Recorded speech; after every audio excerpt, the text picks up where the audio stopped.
Oh, did I not put a live goal? Oh, no, I did. No, that's what I thought.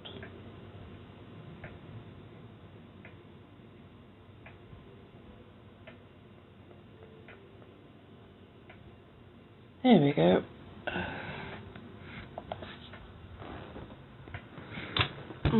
Pardon, darlings.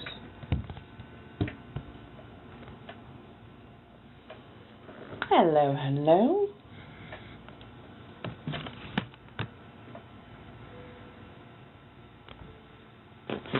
How are we doing today?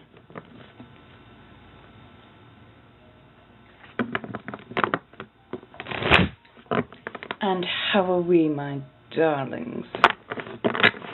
Hopefully you're doing well. Oh no, you woke up with the Rona. Oh, my poor dear soybean. Thank you, darling. Got on a bit of the NYX Modern Dreamer palette, some eyelashes, a little very good of that eyeliner. I absolutely adore it. I think I need more of it, honestly. And of course, you know, Kat Von D's Witches, a touch of holographic gloss, and the usual. I'm doing a lot better today. I don't know what I finally did, but I was finally able to beat that back muscle into submission. Your ex gave it to you? Bastard. Thank you, darling. Hello, how are you doing? I've missed you, my darlings. I really, truly have. Being laid flat out on my back, and not for the right reasons, that was just a pain in the ass.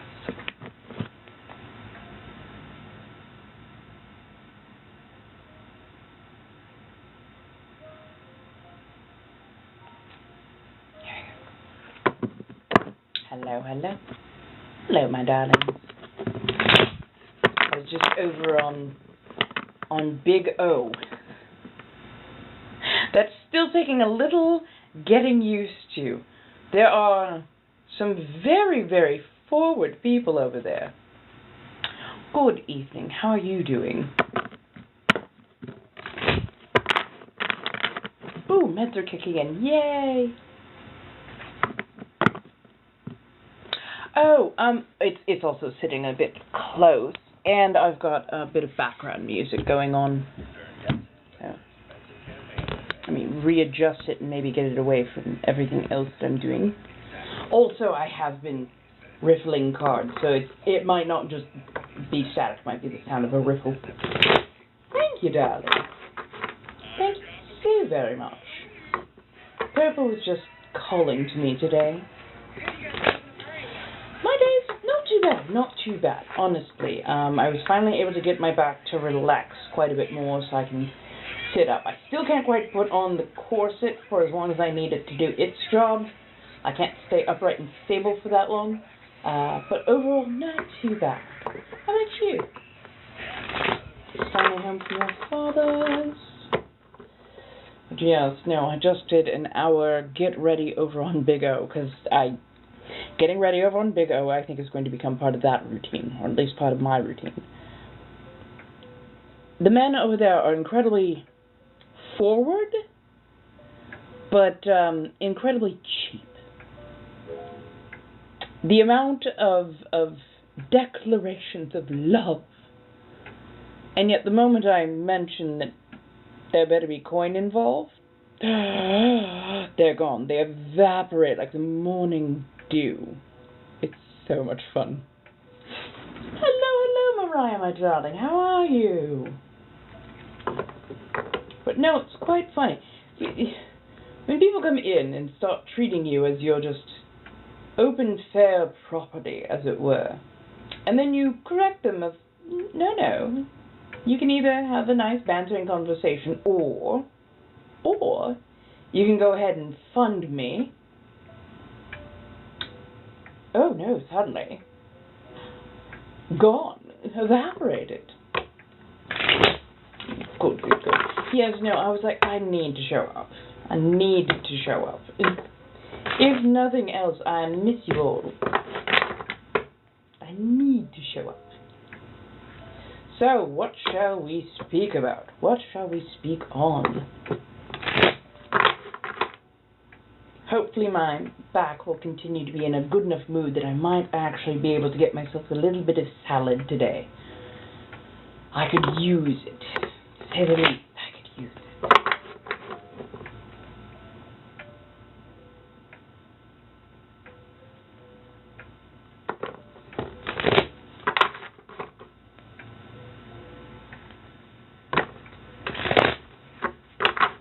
Oh my goodness, we're approaching 1,000 already. How lovely. I'm hanging in there as best I can. Thank you. Beautiful light lavenderish color. So yes, I broke 2 nails. I went ahead and took out the 3rd one, and honestly, I'm not mad.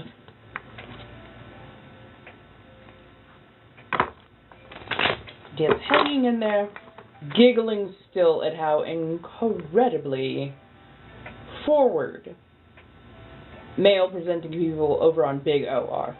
Hello, my darling swag. How are you, kitten? Ooh.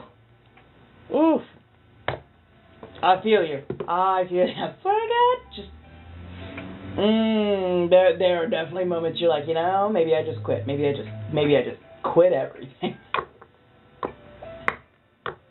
And then you're like, no, wait, no, shit, we still live in a capitalist hellscape. Damn it. That part, right? Sometimes I am amazed at how jobs do not, like, they don't take care of the place at all. Woke up from a nap and you're hungry? Well, that sounds about right for a cat. Oh, no.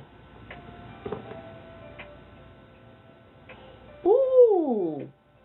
So you've been getting tips on tips and then you found out tea on your boss? Oh. Oh. Oh, my. That's always a 1-2 doozy combo. And I swear to God, if your boss is touching your tips, by the way, that is illegal in, I believe, every single state. So if that's what the tea is, take them to the law. Take them to the labor board. They're not supposed to be doing that shit.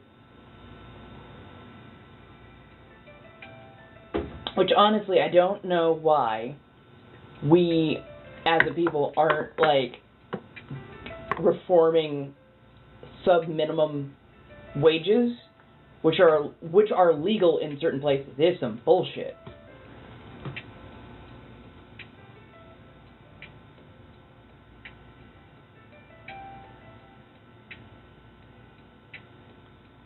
Oh my. Ooh, I'm having some lovely magnolia tea with honey.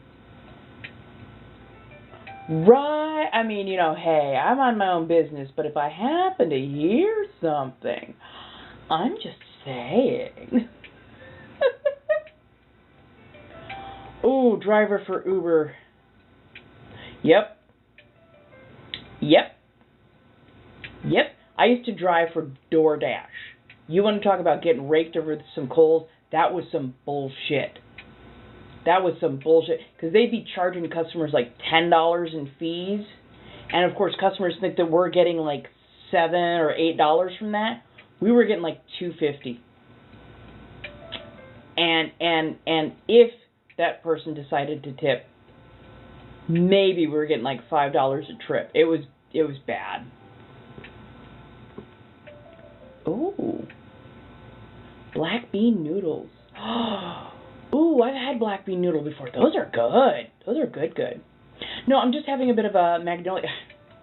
I brewed what I thought was coffee, completely forgetting that I had not yet put in new grounds. And so I had hot water. And I'm like, I am too lazy to wait for everything to cool down so that I can rebrew. So I just added a tea bag and I went, magnolia tea it is. They're taking your tips. That's illegal. That's literally illegal. That is literally against the law. They are not supposed to be doing that. Right, that part. Tea hot enough to burn off your taste buds. No! I'm sorry, I love this, I love this, I love this. Told that he cheated with some girl from Steak and Shake. He's cheating with a waitress from Steak and Shake? Are you shitting me? Oh no. Is it? I don't know why. I'll try and speak up. Sometimes I do muffle myself. Ew, that's not good. That's not cool at all. Do I have any wigs? I do have a few wigs. I just don't often wear wigs. Wigs are the next thing that I'm going to work on. I am right now just perfecting a bit more makeup. Wigs eventually, yes. I also have like a lo-fi going on in the background. So if you're like hearing soft music, it's my lo-fi.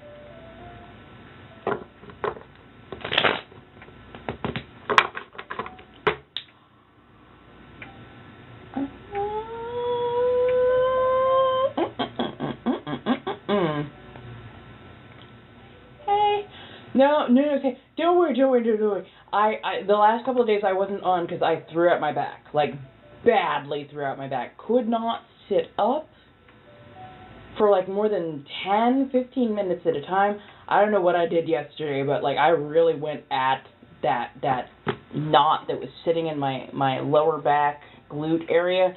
I went at it with everything I had. Like, literally laying down on frozen water bottles to try and roll that knot out, like going at it with the anti-inflammatories and hitting it with the roller pad, and did the heated vibrating heating pad, like just full tilt for a good half hour. Like, I forgot that I'm strong, but I'm not as strong as I used to be when I was still weightlifting. And so basically what I did is I grabbed a box that I just thought had clothing in it and just, one arm picked it up and hook. And my back went, and I'm like, oh no. It's like, shit. Next day, couldn't get up. Could not get up. It was bad.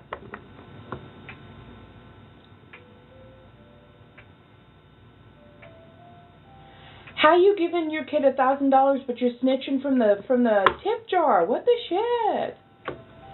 Thank you, darling. Thank you. I actually make my things. So these are friendly plastic. And basically what I do is I take about a dozen little pellets, heat them in some water, get some hot water, pour it over, wait till they go clear, and then I shape things, and then into place, and there we go. And the ones that I had right before this, they were a little bit longer, they were a little bit more saber, and they were starting to scratch up the backside of my lip, something awful, and I'm like, I gotta remake these, so I did. Thank you, darling. Thank you so much. But yeah. Oh, yes, absolutely. With tea like that, heck, if you want to, just take your phone with you and listen to me in the background. Oh, that sounds good. Steak, like seasoned mashed potatoes, seasoned green beans. Fuck yeah.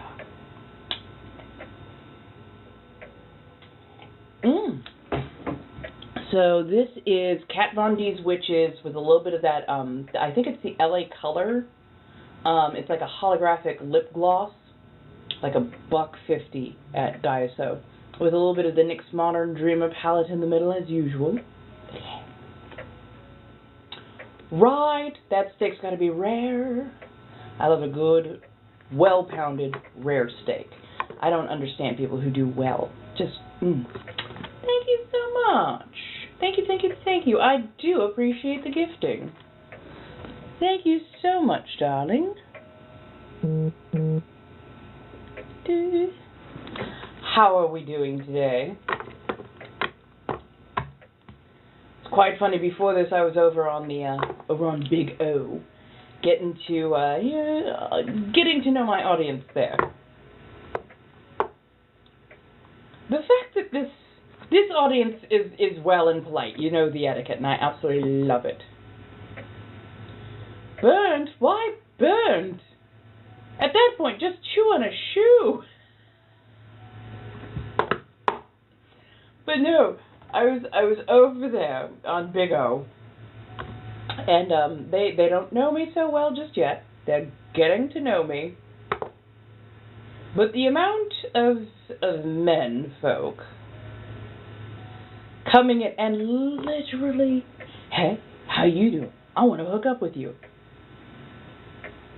Do you have a bank account that warrants you being able to say this? Like, are you a not so secret millionaire? Like, what gives you this boldness, you mediocre sack of mashed yams?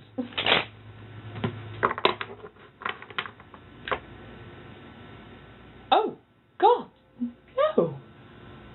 No. You've taken all the joy out of it. My darling. I need my steak rare enough that it still has, like, pink coming out of it.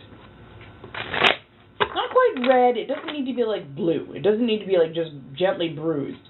But, you know, rare. Rare is good. Hello, Tyler, my darling. How are you doing? Hopefully things are still gradually improving. Doing hopefully well, because my goodness, you were getting battered sideways. Like fish. What? The pink is the best part. Honestly, I want the pink to drip all over my tongue. That sounded way worse than I expected it to. Oh goodness, you have another one coming through? I'm so sorry, my darling. I'll see if I can't have some of the weather rerouted for you. My goodness.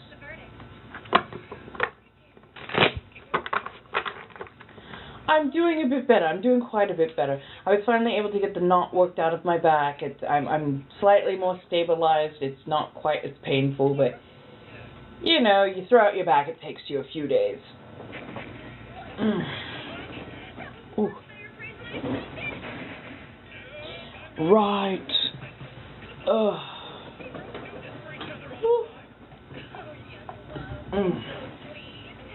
Yeah, I know. It's going to be a long week. And it's 2 weeks until the Magic Market in Long Beach, which I'm getting ready for, getting artwork and stuff put together for. So it's going to be so busy. Goodness fun. That and I've oh my goodness, I have got to get back to consistently doing the spicy stuff, the spicy content.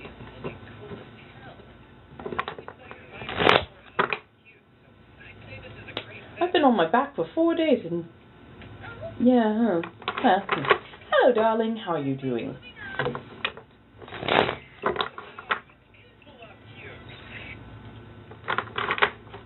Hello, hello, hello, my friends. How do we do? Oh, let's see. Oh, well, the weekend before, basically, I'll be going to a Halloween party. And it is early 1900s Halloween is the theme. So I think I'm going to be... Oh, my goodness. Thank you so much, Trudy. Thank you, thank you, thank you. My goodness. Hello, and how do you do? That is very generous of you. I do appreciate it. But yes, early 1900s Halloween. So I think I want to do something kind of early horror movie. Kind of gothy, vampy. If you know Vampira, that would be one of my inspirations for that. I still think I want to do a corset of some variety. But I think Vampira is going to be the overall theme that I want to go for. So I think a nice corset, then like a long dress, something that has a high split at least on one side, really show off a good leg. And I think I'm going to wear low heels because it's going to be a friend's house, so I'm going to be there a while. Might as well have on decent shoes. Hello, Abigail. Thank you. Thank you, everybody who's been liking, loving, gifting, sharing, subscribing, all of those things. Thank you very much. I do appreciate it.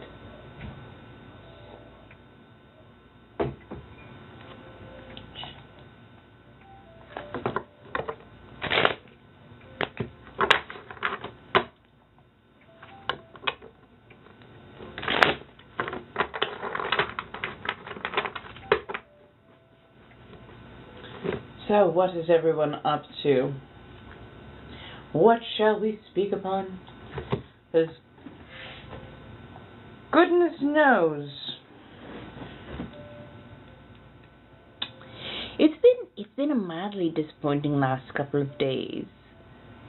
Finding out that certain creators who you thought were decently nice people, it turns out that they're kind of rather MAGA. And that was rather disheartening. Which I don't tend to put people on pedestals, but they seem to have such a good influence. To find out that they are kind of MAGA leaning is untoward. Try not to melt it. I feel you. California is having yet another heat wave. Not quite so bad that I can't wear a corset if I absolutely wanted to, but yes, the heat has been persistent. Laying in bed, rubbing your feet together. Yeah. I mean, you know, if it gets you there. That part, thank you. Yes, thank you. Yes, yep. Magatot. And, I mean, look. She speaks with a deeply southern accent. I knew that there was going to be more than likely something there. Why? Because I was raised in a palm-colored community and I speak that particular, or at least I understand that particular version of. But yeah, like, to have it happen, just, ick. Oh yeah, no, the Texas heat is a beast unto itself, and it is so dry. It's so dry. It's heinous. She started regurgitating a lot of very Trumpy talking points, especially when it came to the response by like FEMA and the government to the hurricanes that just happened, and it's really disheartening that she would parrot those particular points, because those particular points are A, lacking nuance, and B, not correct.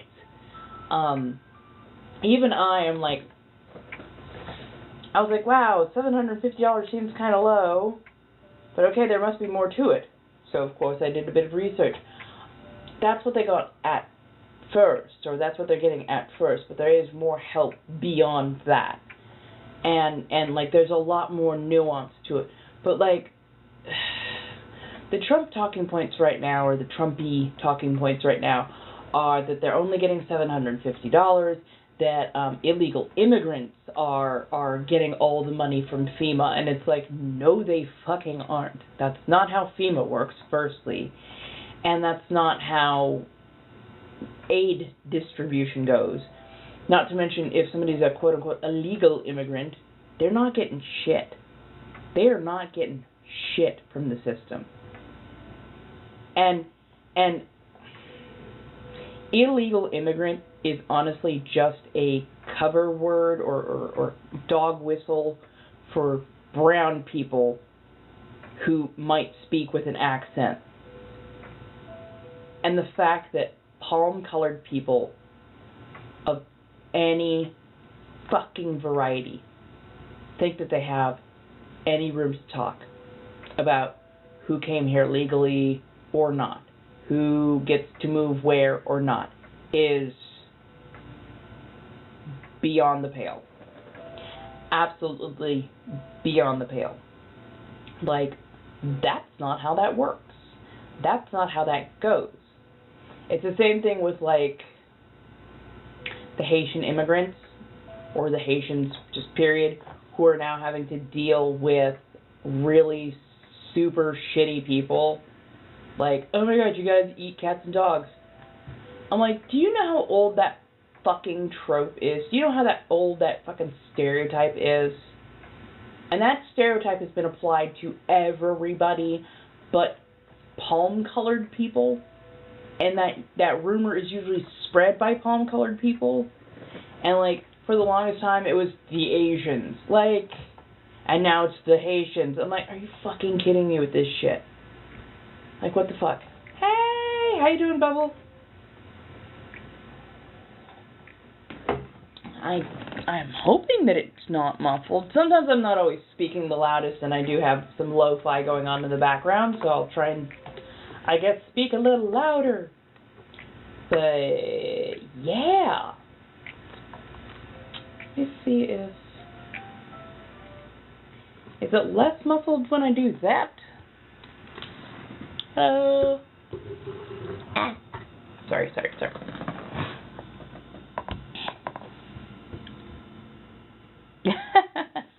I mean, I try. I at least try. But yeah, no, like, I've lived through a lot, and I have ADHD, so I have a lot of pattern recognition. And when I grew up, I was fat, I was brown, I was odd, and so, like, I got a lot of shit. I got a lot of bullying growing up, but I also listened or heard a lot of the bullying that went on in other places. And, like, the fact that people hold that as a, oh yeah, no, this actually happens, like, no, either A, no it doesn't, or B, there's some giant nuance in there that is completely being missed. So, yeah.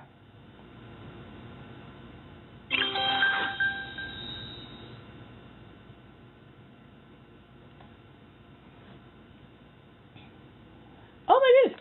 Thank you so much, Tyler. I appreciate that. I really, truly do. Thank you. Thank you. I appreciate it. Wants to do some donuts. Don't ask, I'm weird.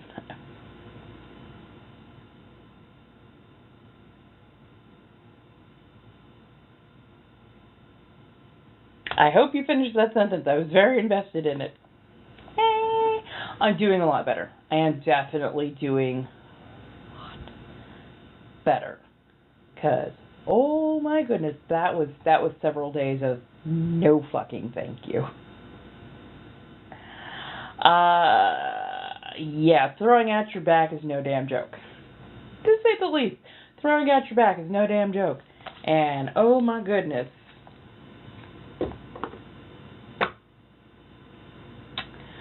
Yeah.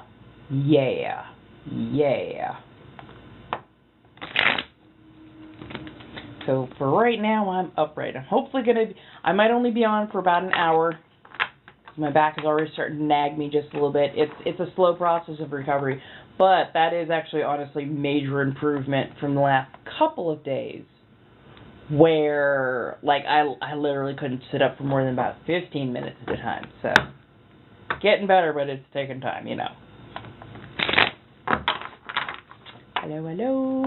Hello, my darlings. How are we doing tonight? Oh. A little bit of overbleed there. Honestly,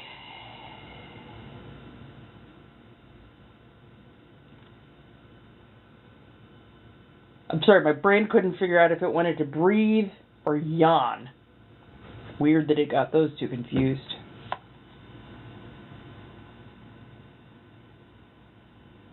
This, I swear to God, I know, it's sacrilege, I'm taking them off. There, I'll just leave the one.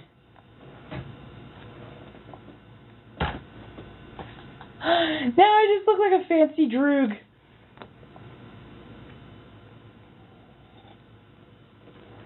So, it turns out I'm actually not going to be moving for probably another couple of months, which makes me... It kind of took the wind out of my sails just a touch. But they're being professional, and they're replacing a lot of damaged plumbing that was in the bathroom. And it turns out they have like the shower structure is a very odd shape, and it's not one that is readily made, so they're having to find it, which it's going to take a while to get it ordered and then placed. But at least they are being professional about it and getting actual, like, licensed plumbers to do all this shit. So, I'm okay with that. Overall, packing has been not too bad. I'm trying to reduce how much I'll be taking with me. I need to start listing stuff to get it, sold off and whatnot. I'm also getting ready to do the Magic Market in a couple of weeks in Long Beach at Points of Light. Getting all the charms and the art and all that kind of stuff together. But yeah. Hello. How do we do? How do we do?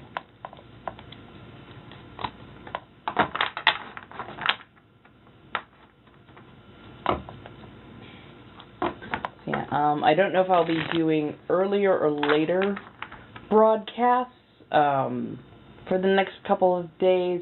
Mostly I've got to get my back into alignment, back into order, and back into shape. So my timing might be a little all over the place. Yeah. So I thought I was going to be moving in like end of this month, beginning of November. That was the first kind of rough move-in date, and they said just as soon as we can get those plumbers in to fix up the bathroom, because there was some plumbing issues in it, and they're having a professional come in and redo it. And the shower is an odd shape and has to be replaced, so they have to get basically a reprint of some sort and variety done by a professional, which again I appreciate. So the overall sucks, but that means, hey, I'll be moving in like beginning of the year. Hey, how are we doing, my darlings? How are we? So yeah, I got to figure out how to put together rent and bills for at least October, November, and December. And I am trying my damnedest not to like have a moment, but like, I don't know, I was really kind of looking forward to just moving out of here. It really feels like it's my time to not be here anymore, so, yeah. Oh, yeah, of course I'm taking the owls with. They are now built in. They're part of my everyday, especially the salt and pepper shakers. The back is doing a lot better. It's still every now and again, but it's doing a lot better compared to where I was literally yesterday. Yesterday I was really going at it and just, but yeah, like for the last couple days it's been frigged. Doing a lot better today. I'm still leaning pretty heavily on everything, and I can't wear the corset long enough for it to do all the good. I'm hoping tomorrow. But yeah, well, I guess so I'm gonna sorry, tangent. So I'm gonna try and get a replacement piece for my current grommet setter from a place in Los Angeles. I was going to go to Richard the Thread, but they carry a different sized machine, so I couldn't get the 00 grommet setter from them. I'm going to try another place called Gold Star. Ooh, wait. God, maybe it's online. Gold Star Sewing, I think it is, in L.A.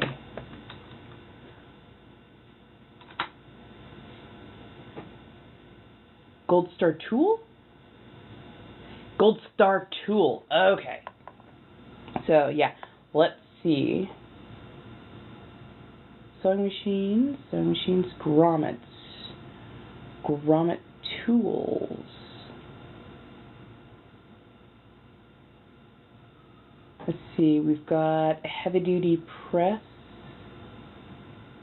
No, thank you. Heavy-duty presses. Hunches, snaps, plates. I don't need a purl press. Ooh, a foot press for grommets. $500, but oh my god, that looks sexy. Now, this is something that I would absolutely adore getting.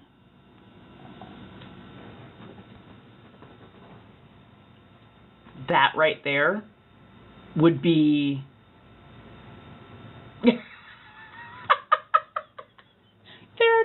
Fair enough. No, it's true. Like making corsets actually brings me a lot of happiness. I like making corsets, not just for myself. I just like making corsets. It's a very labor-intensive thing, but I adore it. And like for me, having a standing grommet press would be so incredibly wonderful, because instead of having to work it and get leverage on it, literally all you got to do is step down and it does everything. It is so fantastic. Oh, thank you. Fully automatic prong plastic snap button applicator machine. $1,000. Nah, that's a little too high techy for me. A pneumatic curtain grommet. I mean, no, I don't need that. If you don't know what pneumatic means, pneumatic is basically high pressure hydraulics, basically, and it'll go through anything. It is. Yeah.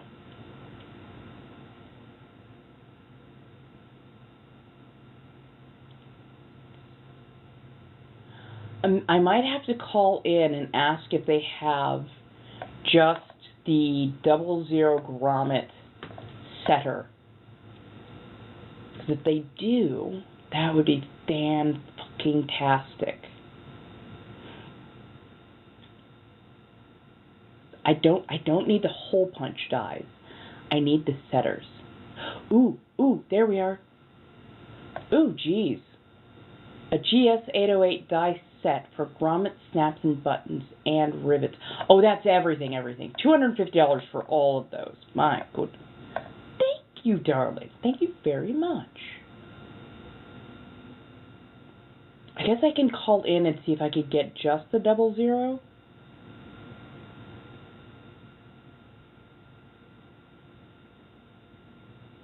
Ooh, a 2-station foot press.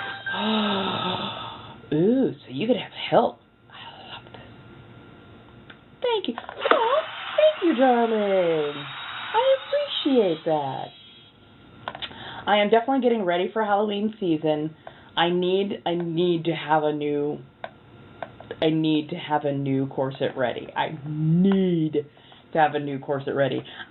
doing early 1900s Halloween party with friends, and I really want to do like very much like a vampira. I had both on. One of them refuses to sit. I've had to reapply the thing twice, and I'm just like, you know what? So right now I'm just gonna go full droog, and we're gonna have one on and one off. I know it looks a little crazy. Oh, yes, you would. Especially when I geek out on my hobbies, when I start to info dump that kind of stuff, oh yeah, it's gonna be so good. It's gonna be so good. So good.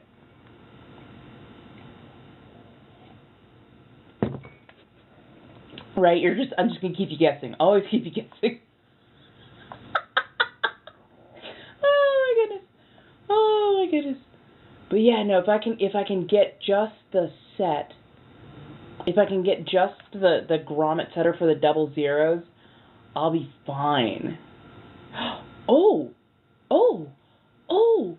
can I order an individual set? Oh, is that the die set that I need? Oh, I think they have what I need. I think they actually have what I need. Oh, fuck me. Okay, how much is that if I add that to cart?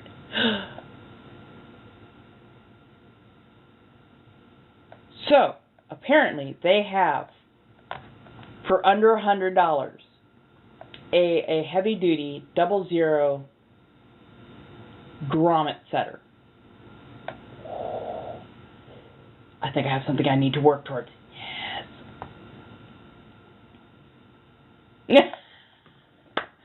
honestly, here or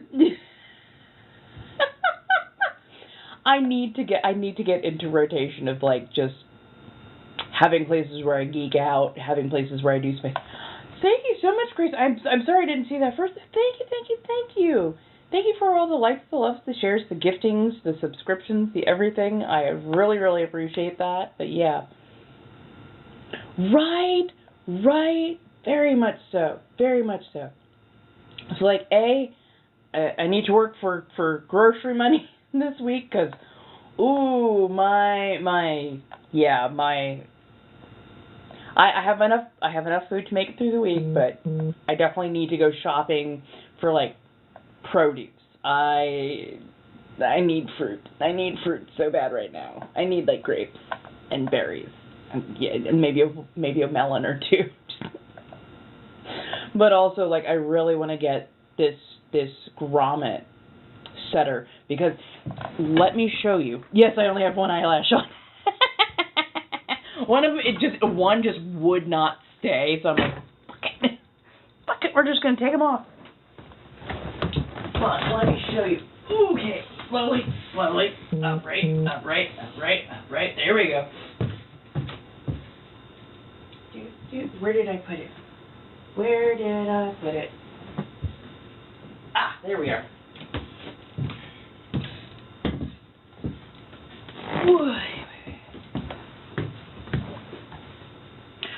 Thank you very much. I know I'm dressed super femme, but I am feeling so they, them. I just really am. I'm like, if I get dressed up as Inna, it'll be, I'm just like, oh, I just don't got it in me right now. I'm feeling so they, them. But yeah, see, this is the corset in question. And there was something not quite right about the setter. And I'm just like, something's not quite right here. So it wasn't fully setting them, and you could see they're a little bit shallow. They're not set quite right on some of them. So yeah, like at least one of them pulled out, and I'm like, I need to reset these. And the one that I have, there must be a defect in it where it's not giving a full compression. So Academy got put slightly on hold, mostly because threw my back out. I had, some decent ideas of like doing like what I did, where I had the corset on. Oh, darling, how you doing? Oh, good. And whatnot. But yeah, I was like, I gotta put that on hold because I literally could not sit up for like 10, 15 minutes at a time. Nothing more than that. And I'm like, are you kidding me? It sucked.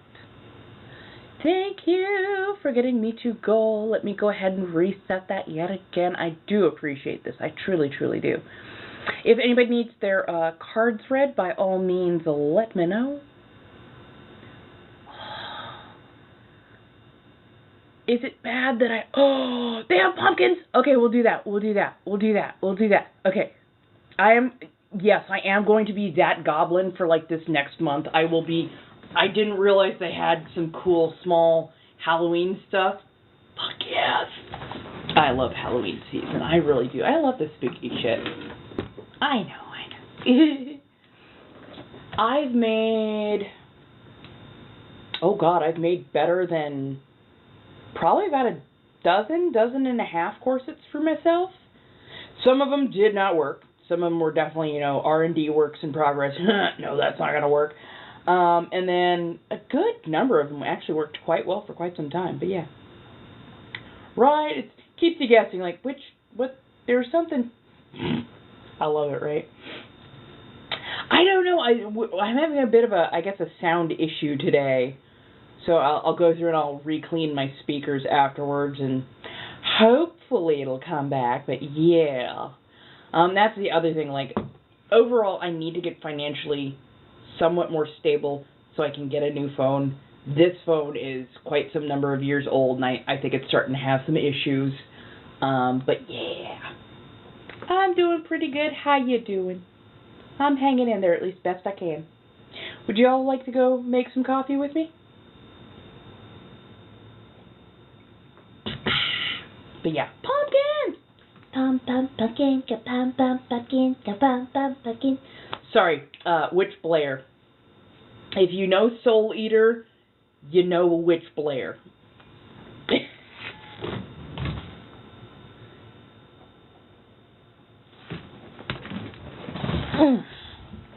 Oh, there we go. Upright, upright, upright, upright.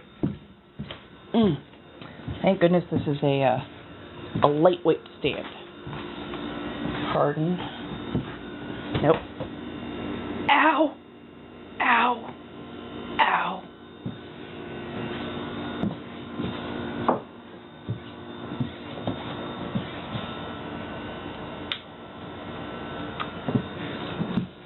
Yes, I am this kind of klutz. I forgot that I had a bar stool there. And in the dark, it is completely invisible. I'm brilliant. Hello, darling. I don't know. I do not know. Like, TikTok has kind of been POS, you know what I mean? But also for the last couple of days, I've been pretty much flat on my back, not able to do anything because I pulled my lower back muscles. And it has been just absolute mayhem. So yeah, from roughly here to here, and not the outside glute, the inside glute was just spasming and would not let me actually sit up, let alone rotate. So yeah, so I went at it like it owed me money. And finally I was able to get it to relax instead of holding like a knot. So, yay, it's slightly better. Yes, oh my goodness. I know, right? I've definitely got to like download some of my new lives, put them up on YouTube. I swear to God, I need a team of people to do all the things that I need done, because my ADHD is just hell on wheels right now.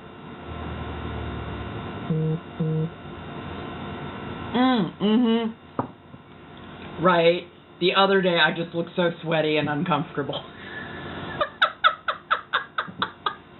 So sweaty and uncomfortable. But yeah, I'm also trying to find like fun creators to like duet, especially with the Call of Duty boys. I call them Call of Duty boys, but I guess a lot of them are also female, which is kind of cool. I actually really fucking love that. But yeah. Oh, right, that part. So for me, it's ibuprofen. Usually a decent amount of ibuprofen. I have a stupid high tolerance. Ibuprofen, heat, ice. Usually a bit more heat. Another round of ice. Stretching. Lots and lots and lots of stretching. Roller it out. Then more ibuprofen. So yeah, today I finally got a proper bath, because I had been doing I gotta be clean, so I do the wipe, but I'm just like, I can't do this anymore. I need water on my body. But it wasn't like safe to take a bath when your back is completely out and you can't easily like get yourself up and out. So yeah, finally got a bath today. I feel like a new human. I have not seen what's going on with Nicholas Chavez. I'm sorry, I also don't know who that is, but you know. Yes. Right. For me, it's not even about the pain, it's the inflammation. If the inflammation isn't taken care of when I'm trying to stretch those muscles out, it sends off some of the most god-awful signals to my body to just go limp. So, yeah, I have to have, like, an anti-inflammatory. Right. Gotta love a good sports medicine combo. Epsom salt soaks, also fantastic. Woo, 2,000 milligrams. I'm right behind you, so I don't judge. Yeah, that part. So, I pulled my back a couple of days ago. I can't quite wear the corset long enough for it to do its full level of good. So, wait till tomorrow. I will probably get my corset on tomorrow and go from there. Thank you, darling. Oh, yeah. Oh, yeah. Yeah, no, I absolutely know that. I absolutely know that. I only do that regiment for about 2 to 3 days, because when I feel the back go out, I know that immediately it's going to try and do that swell and keep me down. If I get in front of it, usually with about 600 to 800 for at least a couple of days, I can get it stretched out before it locks itself completely in place, at which point I would need a muscle relaxant. And muscle relaxants are a whole new ball game when it comes to medication. If I could sit up long enough. So the corset will lift everything really nicely. I just can't sit for an extended period of time without, because the muscle that is hurting, or the one that was hurting, runs from mid-back down to like the inside of the glute and thigh area. So basically kind of where the sciatica runs.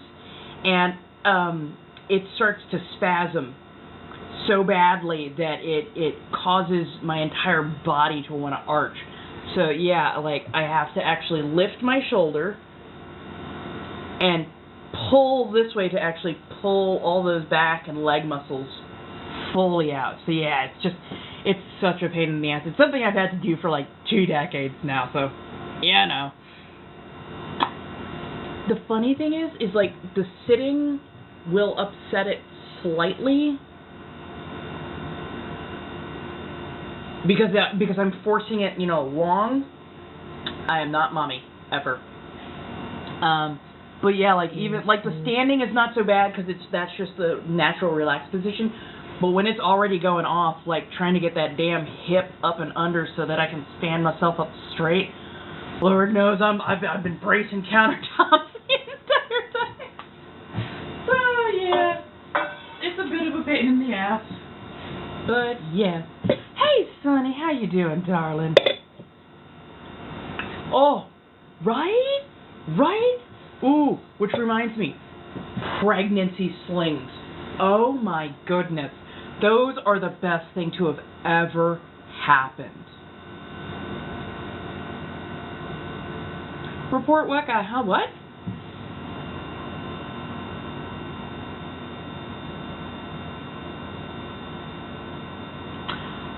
I've been to both chiropractors and doctors have given me the same treatments. They've taught me the same PT. So basically, that's all I can do is do the PT until that muscle releases itself. If it cramps up harder, then I have to find a way to get into the doctor and go, hey, by the way, I just give me the muscle relaxant. I'll take it from here. Like, that's all they can do at that point. Oh, no. For me, again, it's that gentle correction first. If that person does not listen, then we go from there. I'm doing a lot better, thank you. Right. Oh my goodness. So okay. So for those of you who did not know, I have thrown out my back a number of times. But when it comes to the back stretches, first thing you do, find yourself a tabletop. You lean against. You put your leg back like this. You stick your butt out, and then you lean. And you lean past that 90-degree mark. And you're going to feel that in your hamstring, and in your calf, and probably in your back as well. And you do it on the other side as well. So that's one of them. And then the other just regular knee pickups. That'll also tell you where some of the bullshit is sitting, as it were, and then side lifts. And when your back is out, you don't have to do much, but that's where you have to start. But yeah, even if you are like, I can't do anything other than sit in a chair. Even if you're just sitting in a chair, roll your body down, like literally cross your arms like this and just roll your body down. And what it does is when you're rolling your shoulders forward like you're trying to roll into a ball, it forcibly stretches all of the muscles in the upper and mid back. So yeah. Right. Thank you, darling. It's one of my favorites from Shein. For like, I think it's like only $10 or $15. It was fantastic. Right. It's such a good angle. That part. Thank you. I'm sorry. Those lights are I think they're my equivalent of a key jingle. I don't know why, but I friggin' love those. Ooh, that's a combo right there. That is definitely a combo right there. Opioid plus anti-inflammatory. That sounds like you've got a pinched nerve. Like, it honestly sounds like you got a pinched nerve.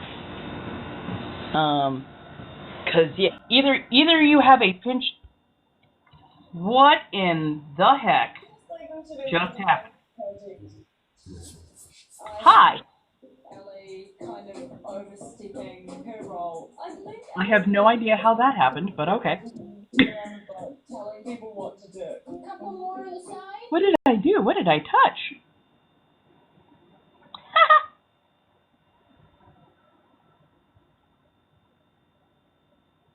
Quick, somebody help me. I have no idea what just happened. I didn't do that. Weird. Right. Oh, God, right. That part.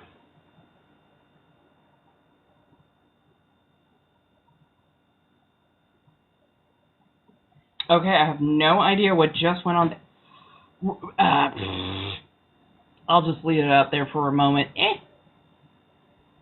Oh, okay. Yeah, because I'm like, I didn't touch anything. And I love Sunny. I absolutely love Sunny. If Sunny wanted to be up, that'd be perfectly fine. But like, I'm like, I didn't touch anything, let alone like TikTok. This is not the time to start being weird and shit. I don't know. I don't know. I swear to God, this app. What was I talking about before this? Shit.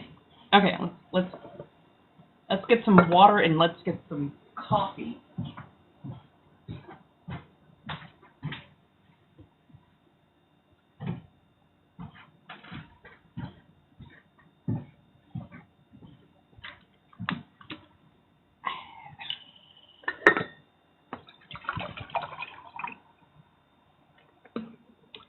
Swear to God, TikTok unhinged.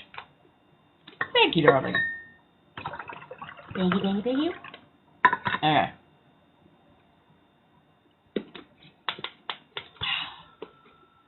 Yeah. Like, because if it's not showing anything else, if it's not showing like a mass or something that would be causing this pain, like pressed up against it or break or fracture, anything like that, like the only thing that you really can't see, I don't think, unless you have like a contrast or something like that is a pinched nerve. Because that can just be slid between something. So yeah, like, that'll do it to you. I don't know. It's not letting me out of this mode. It is just assumed that I wish to be in this mode, so I guess we're just gonna be here for a minute. Thank you, Sunny.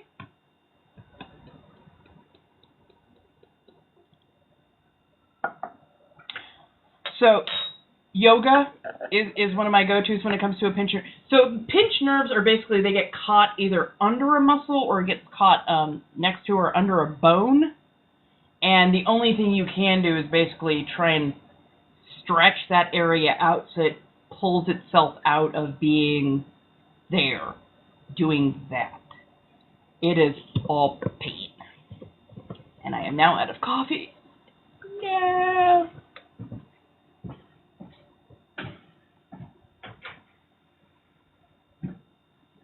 Ah, yes.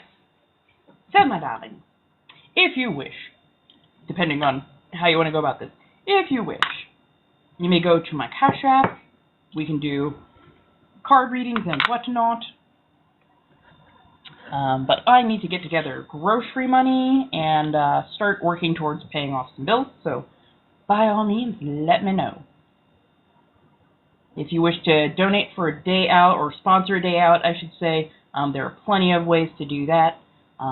If nothing else, I will show you what I do with a good grocery haul.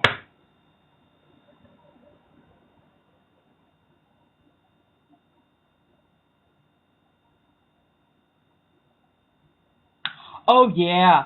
Yeah, when it becomes unpinched, oh, my God. Sometimes you're just like, I think I just piddled a little. Oh, my God, that was so You're just like, oh, this is what not pain feels like. Woo! 5K, thank you so much. I really appreciate that. How old am I? I'm in my mid-40s.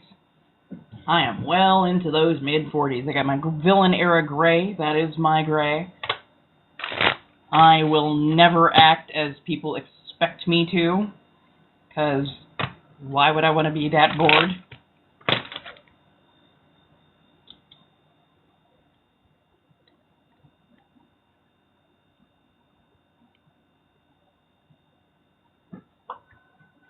Hello, darling. And yes, I don't have on one eyelash. It would not stay. It would not stay for the life of me. Thank you. How are you doing?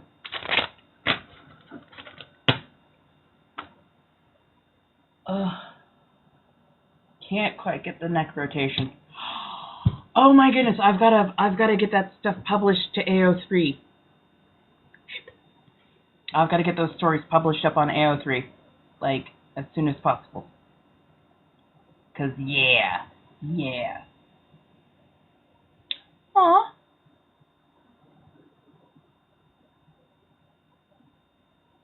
Thought I was going to be 40. I mean, you know, I've done that. I once said that I was a year older than I was, and then, like, my friends looked at me and went, you want to do your math again? I'm like, oh, you're right. They're like, why are you trying to get older faster? I'm like, I didn't mean to. It just, yeah, it happens. Chilling before karaoke. Fuck yeah. Ooh, burger, salad, and fries. Now that sounds good. Missed you too, darlings.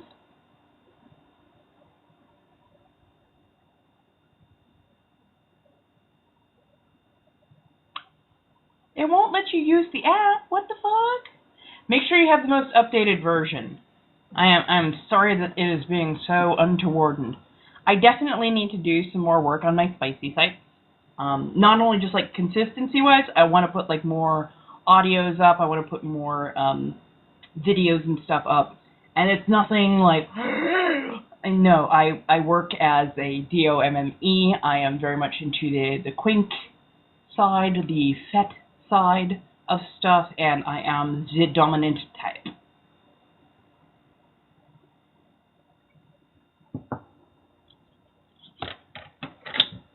I feel you. You're like, oh, how old am I now?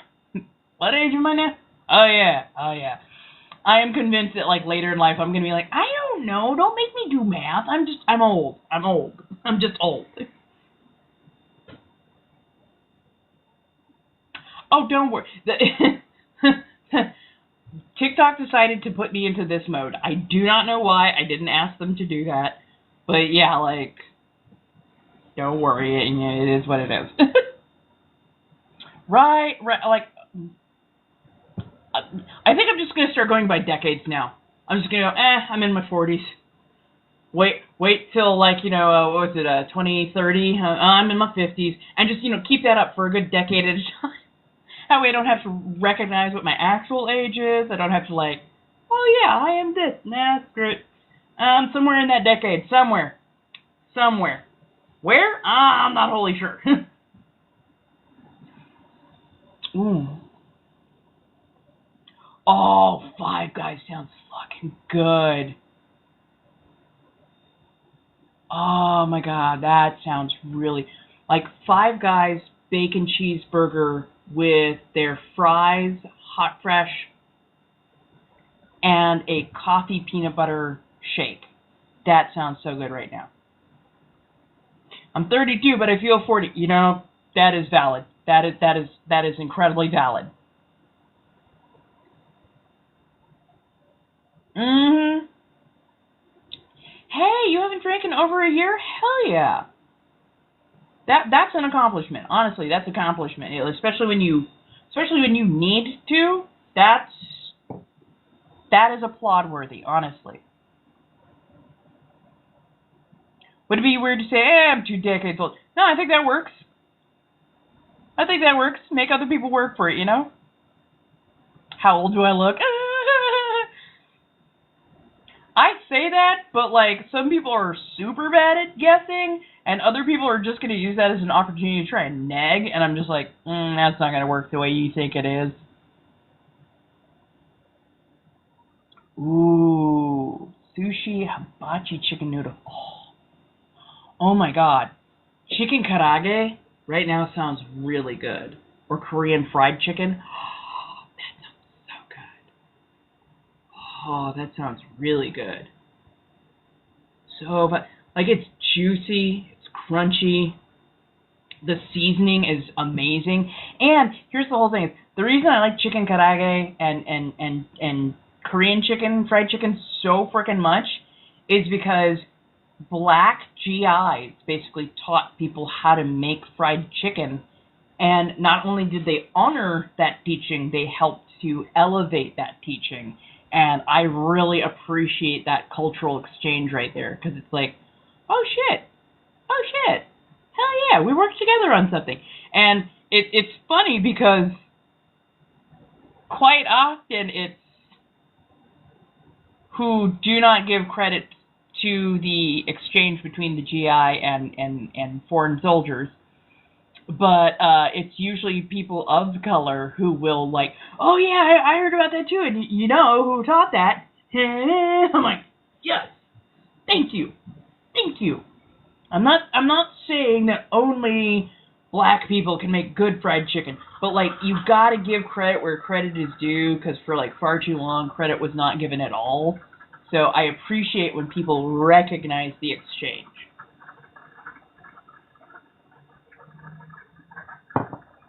It's like, how old do you think I look?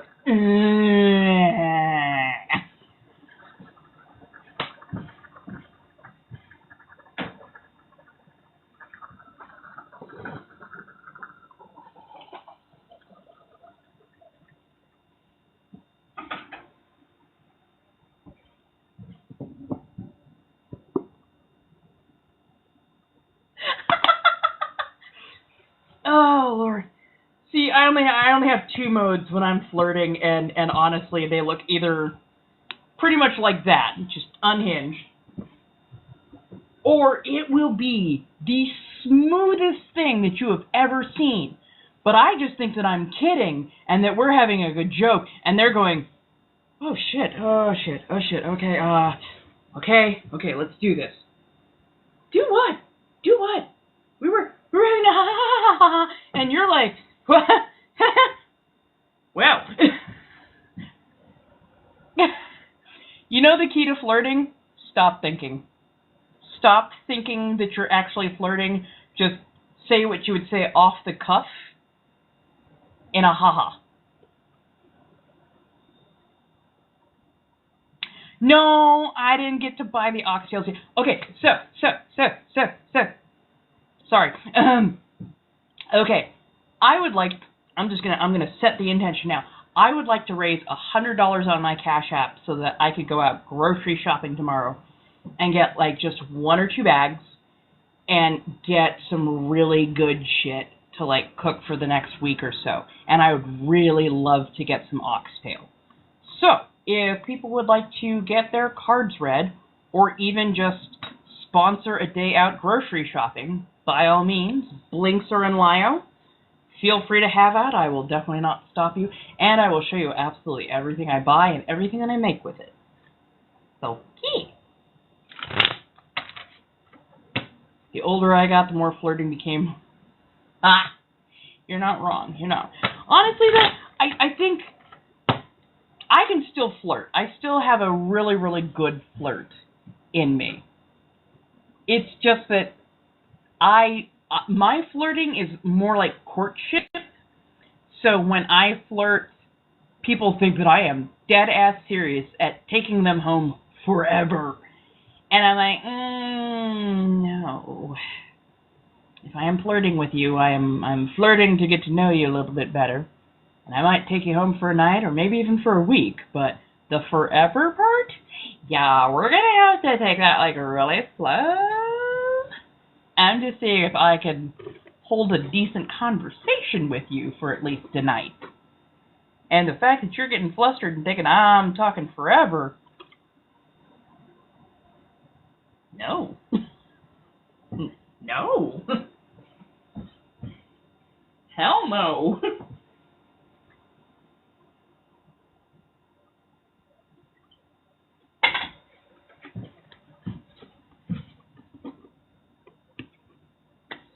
Right.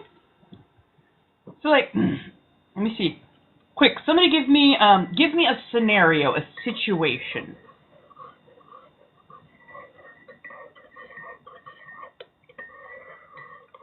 Right.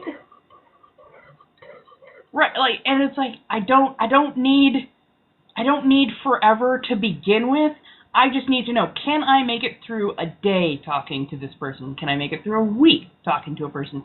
And then as you go on and you learn more about each other, that's when you understand whether or not you can do like a long haul, or if it's going to be like, look, this is going to be fun, and I'll make you breakfast, but I'm getting you a cab at 10, okay?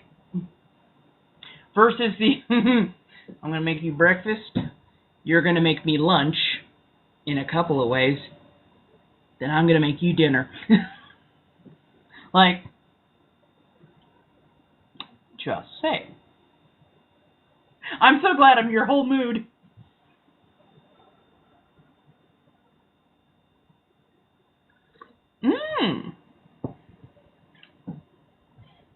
Well, my goodness. Are you hoping to get it hot or cold? Because if I accidentally spill it on myself, you might want to get it cold so I'm not jumping around too much. Of course, if we get it hot, I'm quite sure we can take it somewhere else to drink.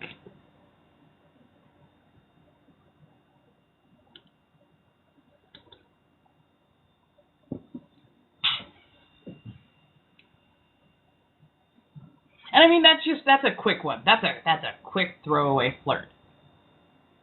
Oh goodness, you're gonna get that coffee for me.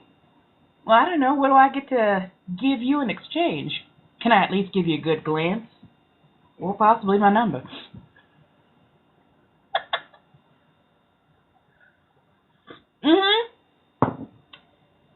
Do we remember the fisherman?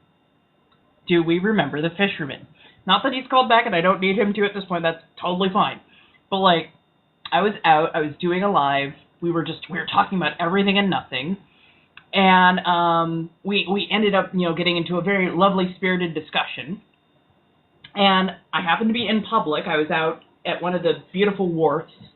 And I was just, sitting there. We're talking, having a heated discussion. I'm doing the thing, and he's like, yeah! I'm like, because it was basically a cab. And he happened to be a very good-looking man. Very nicely dressed, and just, he wandered by. I kind of, by the way, I like the way you look. Like, I really like your sense of style. Like, this is a really nice outfit you have on, and your ink is gorgeous. And he had gorgeous, like, old school tattooed ink. I'm like, your ink is really gorgeous. I think it's really nicely well done. He's like, oh, thank you. He wandered over. He talked to his friend for a couple of minutes, and then he wandered back. And we sat there and we kind of talked and flirted for a little bit. Just all pretty much surface level stuff and whatnot. And then he ends up getting my number. Because he wasn't aggressive. He did not try to, start anything fast. And just was really pleasant, polite, had a nice bit of wit to him, and we had a nice kind of back and forth. So I was like, okay, this works. But yeah, like, it literally is about the eyes, it's about the body positioning, and it's, it's kind of about, how you give gentle compliments back and forth that can be compliments that can be dropped off and left, or pick up and run with. So it was, no, I will not let you up. Ride.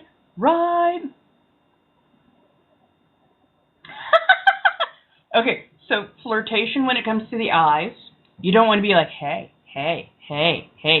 The wide eye, the whale eye, that makes you look a little unhinged. And the sultry, if your brow, if you're too deep into it, it gives that kind of Kubrick stare. No, not letting you up. A, you don't ever demand anything of me, and B, you don't ever demand anything of me, and C through F, you want to demand something of me, go ahead and visit my Cash App.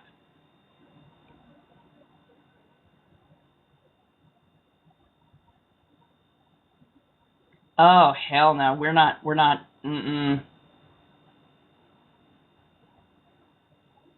Sorry. Went ahead and blocked him. I am not debating with Christians tonight. I would rather hurl my entire phone into the sea than deal with Christians tonight in that particular capacity. It would not be a fun game for them, but it would be comedy for me. So again, flirty face, soften the eyes. And when I say soften, I mean relax the brow and just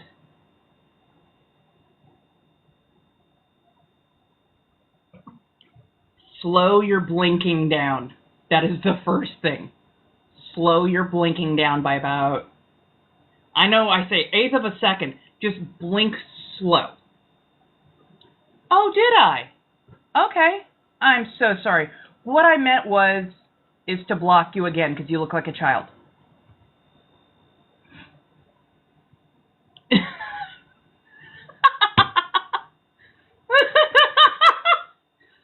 I probably blocked you because you were demanding and you weren't listening to what I was saying, so I'll block you again.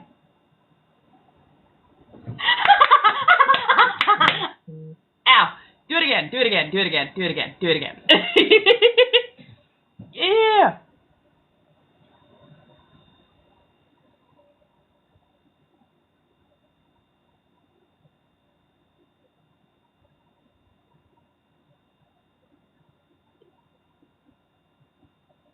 Put in the request, my dear. So, I don't know you.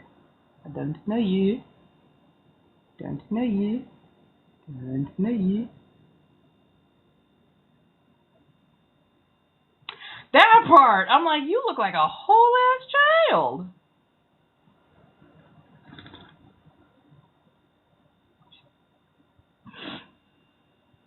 I'm trying to figure out...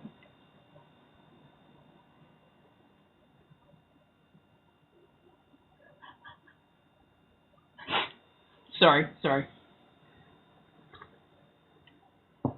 Right? No. Let them do their thing. This is just comedy for me now. I'm like, A, no, I don't know you. I'm not letting you up. B, if you don't understand what consent is, you're definitely not coming up. I am a big proponent of consent. I almost died laughing.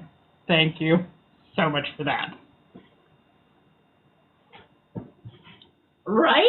Right? I fucking love it. I fucking love it. That part. That part, Stussy. I don't know. So yeah, I don't know why this is here. For some reason, it won't let me shut it down. But TikTok just put that there. So, but no, that is funny as. Hello, darlings. How do we do? I'm like, okay.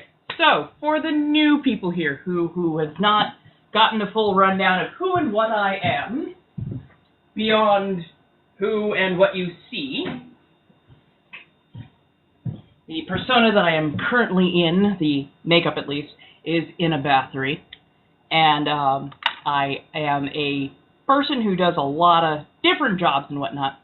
But also, I am a person who is very much about consent. And if you don't understand consent and decide that you're going to get demanding, don't worry, let them talk. Let them talk, because they're either going to walk themselves off of a very long pier with very little rope, or they're going to learn. So it's okay. It's okay. So consent is a huge thing with me. And if I don't know a person well, there's not much of a chance that I'm going to let them up on my life, because I don't know what they're going to come up and do. You could come up and be doing something untoward. You could come up and it turns out that you're a minor or a child, and I don't like either. They're one and the same, I get that, but I don't... Children. No, thank you. There's a reason this field is fallow, along with my fucks to give. So, yeah. Oh, yeah, no. Yeah, so those are either raged farmers or they are children who have been let out of their playpen by errant parents, and I'm not here for it, so. But yeah, those are people who have not learned what consent is or what consent means, which is unfortunate for them, because I'm a whole-ass adult, and if you do not respect my consent or my lack thereof of consent, then it's not going to be a good time for you, because I'm just going to do what every adult, oh God, I wish I had this power out in real life to do, is block you. I'll shut you down, because you don't get to demand. If I say no, that is the word. That is the only word that is needed.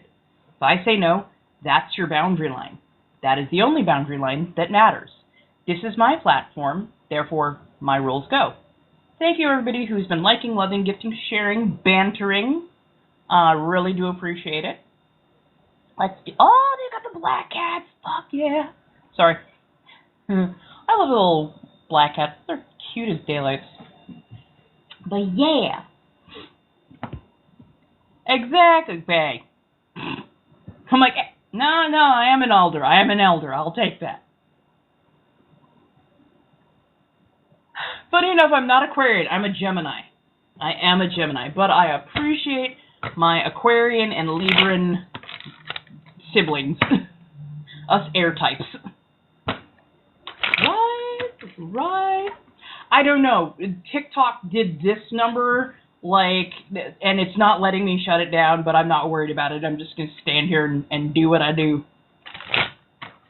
And then when small children with Christian symbols in their names try and come in, that's a no for me. That is a giant no for me.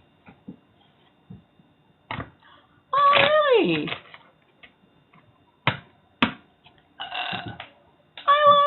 Oh my god. Sun's the 22nd. Gemini all day is a Sour Patch for sure. Double first. You're not wrong. I am right in the middle of the calendar for Gemini. So like I am the most Gemini that you could Gemini.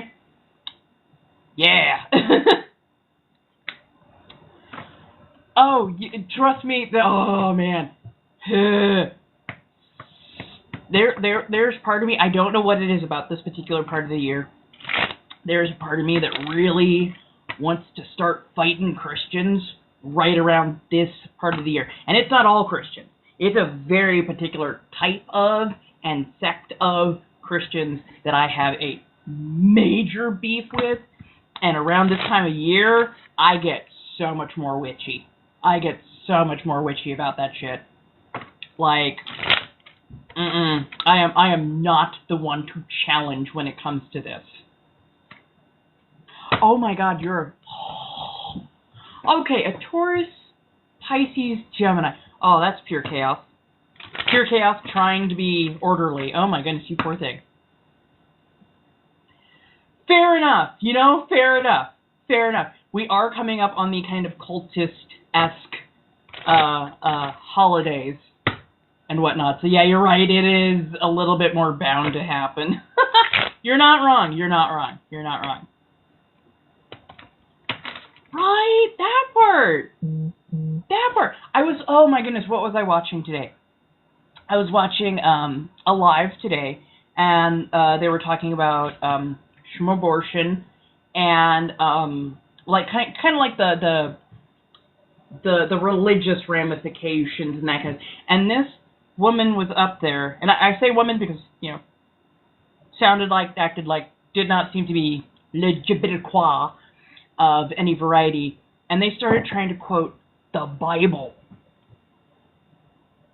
in the worst ways. They started trying to quote the Bible, and then they made a fatal flaw in saying that, oh, well, you find the rules here in Leviticus, and then Leviticus was before the flood. Leviticus was not before the flood. Because you don't respect boundaries. And when you don't respect boundaries, you get blocked. Like now. There you go. And there you go. There we go. Blocked.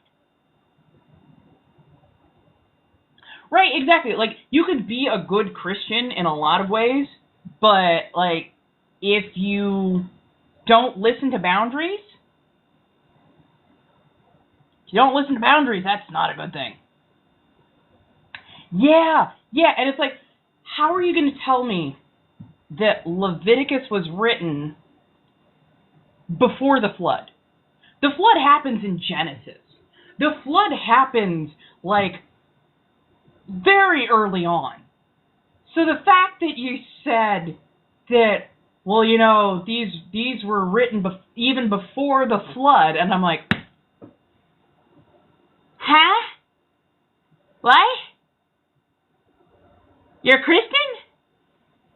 If you're Christian, you would know that Leviticus comes well after the flood. In fact, Leviticus is after the Israelites leave Egypt. Leviticus, Genesis, the beginning, Exodus, the leaving from Egypt, Leviticus, the laws, like Numbers, more laws, Deuteronomy, even more laws. Like, what am I? What? How do you not know your own Bible, and yet you're going to say that? Well, God is all good. God is all knowing. God would never make mistakes. God would never murder. And it's like the host rightly pointed out. But God said to go and do these horrible things to these things as they got like new people in. Oh, you keep coming back because you keep not respecting consent nor boundaries. So now I'm going to go ahead and give all of my mods free range. If you see them, block them. Don't even have to mute them. Just go ahead and block them. It's perfectly okay. Because, yeah, if you're not going to respect boundaries, well, I already didn't respect you because you proved that you are not worthy of it. But, you know how that goes.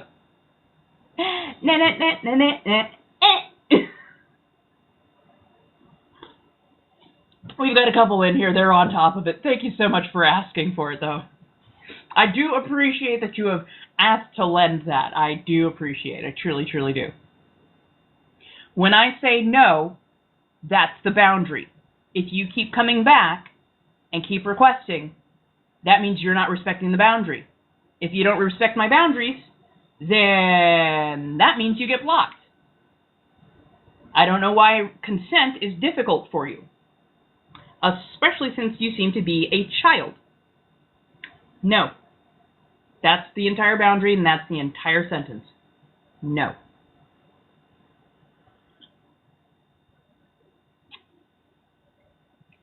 See, this is what I have to laugh at. This is comedy. They don't understand why continuing to ask after I've already said no would continue to get them blocked.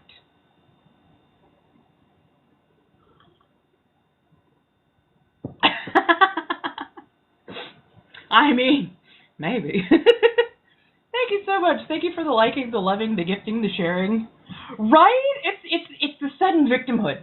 It's the sudden victimhood that is just getting me. I'm just like, darling, you're not even a minnow baiter. You're like a fry baiter. You're like an egg baiter. Like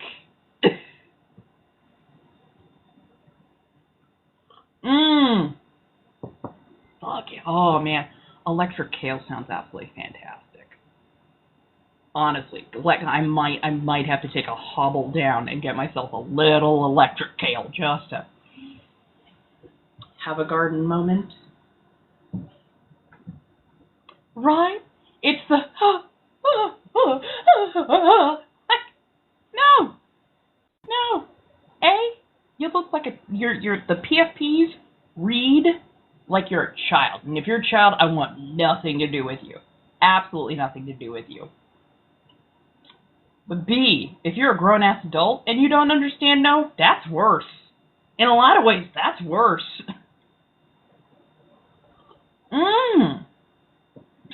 Tropical Z. Honestly, right now, what I wouldn't do for a bit of, like a nice King Louis wedge salad, that'd be nice. Or an 808 headband. Ooh, Girl Scout cookies. Yeah. I'm just saying. Ooh, I can't do a Tiva. Tivas and me, I can do hybrid, I can do a couch. I can't do a Tiva. I cannot do a Tiva. Tivas are just, something about them just don't quite set right in my system.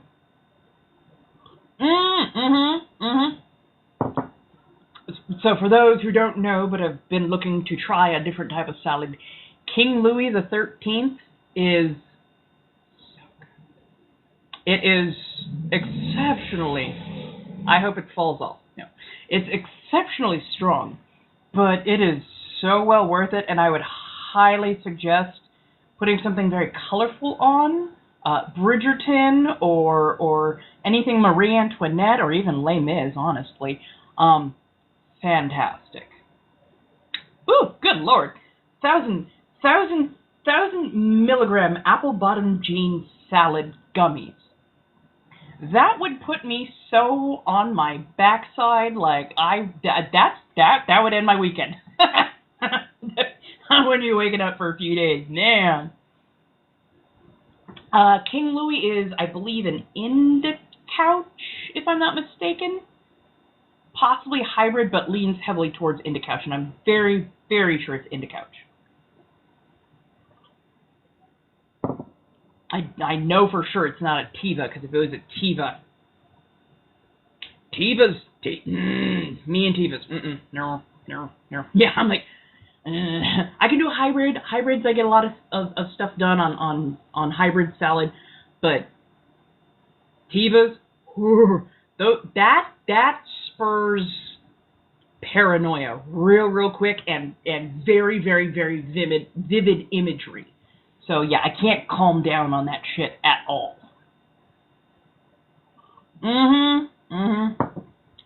Now, yeah, I do love a good hybrid because hybrids, you get a little bit of calm, but you also get a lot done. So, yeah. Oh, no worries, no worries. You know how it goes. You know how it goes. Oh, I wish I had that reaction to Tivas. I really do. Because, like, Tivas, they smell lovely, and the flowers are gorgeous. Absolutely gorgeous. Hello. But yeah, I just can't. I can't. It's too much for my system. Yeah, I feel you. Like, I haven't had a salad in like a week and a half now, which is not bad. Kind of doing a little bit of a system reset, but also making sure that I'm not suppressing my autoimmune system as I've been having a few issues here and there. So taking a little break every now and again, it's okay. But yeah, like just a little bit at a time. Hope maybe one of these days I'll fully give up salad, but it helps me be a little bit calmer and a little bit more functional, and I appreciate that. Really? Oh, see now, we don't have well, I mean, we still do have street gardeners, as it were, but most of our gardening is done at gardening centers, and those gardening centers you have to have everything tested to make sure that you're giving the plant that you say you are. It is big California law that if you're gonna be selling salads, you better be selling salads. And if you're not selling salad, you can get in so much trouble. Like, so much trouble. Don't worry, I never took it as a judgment. Never took it as a judgment. You're back? Are you going to be polite and follow the rules of etiquette?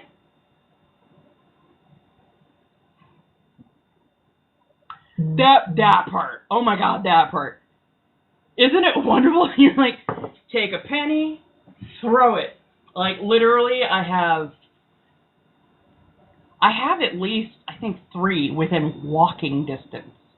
And it is, they're all licensed, they're all well above board. I very much appreciate the fact that there are a lot of regulations in place, because when you don't have regulations in place, there's too much chance that you will get something that's going to be very untoward and have a really bad reaction. Yeah. I've got one, I think, one that's about 2 blocks away and one that's like 3 blocks away. So, like, yeah, you walk a couple blocks, basically in any direction, you will find. Oh, God. If you want to add driving distance, and I'm talking like 2 square mile kind of driving distance, I can tell you right now there's at least a dozen. There's at least a dozen. Like, if you expand that to 5 miles, I'm in the city of Long Beach, okay? Like, the only place that has more per square footage of gardening centers is, like, Hollywood. Because North Hollywood, you didn't even have to throw a coin. You could literally trip over a crack in the frickin' cement and fall into 2 or 3 gardening centers.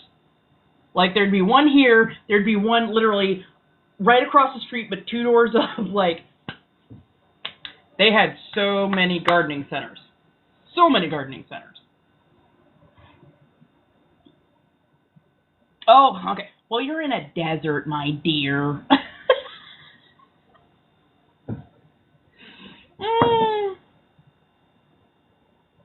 Oh, okay. Yeah.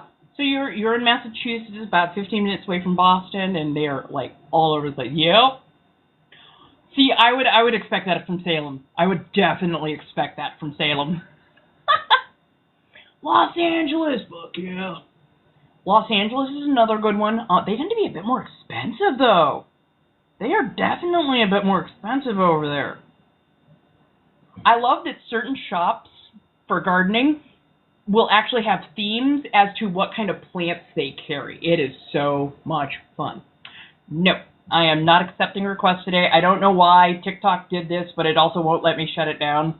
So don't worry, no mods, flippers down. It's okay.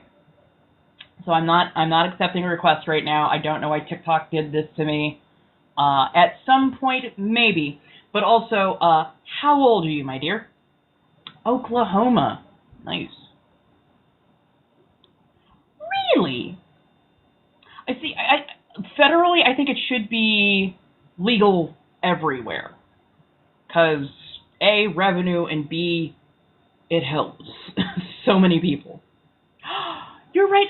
I used to go to a place called the Coffee Shop. Are you talking about the coffee shop that's in, like, Eagle Rock?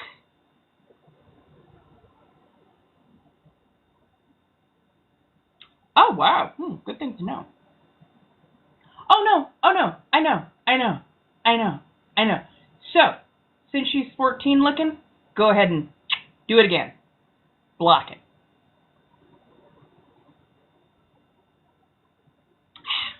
Oh, okay, Palm Springs.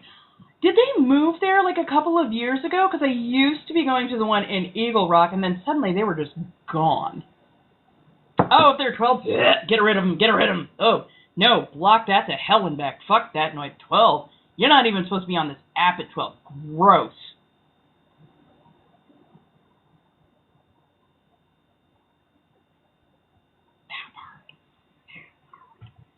Oh, okay. Maybe they moved the one that was in Eagle Rock out to Palm Springs. Oh, you lucky bastard.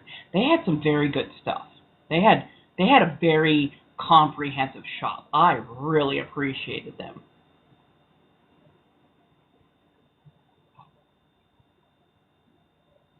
Oh God, I have no idea what they would say in the box, and I don't want to know.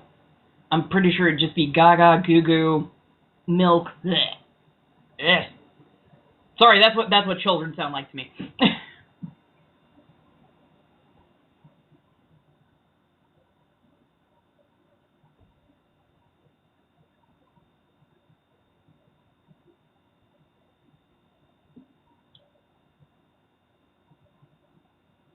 Ugh. They're so gross.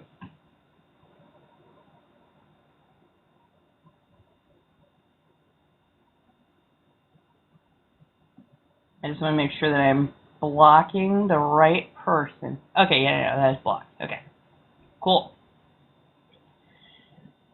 Children are so gross.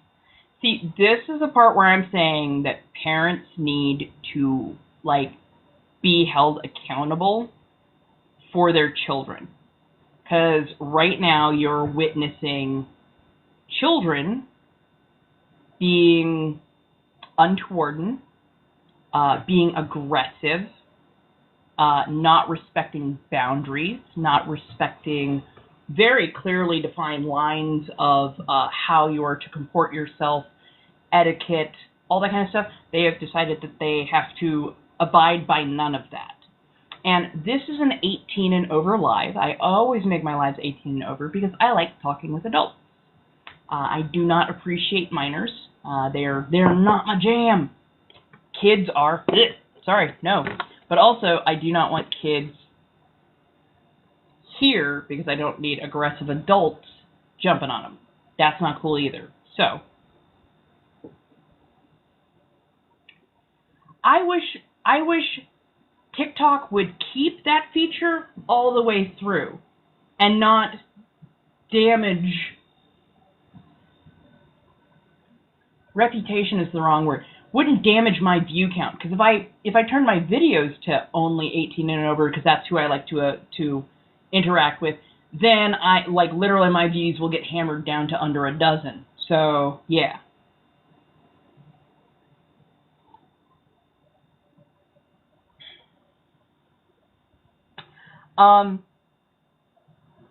Okay, well then Abby has not listened when I have repeatedly said no and set boundaries. And that is not a person that I want to interact with. I hope they block me back because they are not listening. And if that is the same miner that keeps coming in and coming in and coming in and coming in and keeps asking to come up, then I am highly disappointed in the way they are comporting themselves. Exactly. Like,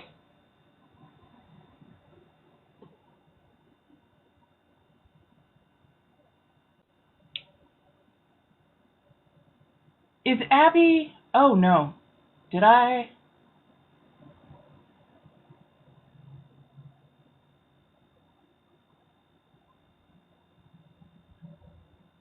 As in, it's the Abby. And she was not somebody who was requesting to repeatedly come up? Okay. Sorry about that. Laura, or one of my mods, could you go back and undo that, please? Okay. So sorry about that.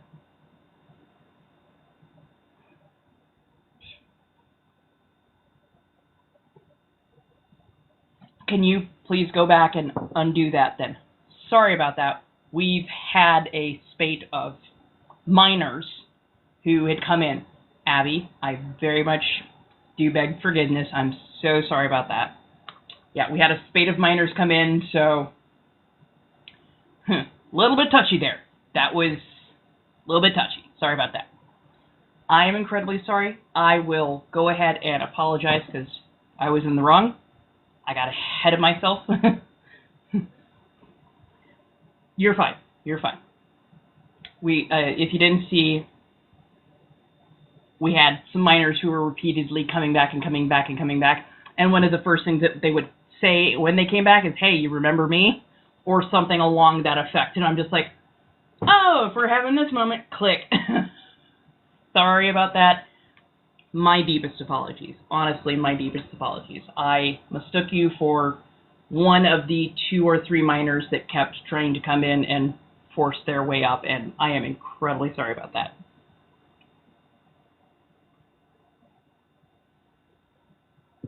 Ugh. Again, I will make those apologies always. That is never a problem. I will make those apologies when shit like that happens. Sometimes it's just somebody hits that pattern wreck and it's like, oh, we're getting ahead of this. No. I am incredibly sorry. That was me going pattern recognition, click.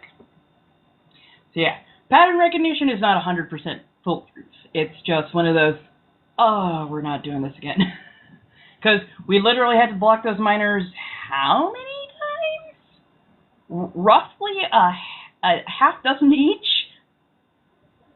Okay, not a problem. Honestly, not a problem. Like, again, there is literally no ill will at all. I'm ever so sorry. It was literally just a pattern recognition moment of oh god, yet another miner? Oh god. Sorry. I am ever so sorry. And again, I have no problems apologizing when I step my toes over the line or step on somebody else's toes that are not meant to be, so.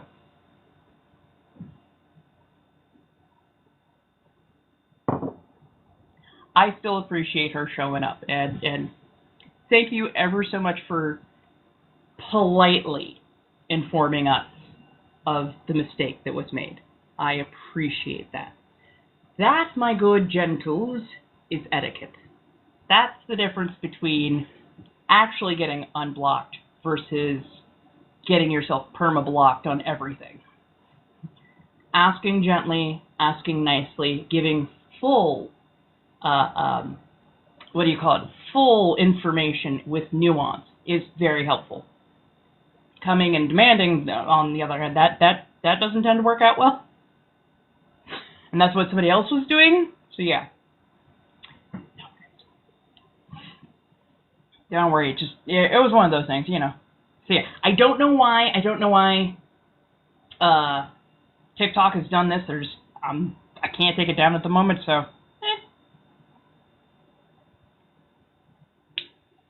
Well, I mean, the the minors that were coming in, some of their PFPs also looked super young, much like hers. So it was like, I would rather. What? Let me see if I.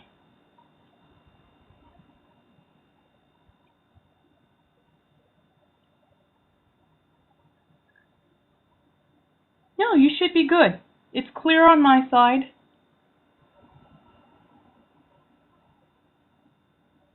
It should be.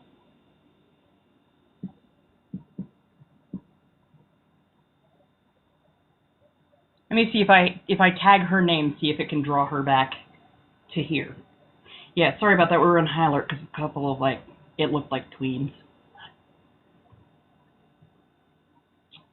Oh, which weirdly enough reminds me that apparently there is a phobia for pregnancy. I didn't realize that I had it. I didn't even know that it had a full ass name. Hey, hi, darling. I am so sorry you got hit with that block schmack. We'd been dealing with a couple of very young individuals who were being incredibly untoward, and I'm sorry, you said something that yeah, I am so sorry about that. Yeah, it's topophobia. Topophobio. I'm sorry, BIA. Phobia. The thing, the words, the thing. You know what I mean. You're welcome, dear. I don't know you well enough to add you as a mod. So we've got a couple of mods in here. We're good to go. So thank you so much for asking, though. And why am I sweating? Oh, because I'm drinking hot coffee and holding a hot coffee cup like a dingbat. Hello, darling. Thank you so much. Oh, my goodness gracious. Woo. Why, thank you. So, yeah, if we have any other minors in here, this is an 18 and over. Mostly for your own protection and much for my own particular preferences. So if you are a minor, go ahead and leave. Not a problem. I won't hold it against you. If you're turning 18, even in a day, come back tomorrow and we'll be just fine with you. But yeah, 18 and over, those are the rules, those are the boundary lines, and it's for your safety as much as ours. So, thank you. I try to be. Like, my comedy is a bit tongue-in-cheek, and I can't take much of anything seriously. There has to be at least a little giggle in most of the stuff that I do. I don't know what it is. Even when I am working a little bit spicy, I like to put a little bit of a giggle here and there. Was your daughter a person who was coming in and asking to come up on my live? Oh, okay. I'm so sorry. Oh, that sucks. Okay, then you need to have a talk with your daughter as their parent, and you need to explain to them what the word no means. You need to explain to them what consent is, and then when anybody, whether they are a minor or an adult, tells them no and sets a boundary line, that they need to respect that the consent has not been given to them. And if they cannot respect consent, especially coming from adults, especially as they are a child and a minor, and this is an 18 and over live, by the way, not because of anything spicy going on, but because I don't like talking with and interacting with minors. I prefer interacting with adults. And adults should know what consent is and etiquette. And if they cannot understand either of those, no, they don't. No, they don't. And that's the problem. Because I told them no. And I told them where the boundary line was. Oh, hi, Abby. Welcome back. I'm so sorry, darling. So your daughter did not understand consent. They did not understand the word no. I put down my boundary lines, and they kept coming back on sock accounts trying to force it. So you as a parent need to parent.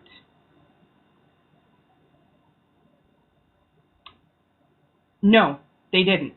They clearly didn't. In front of an audience, they didn't. Because I said no. And they kept telling me, not asking, telling me to bring them up. And they kept coming back on sock accounts. So since you don't seem to understand boundary lines or no, and you are the problem that your child does not know this either, you can also go ahead and wander off. Because I'm done being the parent here.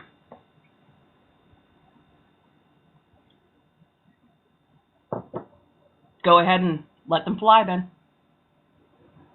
Yep. Yeah, go ahead and block them. Your child don't know shit, and neither do you.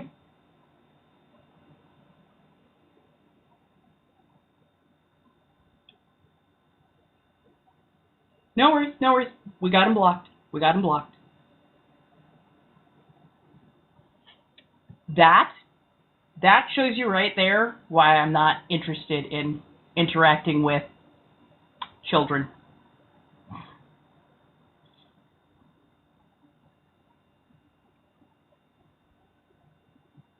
Well, yeah, they do. I'm like, the moment they said it the second time, I'm like,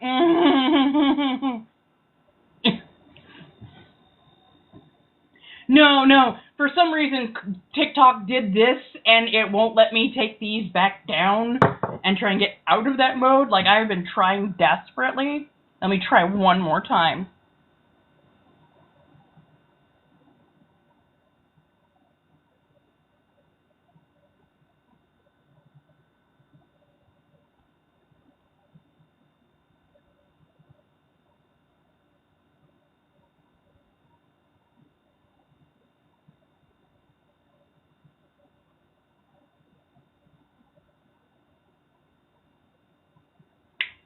Did I fix it? Did I fix it? I think I fixed it. Oh, thank fuck. Okay. Yay. Yay. Oh my god. Sorry, I had to poke a few more buttons on that one.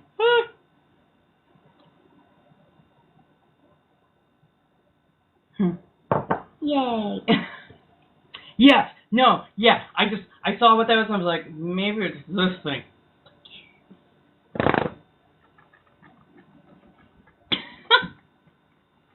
Yeah, I seriously, like 100%. I am so sorry you got hit in the sweep. I very much appreciated that you got a friend to be incredibly nice and give us some nuance.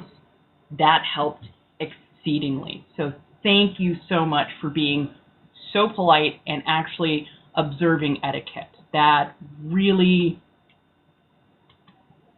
thank you. On so many levels, thank you.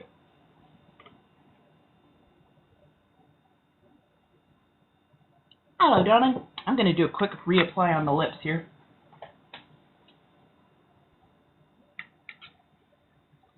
Kids these days. Also, the other thing that was the dead giveaway was the fact that that was not the picture of a mother. That was definitely the picture of a grandmother.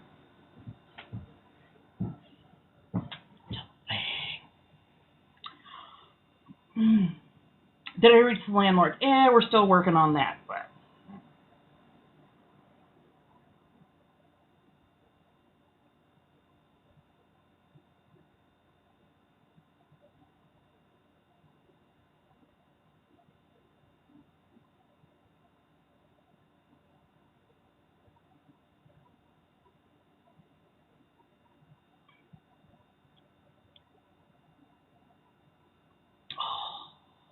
I swear to God, Nightcrawler is the most hilarious, hypocritical character ever made, and yet it plays so true to the trope, that particular trope that he is playing. I'm just like, Nightcrawler, highly religious, wants to breed more mutants into existence, likes to wear vestments, but also drags his dick through everything. I'm just saying. Right, like Constantine. He is like Constantine. The eyeliner that I used today, oh, where did I put it? It's a really good one. I actually really appreciate this particular eyeliner. Oh, there it is. Ha! It is the Ojos, O-J-O-S. I'm reading in Spanish. Oh my fucking God.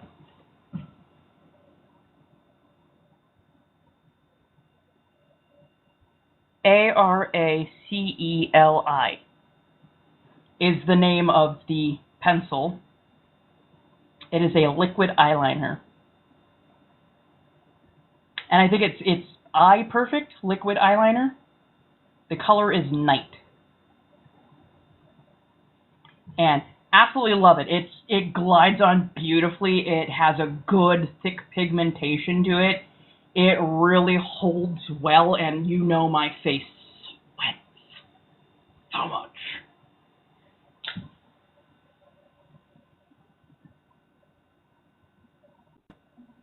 Got that good, Gene? Sorry.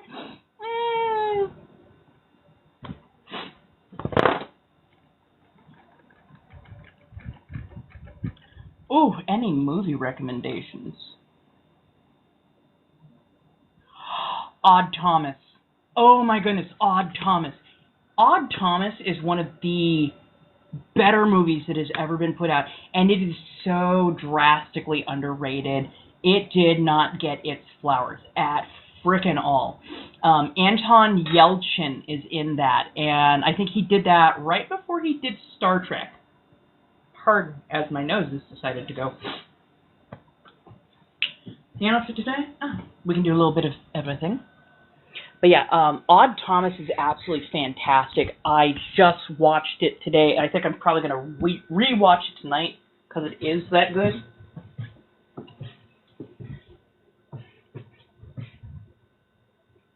So we've got the low heels. That actually helps just a little bit here as well. Got the lovely stripies. I got it from Shein. It is super comfortable. Super duper comfortable. Like, oh my God, so freaking comfortable. Thank you, darling. Thank you. Why, thank you. But yeah, Odd Thomas. Oh, the lipstick is Witches by Kat Von D. I absolutely, and then I did a little bit of, oh, here it is. Oh, yeah. LA Colors Holographic. And it goes on, it gives it just a little bit of glittery, and it absolutely is fantastic. Right, yeah, it definitely has a cute Beetlejuice. Honestly, I should probably do some Beetlejuice content with this. You're not wrong. You're not wrong.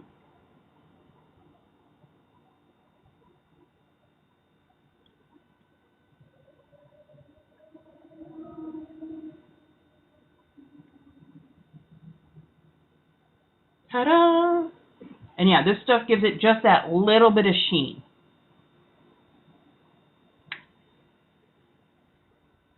So I don't have my ring light on, so you get a little bit more.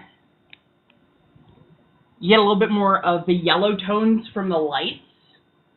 But yeah, it has a. I keep touching the dick with my thumb, which puts a little bit of grease across there, and it gives that soft look. And so do that. I'm sorry, I'm going to giggle over that for at least another minute. Because you're not wrong. You're not wrong. It has that very Buffy the Vampire Slayer quality. NYX Modern Dreamer palette. I absolutely adore them. They've got good, heavy pigmentation, and I love their colors. They really do shine through. Ooh.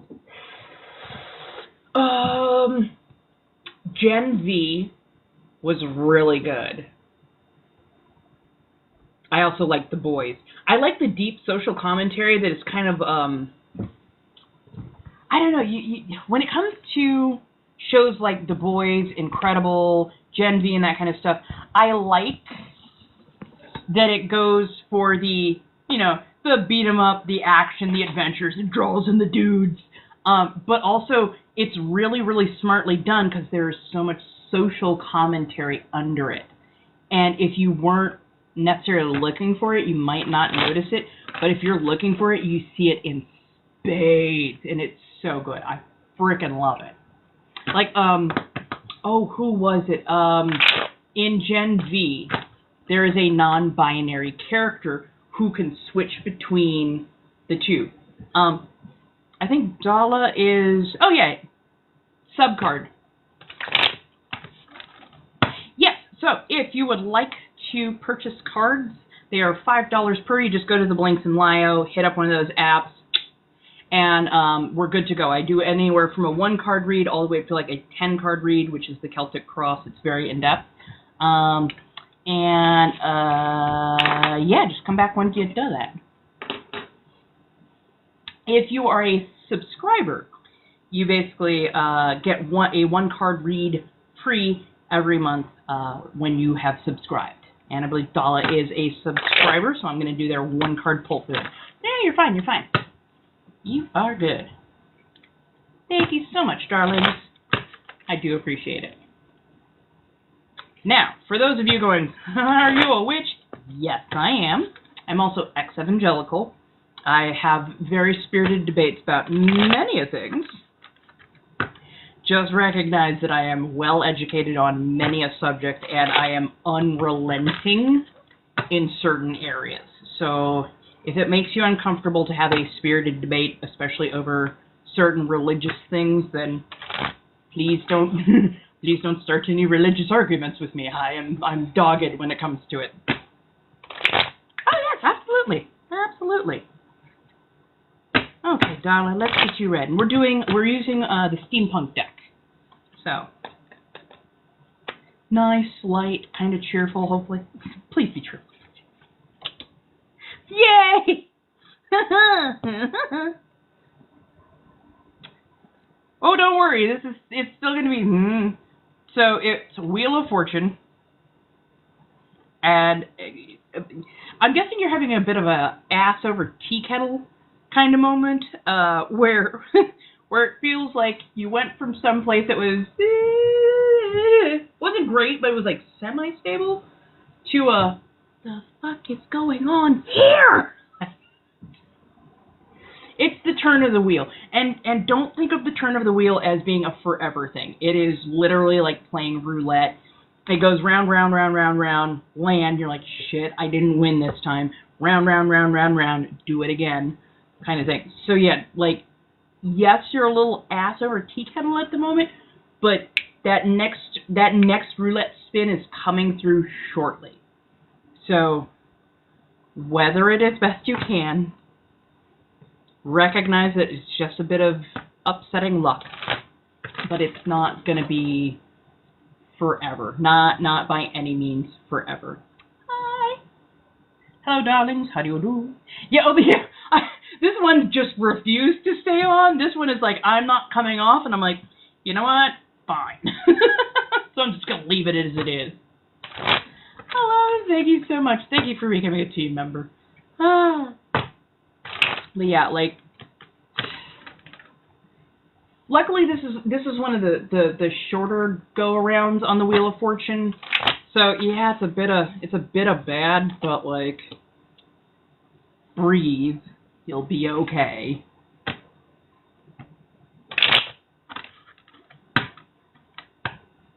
You subscribed? Yeah, the mic is being weird. I've got to go through and get a small pin or something and fully clean out both my mics to make sure that those are functioning. If not, I've got a few other workarounds. Honestly, at this point though, I really kind of need to get a new phone. My phone and my laptop are just so fucking old at this point. Hey, Cameron, I think Cameron's up next.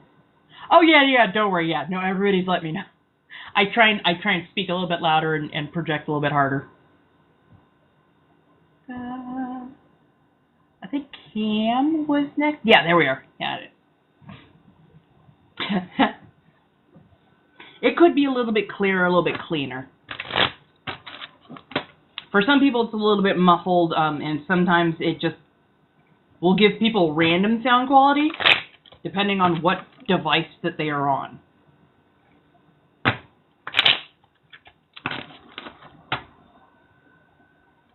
So how long do you think those kids are going to take before they come back again? Or do you think they've learned their lesson for the night? Oh, heck yeah. And I've got some pretty decent greens here, so I might actually try that out. No worries. We had a couple of very much minors come in and get demanding, as if that's ever going, oh yeah, let me just go ahead and bring you up because you're yelling at me in all caps. If I wouldn't let a whole-ass, grown-ass man yell at me, what the fuck do children think that? Hell no, like, I'll excise you from my life even faster than I would a whole-ass, grown-ass man. Like, children, no. I wish your mother had swallowed. No. If your mother had been a better bird, she would have swallowed, and we wouldn't have this conversation. Is one of my favorite insults. Hey, bee! Camera.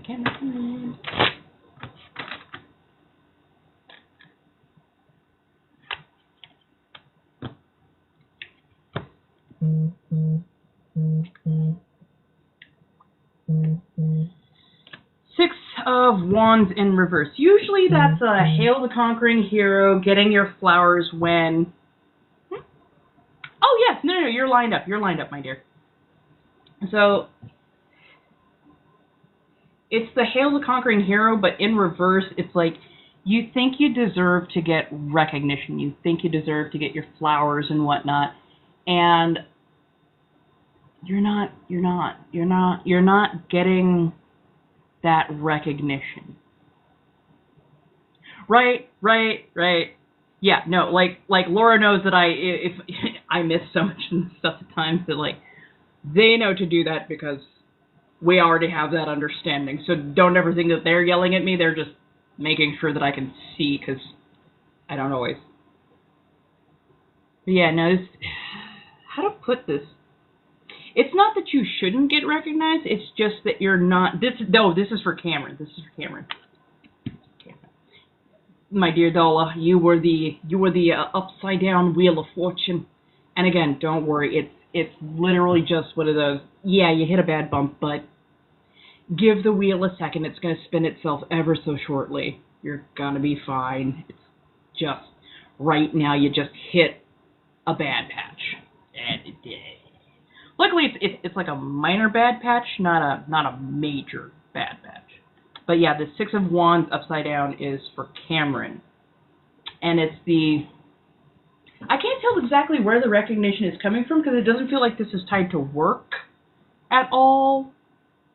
But it's like, you're feeling undervalued. You're feeling just really kind of underappreciated. Like, you've done a lot of stuff in quiet, not because you needed the recognition, but you kind of wanted at least a little something. Like, hey, could somebody please recognize that I've been working my ass off here? And it just feels like you have not gotten that recognition. And honestly, you may want to just point that out, like, hey, I've been doing a lot.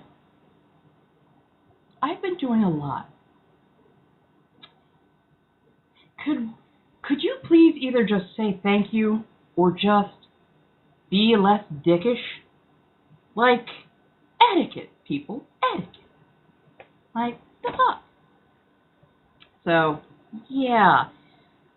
I know you feel underappreciated, but, like, gently bring it to people's attention that you are feeling very underappreciated, that you're feeling that your time is being demanded more of than it is. So, yeah. You know Thank you, thank you.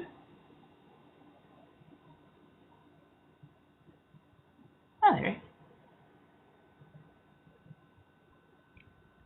Do, do, do.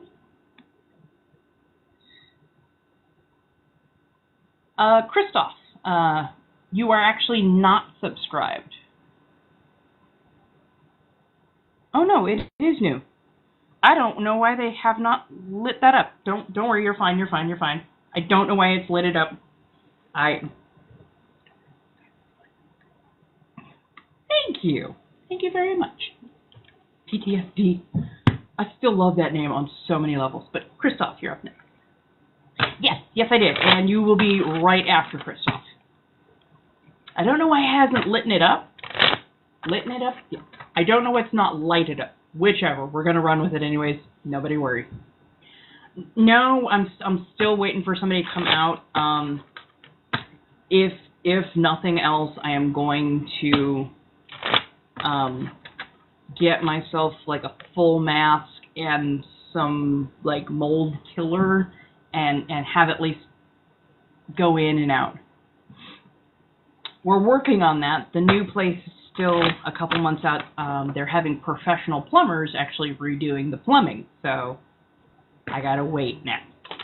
Because apparently there's a specialty piece that is not readily available, so they have to get that ordered and made in order to get that in place. I'm also going to ask for some handrails in the showers as well, because those things, oh my god, shower handrails, oh, best thing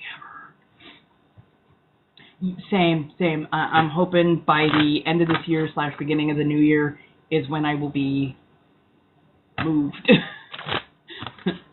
I need it at this point. I just really do. So let's get red for Christoph.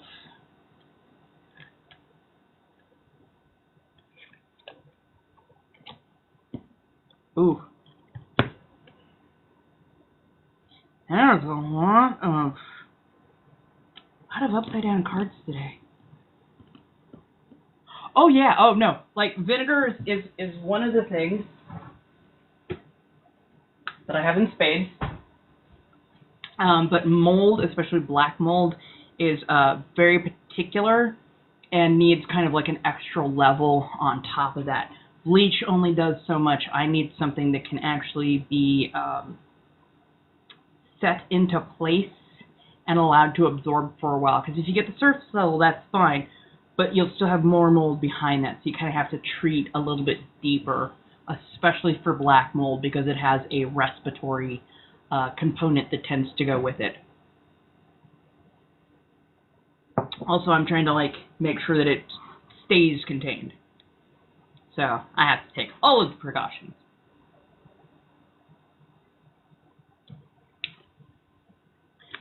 So 5 of coins is isolation. It's a feeling of not having enough, of not even a matter of less than, it is feeling empty, without, and it's kind of desolation when it's upside down. It's you feel kind of bottom of the barrel, as it were. It doesn't feel like you're in the depths of that right now, but it kind of feels like you're heading towards that. There might also be like a component of depression to go with.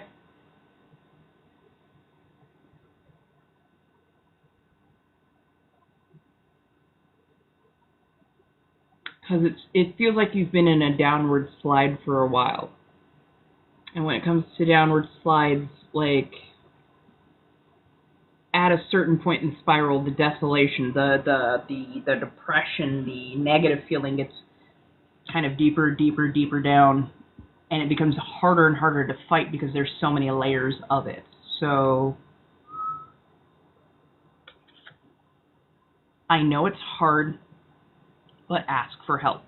And if you don't have help like from friends and family, don't be afraid to like go to like a crisis center. And I don't mean like pregnancy crisis, I mean like hotlines or even like therapy, peer counseling.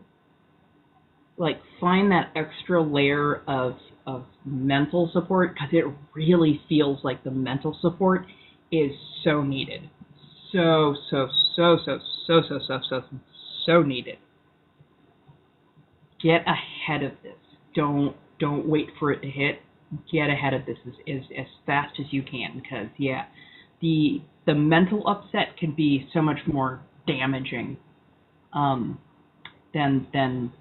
any sort of physical ramifications. And if you can get ahead of the mental part of it, you'll be much better off, and it'll be much easier to handle. So, yeah. Am I Mormon? Ooh, what part of this says Mormon as I drink my coffee?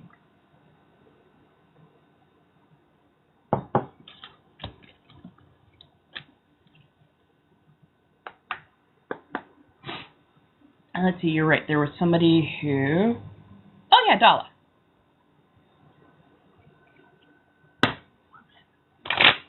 I might have taken Buddhist, maybe even Shintoist, any other number of things, but Mormon, that's a new one on me. That is definitely a new one on me. Yes, you're up on the list, my dear Noelle. Right after Dala.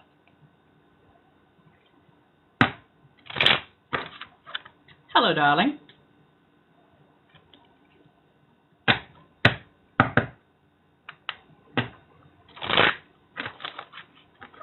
We're working with the steampunk deck today because, we're all chill and having a good time with it. Thank you, darling. Right.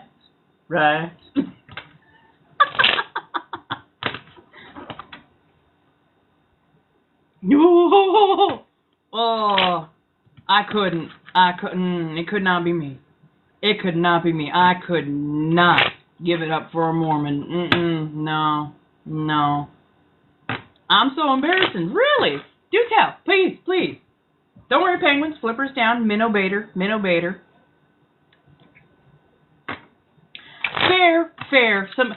That little black tie and that nicely pressed suit, I'm just saying.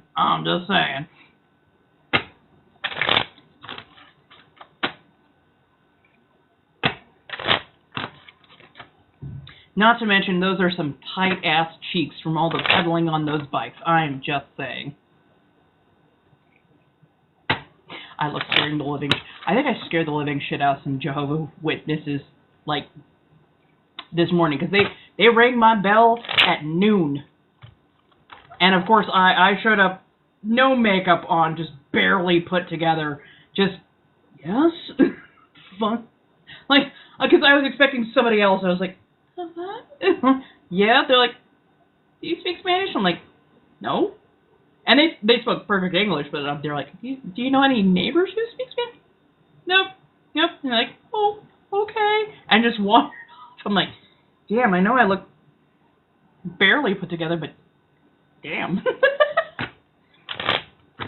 Speak to me.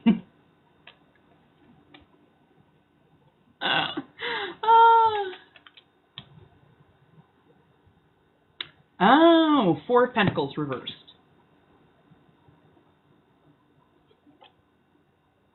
But funny enough, this does not feel like a negative. So usually the Four of Pentacles is, you need to save up, you need to, put more coin in your coffer. And when it's in reverse, it's more like, oh, you're being too miserly. You're not doing what you're supposed to. You're pinching every penny. This feels like, how do I put it? You don't have to pinch every penny. It's okay to go out and enjoy some time in the sun. It's okay to go out and get yourself a little treat. If it's under $10 and you got the $10 to spare, it's okay. You don't have to pinch every penny. When you become so miserly. And when I say miserly, I mean literally just like, oh, well, maybe I can afford to do it like 2 months from now. And it's like, dude, it's just an iced coffee. Like, get yourself the fucking iced coffee. Because if you don't work on enriching the spirit, enriching the mind, and letting yourself actually enjoy living, you stop finding reasons for continuing. And I don't mean that in the worst ways possible. You just get into that funk of, ugh, nothing's really worth it. Like, give yourself a little leeway to do something that makes waking up, getting out of bed, doing the thing worth it. Because it is worth it. And you're worth it. So please, be kind to yourself. Give yourself a little something to look forward to. But yeah. Easiest answer I've had to give all night. Yay! I believe Noelle is up next.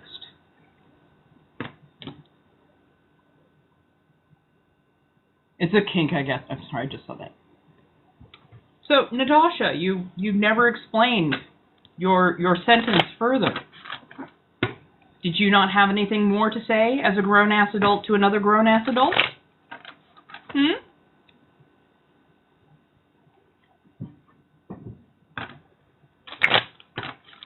Who's Susan? Did I call it, or did I call it, penguins?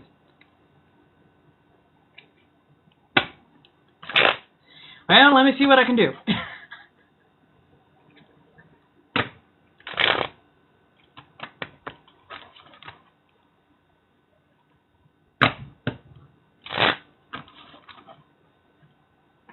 Oh. Ooh, good crunchy. Good crunchy.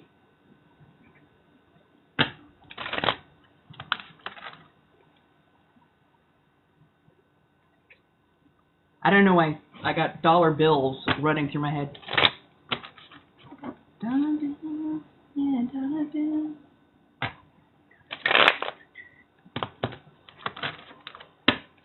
I have this account, and then I have In a Bath Resanguine Threads, which is my only other account. I don't slide into DMs. I only ever read live for a reason. And sliding into DMs, I'm a millennial. That is, no thank you, nerve-wracking, too stressed out, introvert, no thanks. So yeah, somebody's sliding in trying to pretend to be me. No, it's not. Go ahead and block them, report them, let me know what their tag is, and I'll just report them to TikTok Legal, and TikTok Legal can deal with them. Drop some money, drop some money. I'm sorry, I don't know why I have...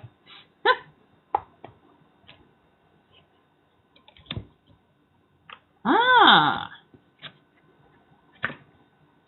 3 of Pentacles. Teamwork card, basically. When starting new projects or new endeavors, especially when you have to work with other people, make sure you're double checking the teamwork. You don't have to be like suspicious, like, oh God, are you going to do your job or not? No, just check in on the teamwork styles, because some people literally just need to be given a task and you let them go with it, and they do that and they'll come back when they're done. Other people, they need to like be able to workshop and network together and get all that done. So definitely communicate with your team on this new project. Because it feels like it's going to be like kind of one of each person. You're gonna have some that you just give them the thing that they need, tell them come back in X amount of time, and they will come back with it done early. More than likely, they will come back with it early, and they're like, maybe. And then you can double check the work and see if there's anything that needs to be gently tweaked. But it definitely feels like you're going to be kind of leading the project, not necessarily the team leader, but like the team delegate, which can honestly be a fantastic place to be, because when you can delegate, it shows leadership skills, but you don't always need to be the leader in order to have an important job within a group. So yeah, go in, delegate as need be, understand people's different styles, and kind of help moderate. Because honestly, that seems to be where your strong suit's going to be, is helping to moderate and delegate. Which I frickin' love that, honestly. Like, yeah. Should go well, and hopefully you should just make sure you're giving them time frames. If you can give them time frames to stick within, that's even more helpful. Oh, okay. Nice, yeah. Feel free to delegate. So, when I was an evangelical Christian, there was a couple things that pushed me out of the church. One of the major things that kind of took me out of the church was I saw behind the curtain, as it were. We got a pastor who was more concerned with money than with good works. If you're an actual Christian and you've read your Bible, you should be very concerned about the good works that you're doing for the community. Not so that you get recognition, but so that you're making sure that your community is strong and well put together and loved and taken care of. They, on the other hand, wanted records for how much people were making so that they could then tell people how much more they needed to tithe. They were more concerned with renovating the inside of the church and making it look all kinds of spiffy, instead of making sure that if we had homeless in the area or if we had people who needed help in the area, that they were getting the help they needed. Beyond that, they started sending deacons to show up to people's doorsteps and go, hey, we noticed you haven't been tithing enough, which is one of the biggest no-nos when it comes to church. That is a huge no-no when it comes to the Bible. Like, you don't pull that shit. You do not pull that shit. Oh, very much so. Very much so. Beyond that, I was a teenage Sunday school teacher. I learned real quick I don't like kids. And they that church, they like to give that gentle push towards motherhood. And I was like, no. There was just that, and I prayed, I worshipped, I read the Bible, religiously, and never really felt anything. And then one day I walked into a metaphysical store, a witchcraft shop, basically. I was just like, oh, I'll just walk in here. I've never been in here before, and this looks kind of interesting. Huh. And walking in felt like taking a breath of fresh air. And I'm like, oh,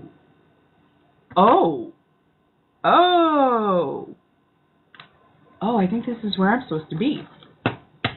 So, yeah, I pretty much made the decision that I did not like being talked down to the way the church was doing. And it wasn't just one church, Ethan. It was my grandfather's church. It was my parents' church. It was like several churches that I had been to. All of them was the same. And it was that, oh God, it was the fake happy. That kind of cultish happiness. That push to not ask questions, to not get clarity on people's actions, that force to forgive no matter what somebody had done. That didn't sit with me, and I could not rectify that, especially in my head. I'm like, no, there are certain people don't tell me to forgive. Don't ever tell me to forgive somebody. Forgiveness is on my timetable, not on yours. And when the church goes, oh, but you need to. No, the fuck I don't. I'm still mad. And they gave me like a toddler, I'm sorry. No, you aren't. No, you weren't. You're not sorry at all. So, off. So yeah, no.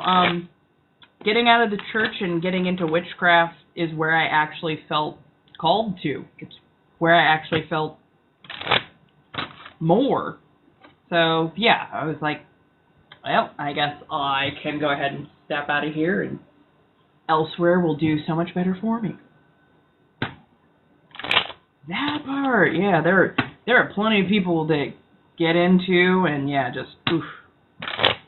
And like, it's not all Christians, just like it's not all men, just like it's not all palm-colored people. It's not everybody, but there was a high enough rate of people acting untoward, and then I'm like, this is not someplace I should be. Not for me. But yeah, it is what it is. Yeah, no, we had some youth pastors that were.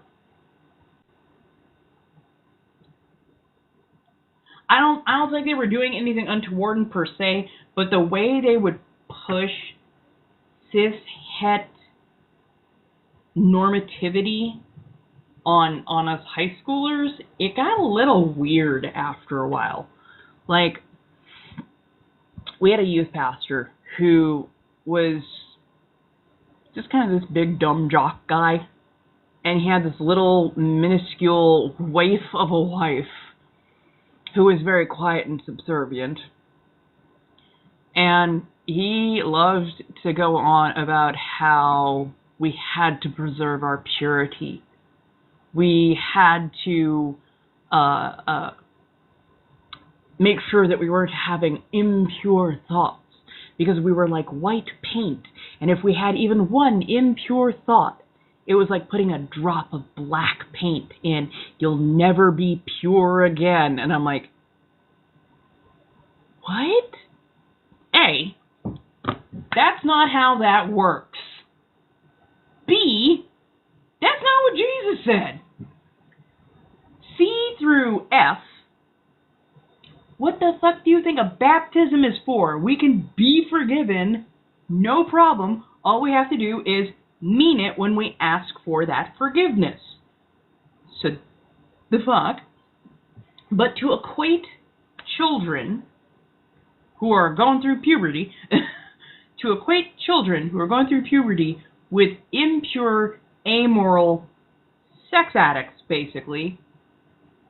What? What? Like, I was like, something's not right here. Something's not right here. Right? I'm like, the spirit is everywhere, and different spirits talk to different people.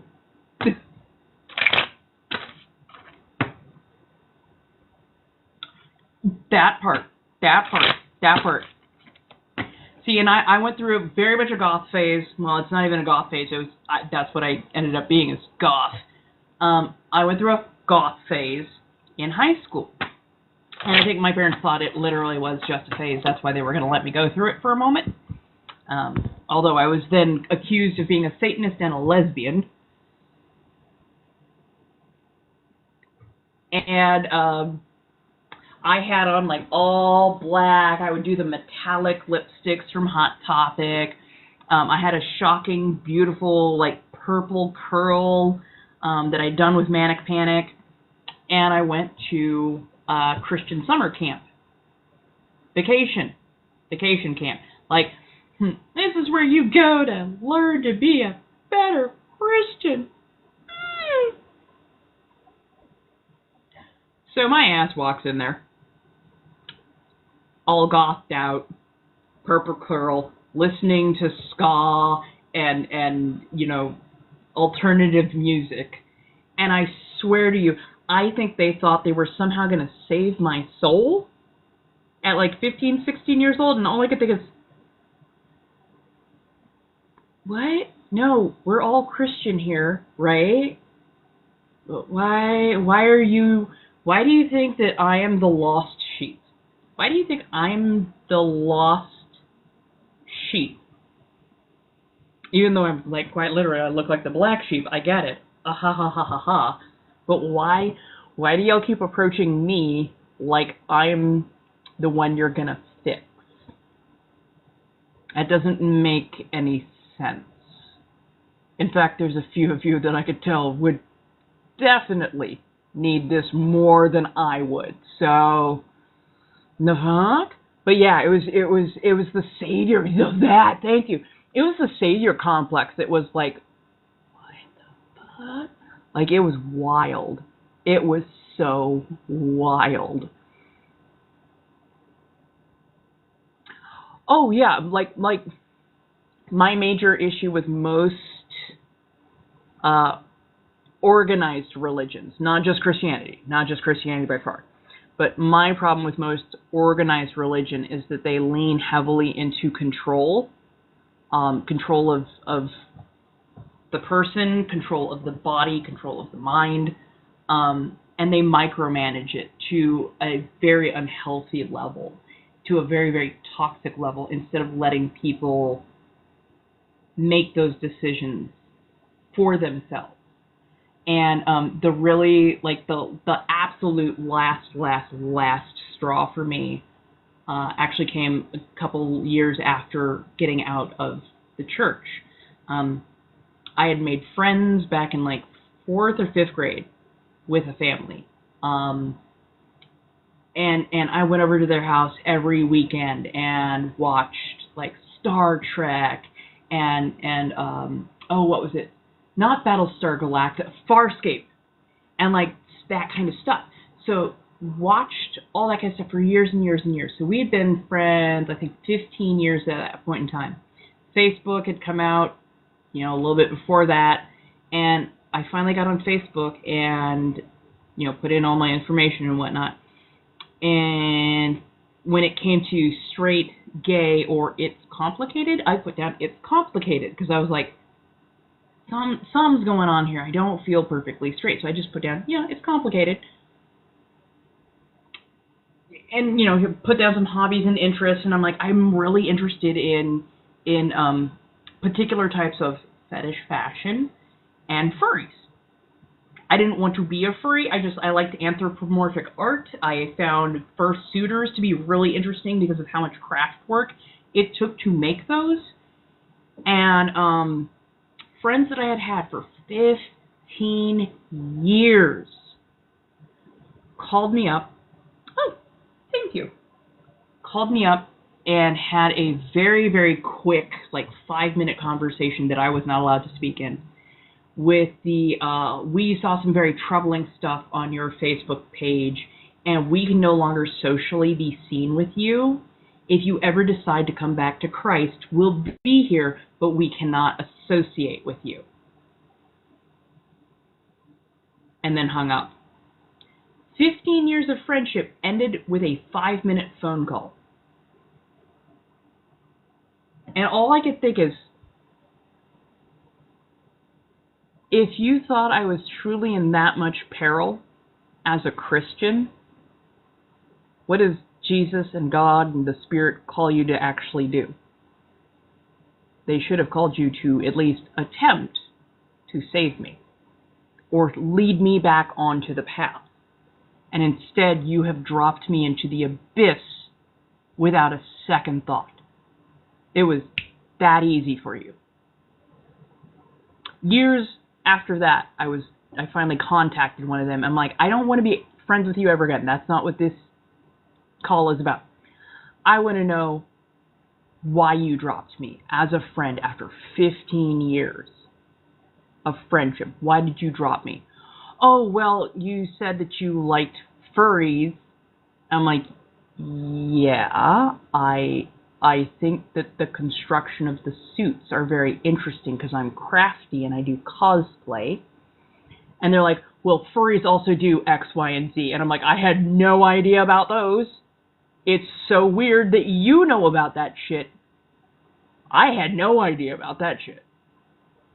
And then, the BDSM stuff. And I'm like, and again, I was talking about the fashion, and I clearly stated it was the fashion that I was interested in. And again, you dropped me without even trying. So, good to know, get fucked. Hey, Miss Iris, hello. Oh my God, yeah, no. No, yeah. Indian boarding schools, because that's what they were called. Indian boarding schools and missions and things like that. Those were absolute horror shows. The way they stripped people of their religion, their heritage, their language, their culture is unforgivable. It just oh, honey, I'm so sorry. I'm so sorry you ever had to go through that, let alone still going through that. Oh my goodness.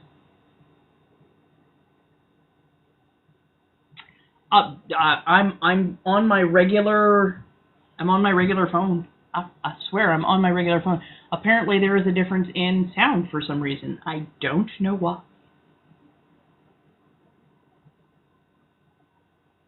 And some people seem to be having problems and some people not.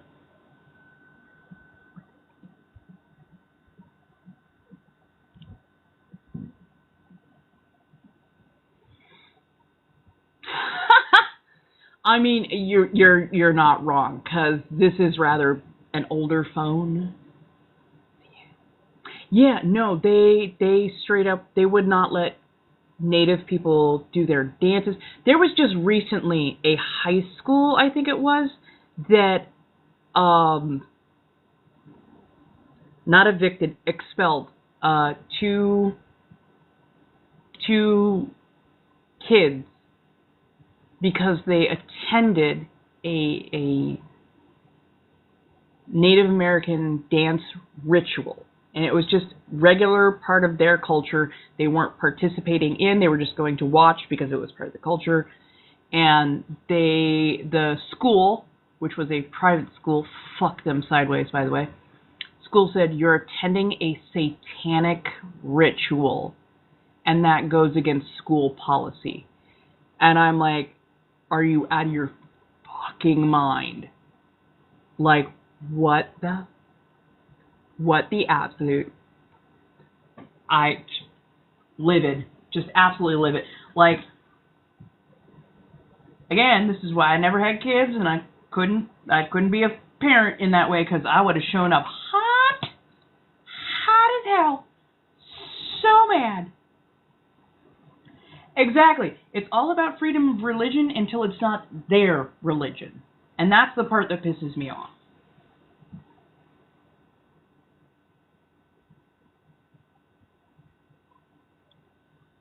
Do I have the thing? I'm not trying to, though.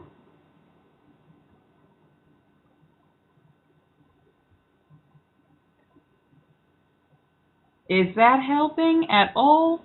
I don't know. I don't know what else to do at this point.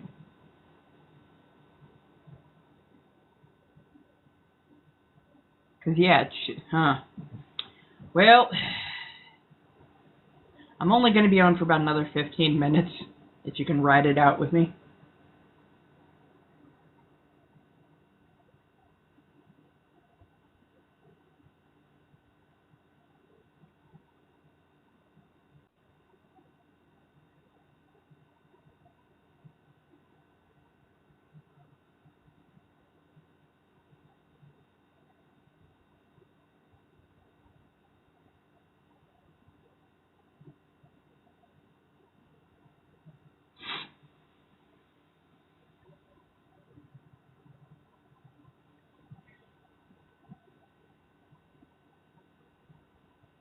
No, don't go. You want me to stick around even with this muffle?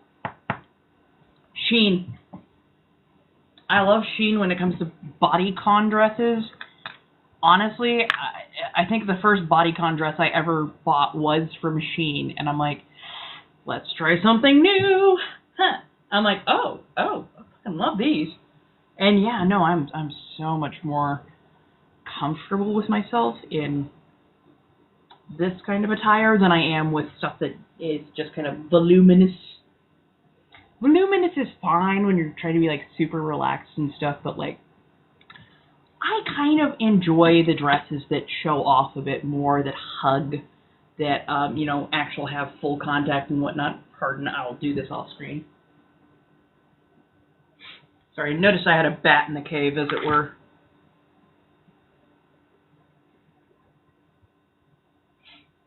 There we go. I am not mad at that. Honestly, between the big hair, the gray, I can rock with that. I can definitely rock with that. Right? They do have good prices, and they do have good pieces, and they're actually rather durable. They actually hold up.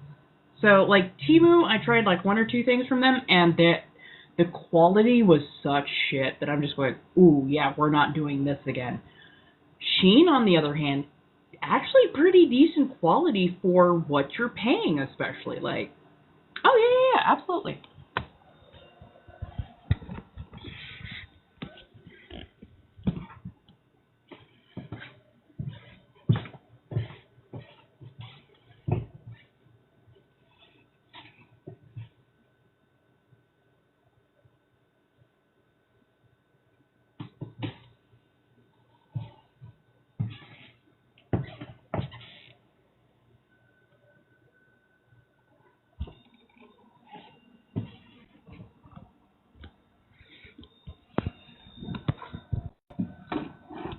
Right. It's super cute. I think I could do a little bit of, like, femme Beetlejuice content with this and be rather happy.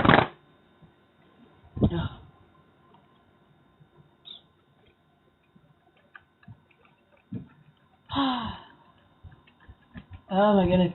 A little bit warm today. A little bit warm. Actually, let's head back to the bedroom. Right. I freaking love that. I love fans. I do love a good fan. Now let's see if I can clear the path so I don't trip coming back and forth. Okay.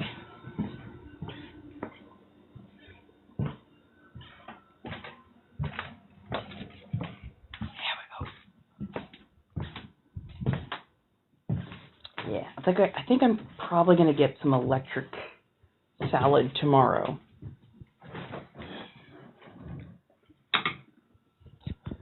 Because I think I need a little mental decompression. Ooh, goodness. Been white knuckling it. Pardon me, darlings.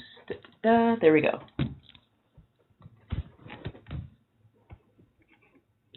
That part, right? I usually do. Well, and funny enough, they have that nice split in the back, but they don't have it, like, up the side.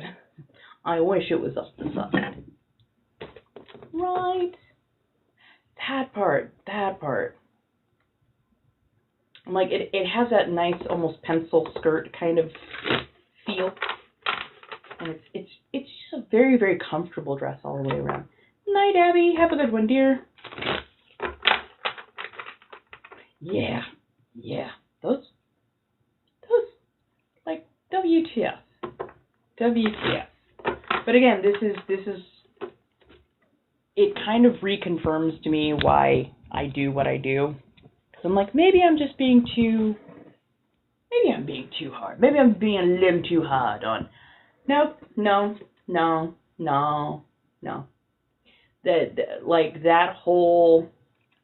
That whole incident really kind of reconfirmed, oh, nope, there's a very good reason to not have them in here. And the very fact that they did not take no for an answer, that they did not listen, that they did not honor boundaries, and instead acted so untoward and repeatedly, and then tried to come in here and pretend to be a parent.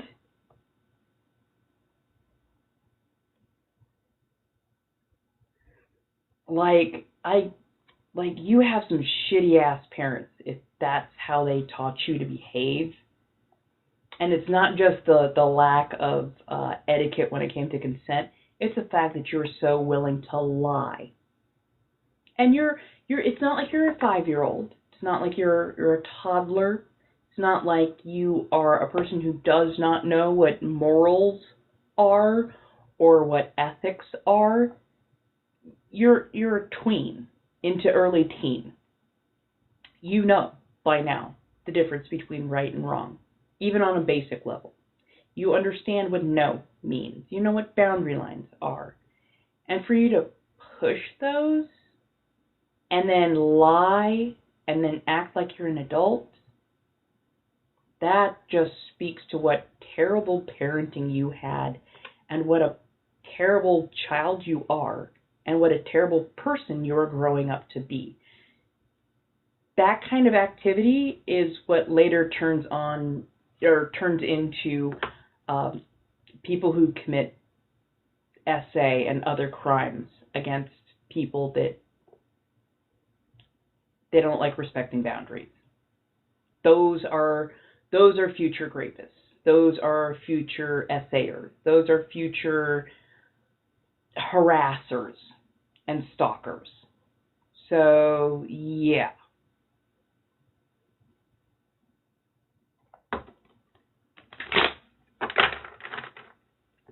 Why are you self-conscious?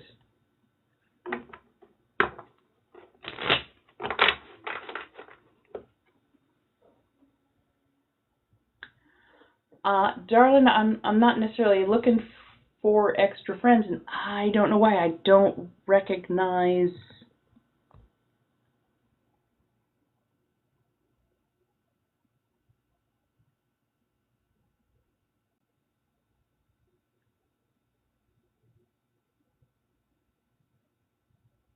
Huh. I don't know why I'm like, I can't quite click the picture and the conversation together. I don't know why. Let me keep up the banter in here, and we'll see where it goes from there.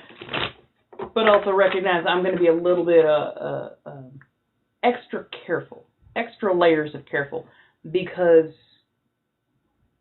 of things that happened earlier this year with a different person. So yeah, I am extra vetting any new friends, as it were. Oh no, I knew what you meant, Fox. Thank you so much. I do appreciate it. You need one more card, Dollar? Why do you need one more card?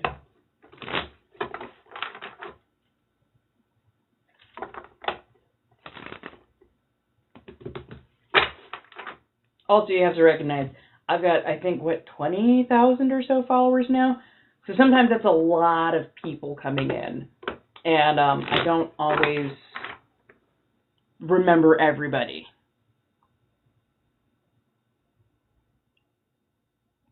Yeah. Like, yeah.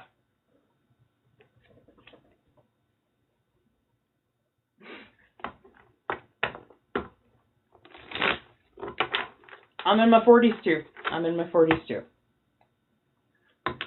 Yeah. Those are fun. Thank you so much. Oh my goodness. Pumpkinhead. Oh, that's comedy. That's frickin' comedy.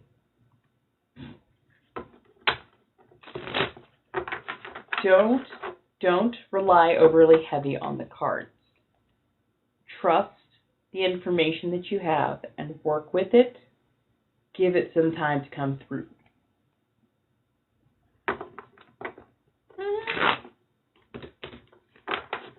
No. I mean, 40, you're moving into your middle ages. You got just enough sense in you to set some boundaries, but not quite enough sense in you to not one-handed pick up shit and throw out your back. Favorite holiday is Halloween.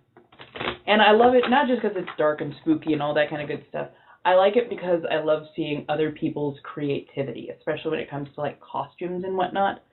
I love seeing like the stuff that they come up with and the effort that they put in, especially when it comes to decorating. I find the decorating to be way cooler than Christmas decorations, which are usually just a shit ton of lights, enough to drain the power grid and heat up an entire neighborhood. Which sometimes those light festivals, like we have light festivals where like you know which neighborhoods to drive through, and like literally people will sit and drive through neighborhoods at like 10 miles an hour.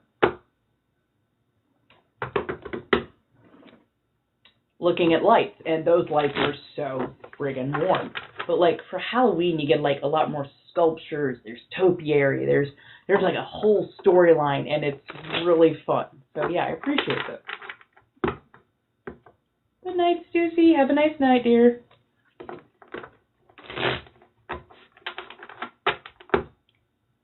That part. There was one neighborhood that I used to live near that was so heavily festooned with lights that if you walked through, you came out about 3 pounds lighter. You didn't need a coat. You didn't need jacket. In fact, you had to like almost wear summer gear because it was so bright, so intense, and you would just be sweating buckets. And I'm like, WTF. Just middle of winter, and I'm in like shorts and a tank top because of how much heat is being produced. WTF.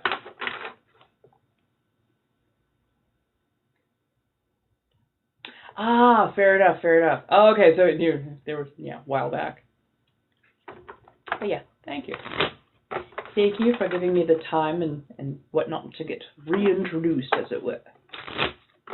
Hello. Thank you so much. Thank you for all the likes, the loves, the shares, and the whatnot. So if anybody needs a reading, all you have to do is go to the Blinks and Lio. It's $5 per card, and I will be not a problem. Born and raised in Alaska. Oh, nice. Don't worry, I'm not overly great with technology either, because apparently I still have something on here that is... I don't know how to turn off. No, I have no idea. There. What was I just talking about? I literally lost all my thoughts straight out of my head.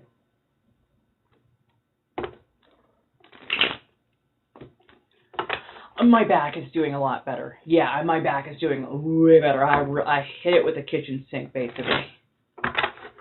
So yeah, the last couple of days, I missed a few days because I threw my back out. Yesterday was my first day back on, and it was still being really aggro. I finally got it to relax today, so yay.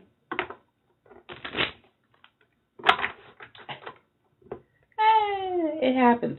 You know, you think something's doing its thing, and it's not. So. Yeah, overall I'm doing a lot better. I need to continue to try and expand my social media presence. I think I'm slowly getting a better idea of who I am and what I want to do. I'm just hoping I can get the ADHD to work with me on it. But yeah, like, I think I have a better idea. It's weird to be a person who doesn't necessarily have the most solid identity because of a lot of the PTSD, CPTSD, the adoption, all this other stuff. So many things that played into my identity being flexible for other people. And like now I'm coming into the realization I'm a whole adult, so I need to, or at least I now have permission that I give to myself to be what I want to be. And that is a wild concept for me because of how I grew up. Oh, don't worry. Yeah, trust me, I know. Like, I don't know if people can even see this. But if you can see the calluses that are on my finger, or actually on a couple of my fingers, yeah, I'm a gamer. And I game with long fingernails, and I had to put some bump raises, not only to stop myself from breaking keys, but to get my nails up out of the way, so I understand. You can either go through the ash caps or through the ven. Either one is fine. There's also coffee, there's throne. Worst comes to worst, you can also do gifty here. That will also be just fine. I do Overwatch 2, Total Mayhem mode. And no, I do not game with followers because I am competitive. And I admit this. I am competitive. I can get a little... At times, I am competitive. I am competitive.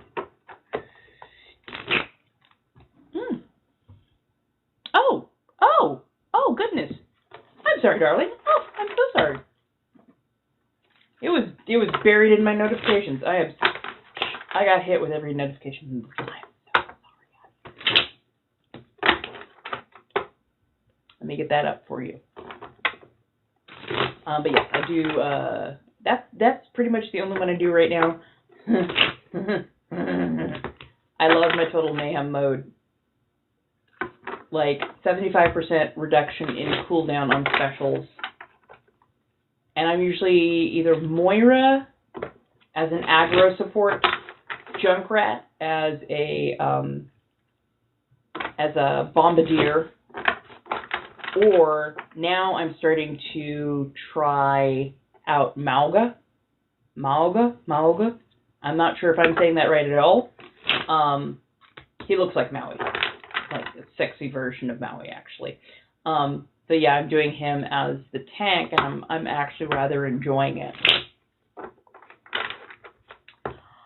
I played Diablo 3 and a little bit of Diablo 4. I do find them fun, but a little repetitive sometimes to get that level up.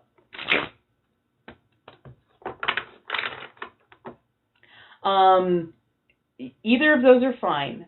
Or Coffee has a way that you can donate, and Throne has a way that you can donate. Like I said, if any of those don't work for you, then you can come through here to do the gifty.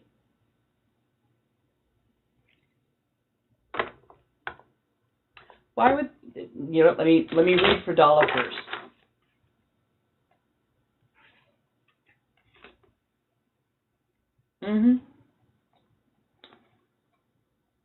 Nine of Wands. So, Nine of Wands. Kind of that, looking over, seeing the path ahead, but it feels like there's stumbling blocks in the way. It's like you want to proceed forwards. In fact, you want to proceed forwards at speed. Yeah, you can also do a $5 gift on here. It's like you want to proceed at speed, but you can see that there's a stumbling block. You're just...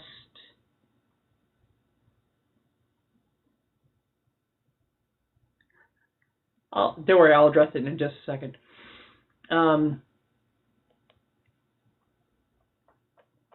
Feels like you want to proceed forward, but you know that there's a stumbling block in the way, and you're not sure how to clear it. So it's one of those, oh shit, how do I navigate around this? This is going to slow me down. Don't take it fast. Don't, yes, try to avoid the stumbling block, but the best way to avoid the stumble is, instead of charging down the hill, take the slightly longer route. Take the slightly slower route. That way you're not going full tilt. I feel you. Oh, gods, do I feel you on that. Yeah, like they're... Dealing with shit is a lot. But find the small thing that you can get done in like 5 minutes. Get that done. Do the little thing. That way it's off your plate. Then do the next little thing. Get that off your plate.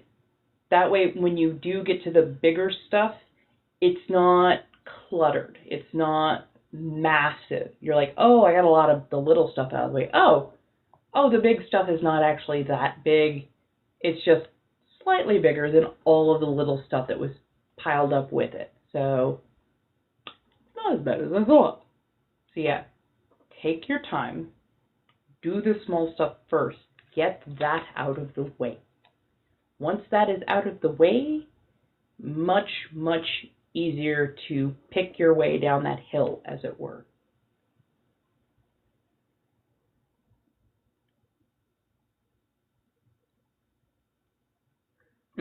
Yeah, that's why I always send people to go to through the bio, because sometimes they get weird on here about trying to get those gifts and whatnot purchased. Oh, hopefully not too much younger, but younger isn't necessarily bad. You just want to take it slower if you're dating younger, because you want to make sure that you're not an undue influence. But also you want to make sure that the communication is clearly there. You're welcome, my darling.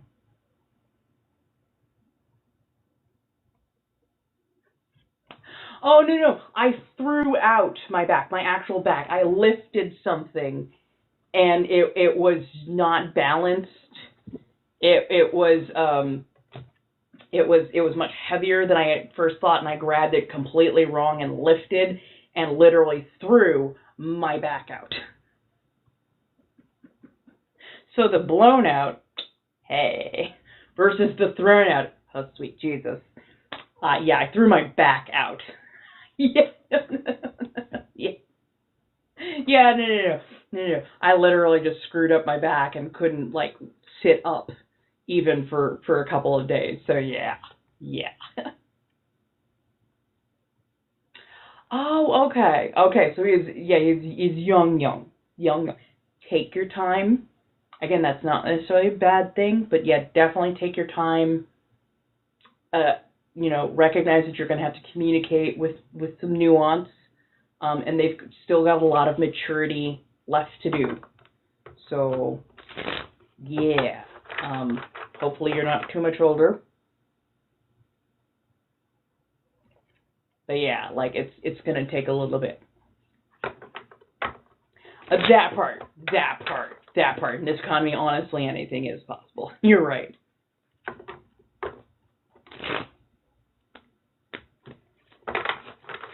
That would be so fucking funny, a spirit box. Oh, Lord.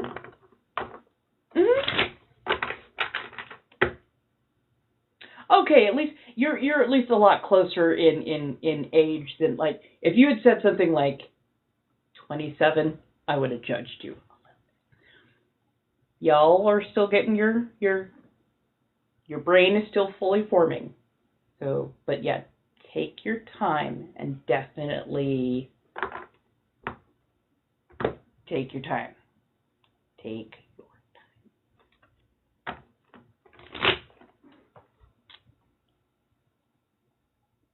time. Nope. It would have shown up. Which service did you use?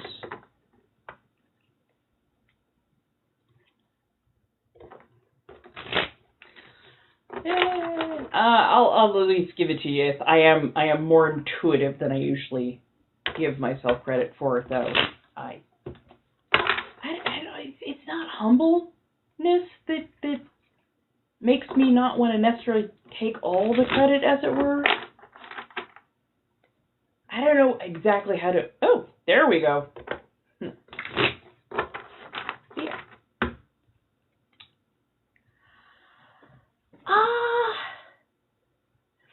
Wicked was never my musical. Wicked was never something that had a lot of draw to me. And I love that they are using such a diverse cast.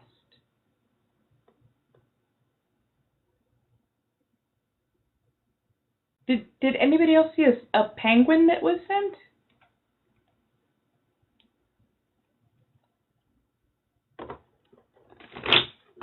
I'm sorry, but yeah. I find it... I can't be mad. I'm definitely not mad, but I'm just they used a black woman to be the Wicked Witch. Why do I keep seeing this trend of black people being casted as the villains, as the bad guy, as the wicked? Yeah, I'm like, I didn't see it. But yeah, like it the fact that black people keep getting, especially more recently, getting casted as villains, that's the part that is just like, we asked for diversity. Why are we being cast as the bad guys? Oh, there it is. Is that fucking pesto? Is that pesto?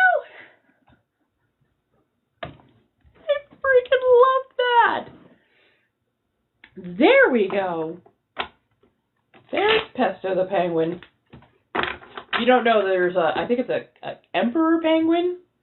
This chick is like 45 pounds. It is the most gordito baby penguin that you have ever seen.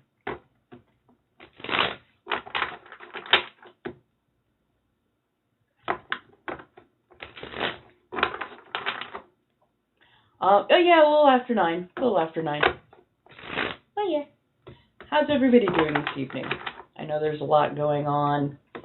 This world is a little bit wacky. I'm trying to remember if, like, what...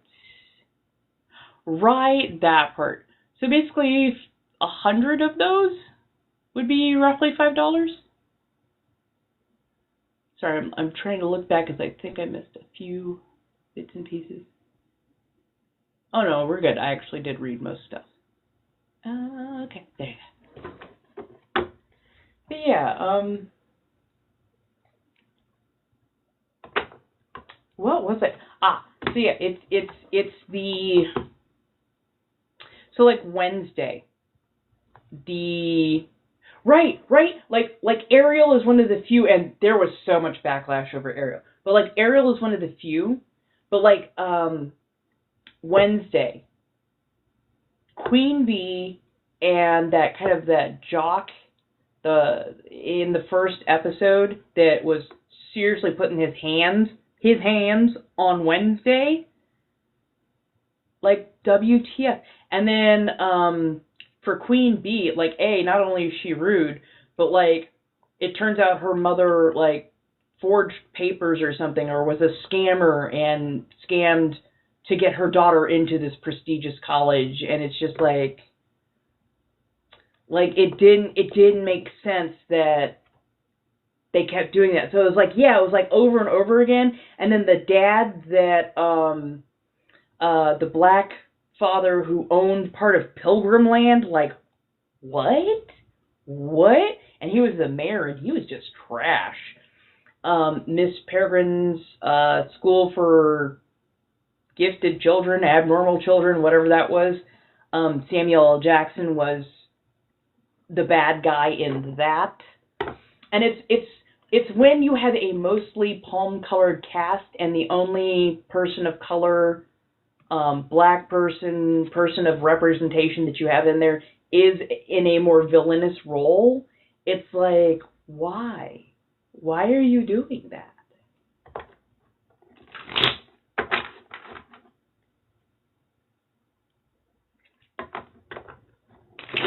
Yes, and I do love that. I do love that there is cultural representation. And I know in Wicked she is not necessarily the bad guy. She is not the big villain. But it's like we all know what she turns into. We all understand what goes on in Oz. So it's just like, I love that we get some representation, but when you're the only representation, it kind of gives me that kind of ick feeling, like, why isn't there more? Why isn't there more diversity going on? Because if it was like, oh, you've got a cast and you've got multiple people of color, multiple black people, multiple brown people of all different ethnicities, then it's like, okay, everything's balanced, cool. There's nothing untoward and no hidden message here. But like when you only have one, it's the implication. Yeah, oh, there you go. You even use the word. Yeah, it's that implication. And I'm just like, the implication is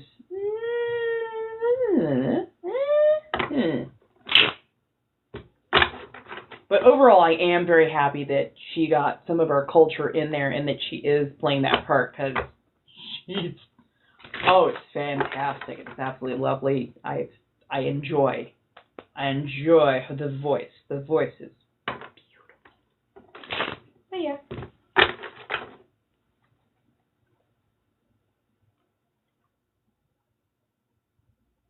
Okay.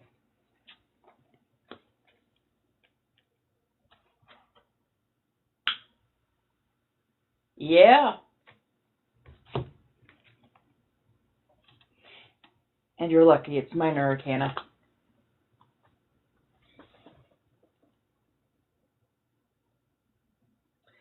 Three of Pentacles. Usually Pentacles, the Three of Pentacles is about teamwork, about working together, learning each other's communication styles, networking, all that kind of stuff. Instead, there is a lack of communication. There is a lack of bonding, of networking. The team doesn't work. The team does not work. And it's not gonna. It's not gonna for a good long while. And it's not because of outside undue influence, it's internal. It is internal undue influence. Yeah.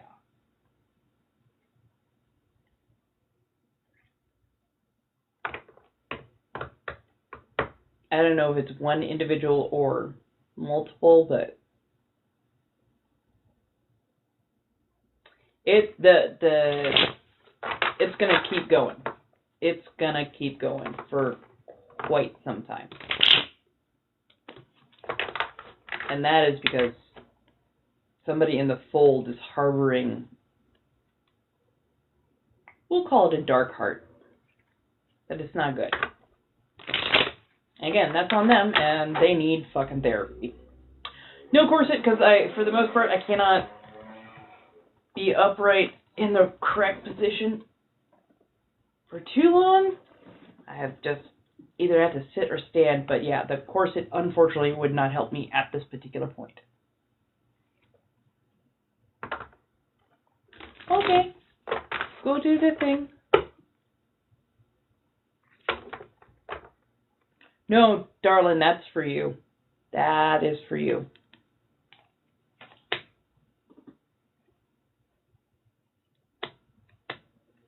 It's not a good situation. And I can't tell you who is bringing it in, but I'm going to say closer to you rather than further away. Yes, you as in April. So the Three of Pentacles in reverse is the card that was pulled. And usually when it's right side up, it's about teamwork, it's about communicating, networking, getting the whole team on track. In reverse, and I am so glad that it is minor arcana, in reverse, it feels like there is somebody who is creating darkness, but it's not an outside influence. It's not somebody putting a hex or a jinx or whatever on you. It's not. It's somebody's own shitty attitude. Somebody's dark heart that is causing this issue. Honestly, therapy is what they need.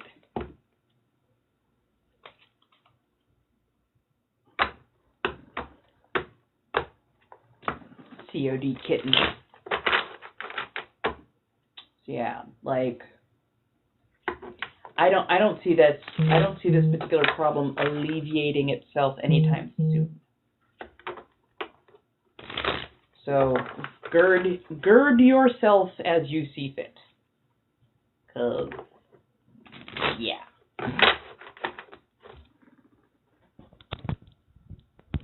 If you need to, separate from the family unit, as it were. Just missing a price. You just need one that has like a little bit of a stash. little bit of muscle here. Dollar, are you there? I just saw something pop through.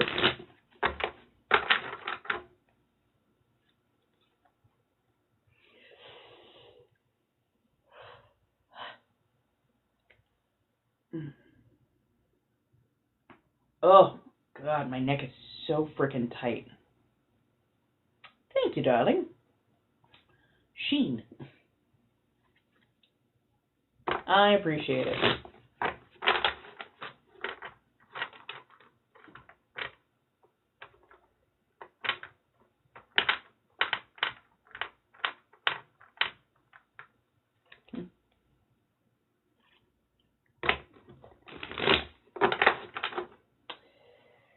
Yeah, keep it. Keep that distance. Keep that distance. There is nothing wrong with cutting family off. There really isn't. There is nothing wrong with cutting family off.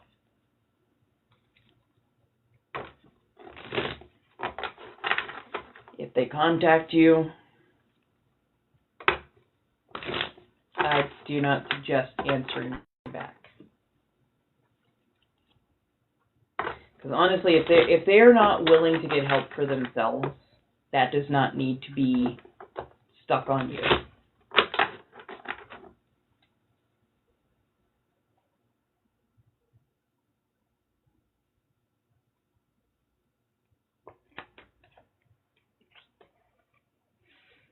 Knight of Swords. Oh, I like when he shows up. Dala, this one's you. It's the Knight of Swords.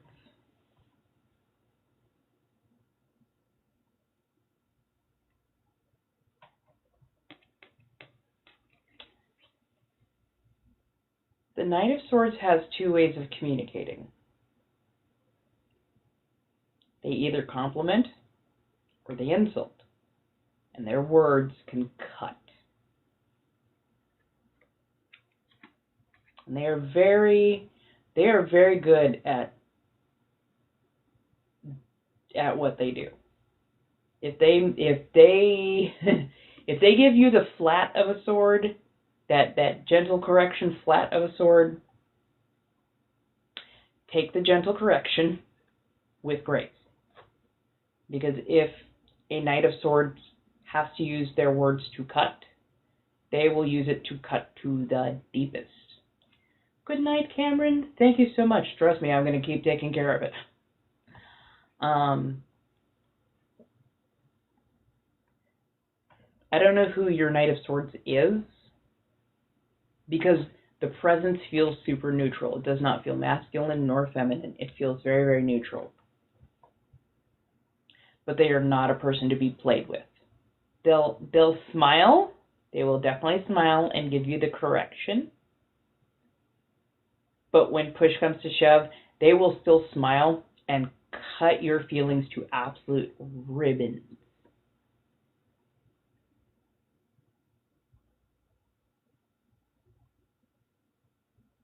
Oh, yay! You're welcome, dear. You are welcome. Yeah. Take the correction. Because, like, I know the flat of a sword doesn't feel great. It has a certain sting to it. But that's the gentle correction. If they have to give you the sharp end, you're going to feel it for ages. It's going to leave a mark. It's going to leave a big mark. So, yeah, if especially if somebody of experience, somebody who is an expert in the field, gives a gentle correction, even if it kind of feels like it sucks, take it with a good dose of grace.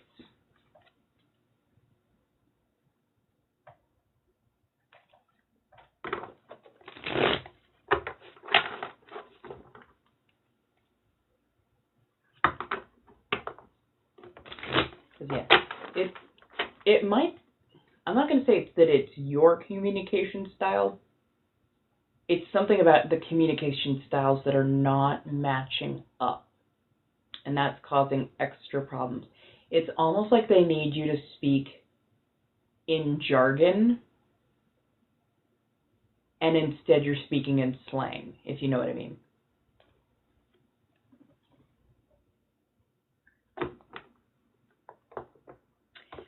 Don't feel bad for that.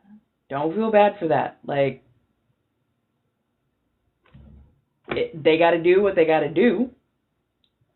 That is not on you. That is on them. Oh yeah, no, that's what I've been in here. That's what I've been reading from is my shadow deck. So I'll get you pulled for your month. By the way, thank you so much for getting me up to 16K likes. Thank you for all the gifting, for the sharing, for the banter, for the everything. I really do appreciate that, my dears. Yeah, never feel bad that somebody else put themselves in a situation, especially when it comes to that. Because remember, if it's in the hands of a DA, it's a bit more serious, and there's a reason why it got to where it is. I'm not saying the DA is always right. I'm just saying it takes a lot more to get to a DA level situation. So.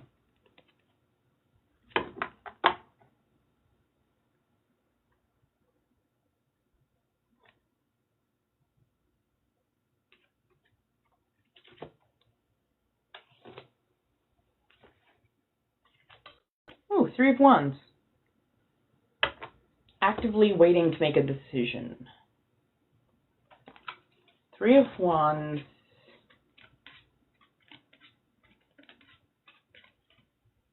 You're ready to go. You got the car packed. You're going through your checklist. You're making sure you got everything you need. Now you're just kind of waiting for that last person to arrive so you can get the last bit of the car packed up and ready to go. So yeah.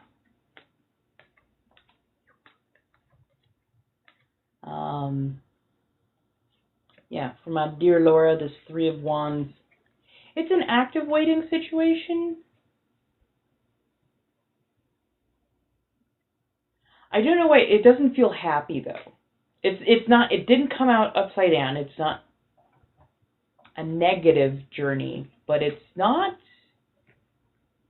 It doesn't feel like a joyful one either. It feels like there's a lot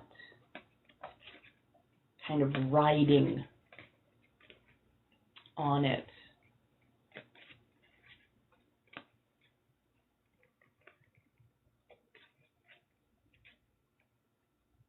It's not a situation you can avoid. It's just something that happens.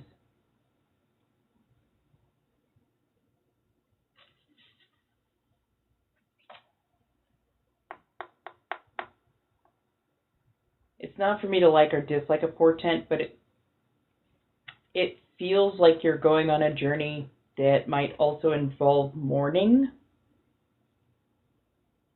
but also a lot of reconnection. So $5 per card.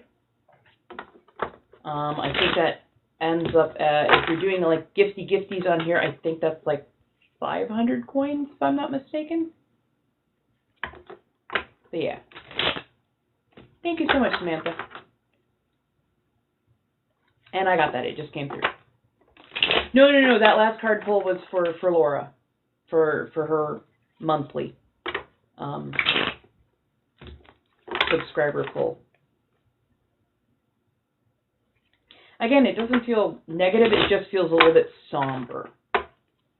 Oh, we can get you pulled for a few then, Miss Iris. Let me pull for Samantha, and then I can get a couple for you. Because yes, I know I've noticed.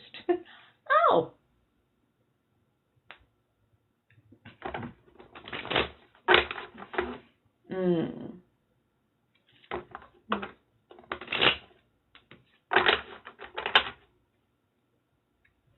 Somber. Yeah, somber. But again, not bad. There's going to be reconnection. But yeah, there's a tinge of somberness to it. So let's do Adios, Samantha.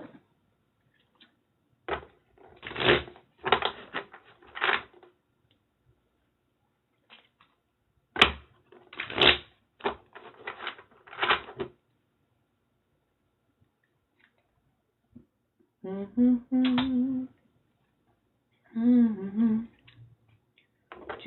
yesterday.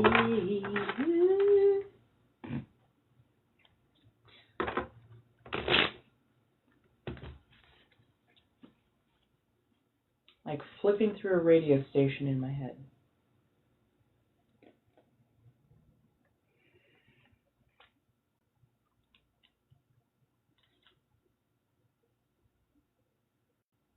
Ooh. Okay, 2 cards came out for Samantha. Strength and the Knight of Swords. And we just saw me shuffle, so. You need to work on your communication. Turn up the volume. There are things that need to be said, there are things that need to be done, and you've been going about them slightly more politely lately. Because you're not trying to be overbearing, you're not trying to come in like a lion. But you're not getting the results that you've been hoping for because you've been polite. You've been quieter. Now is the right time to turn up the volume and, like, really say what needs to be said with all of the courage and conviction that you have. Because what needs to happen, and you don't need to be overly polite about it. You need to just communicate bluntly. But no, I swear there's no radio on currently. I was just about to.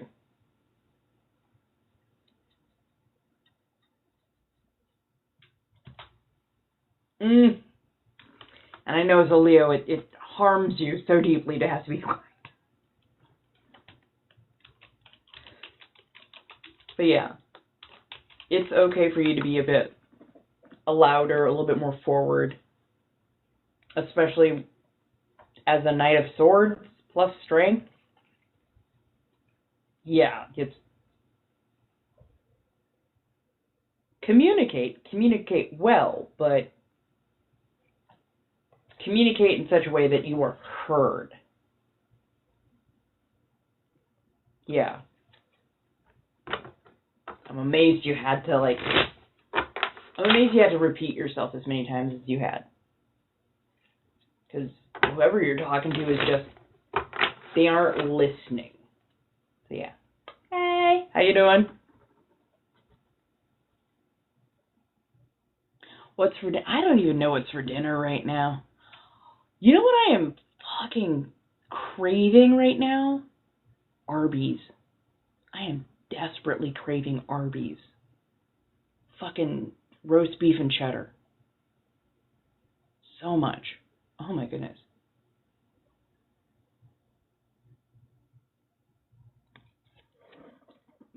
Don't worry, like I don't know, maybe that is just something or someone coming through. Right? Tell me that onion cheddar bun ain't the best thing ever. I'm just like, that plus a Popeyes frozen sugarcane lemonade. That sounds so good right now. Oh my god, the sauce. That tangy sauce, and you put a little bit of that horseradish to go with on top of the cheddar. So fucking good. So fucking good. Actually, I gotta see if there's an Arby's near me.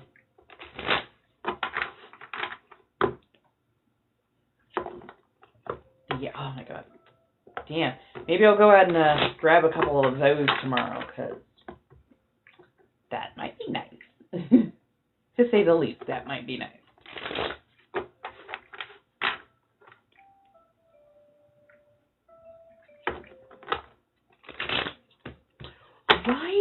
Right? And that's the weird thing, is I will completely forget that Arby's even exists, and then suddenly I will have the world's biggest craving for them. And I'm like, look, they are good. They aren't great, but damn it, they are good. And when you want them, because those onion buns, so good. Absolutely freaking adore that onion. It's so soft, it's so fluffy. They've got that like nicely like caramelized onion on top. It's permeating the bun. It's so good. Oh my god, an hour and a half. Don't worry, Miss Iris, I'm shuffling for you now, my dear. Yeah, an hour and a half. Good no. Oh shit, I forgot about their curly fries. Wait, did they also have waffle fries, or am I daydreaming a bit? Am I have like a mandala moment?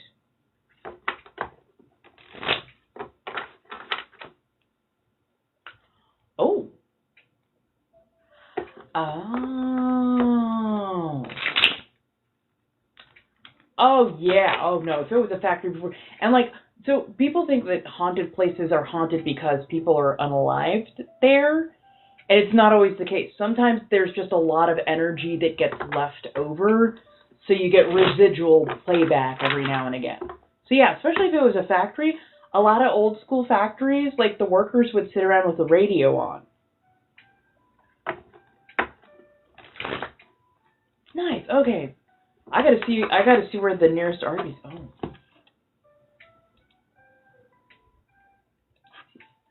Arby's.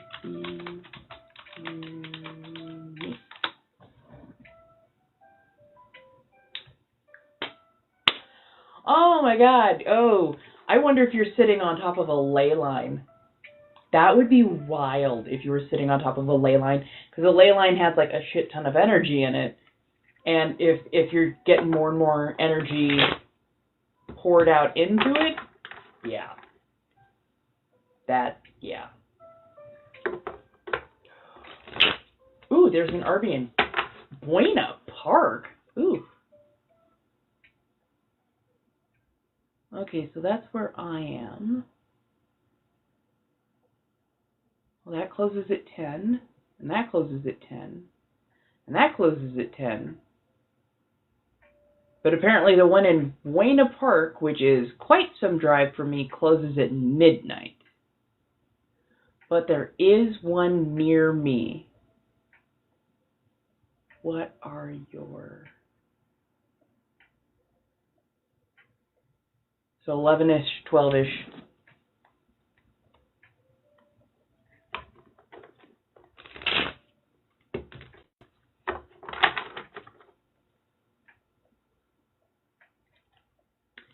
Yeah.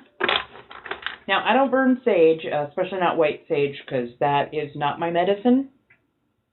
White sage is strictly for Native American people, and I am not trying to get myself in trouble with that part of the spirit world, to say the least. But I will sometimes burn other stuff, like sage, but not white sage. And I don't tend to do it often. I tend to prefer incense instead. Frankincense and myrrh are like my two biggest. I'm West Coast. Ooh. I almost want to say In-N-Out, but there is something right now that is just screaming beef and cheddar with like literally 2 packets of sauce and some horseradish. Like, just hit my heart with an artery clogger, as if my back going out isn't enough problem.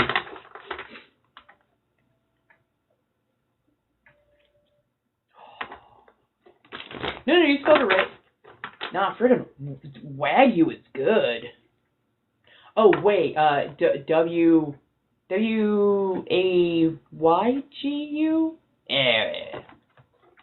Yeah, dragon's blood is good for protection as well. Ooh. Well, Miss Iris, let's get you pulled for.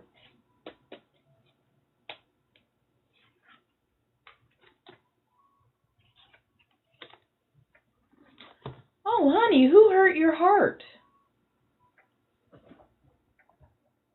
Magician reversed crossed by the Three of Swords. Camera phone, not a new phone, and I'm having some issues because for whatever reason, TikTok decided to put me on multi-guest and won't let me get all the way off of it, so now my audio seems to be muffled as shit. So we've got that in reverse, and then this right side up. So the magic, the spark went out. The magic went away. And there's a heartbreak that's attached to it because it didn't feel like it was going to go out so soon. Didn't feel like it was going to go out the way it did. And honestly, I don't think it's like out. I think it's much more, things became a little different, and that maybe your time together had ended, but still you mourn when things change, especially when they were very important in your life. So don't be too hard on yourself when it comes to feeling like, do I get to mourn this? Do I get to have feelings about this? It's like, yeah, you get to have feelings about it. Of course you get to have feelings about it. You live through it. It's your experience, and your emotions are very valid. But like when it's time to go, it's time to go. So recognize it for what it was. Recognize what it has become. And recognize that all things end, my dear Miss Iris. The heartache will be there for a while, but it will assuage itself after a fashion. And once that is healed over, you'll be able to find new, but don't try and fast track your feelings. Just have them. Go through them. Understand them. It's all a part of the process. Oh, no worries, no worries. Well, I mean, it is Shadowscape, so it is Shadowscape. Yeah. No, you're welcome, my man. Give me half a second. I'm just going to take a quick bio break. I will be right back.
I wonder if I could read myself.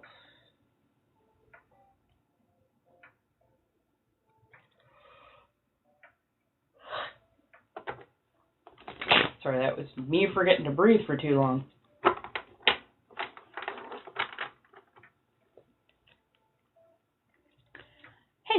everybody. How are we doing? Let me actually pop off the thing. Because I will definitely need to eat after this.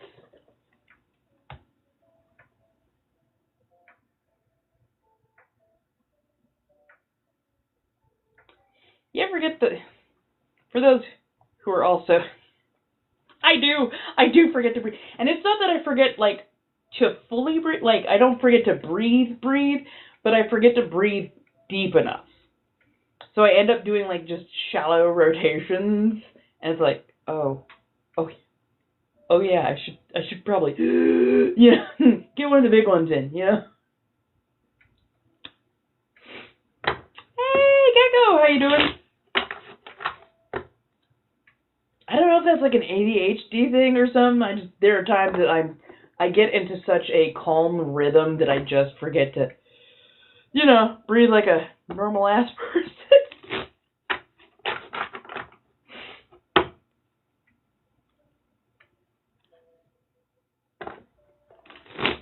Also, let me take off this other eyelash.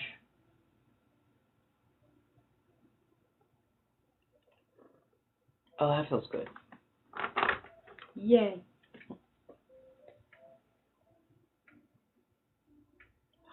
Oh, my goodness. Oh, yay. Oh, you found a home. Thank you, goodness, darling. Oh, my. I did not know that. I'm so glad that you have been rehoused. Yay. Oh, my goodness. That's fair. Lord knows I've been through enough trauma in my fucking life. It's kind of like when my brain goes on high alert because I hear something, like, yeah, that one of the first things that I notice suppresses itself is the intake of breath, and it's mostly so that I'm a little bit quieter so I can hear what's going on, so, yeah. Oh, good, yeah, trust me, I understand what you say. Life has been a little crazy.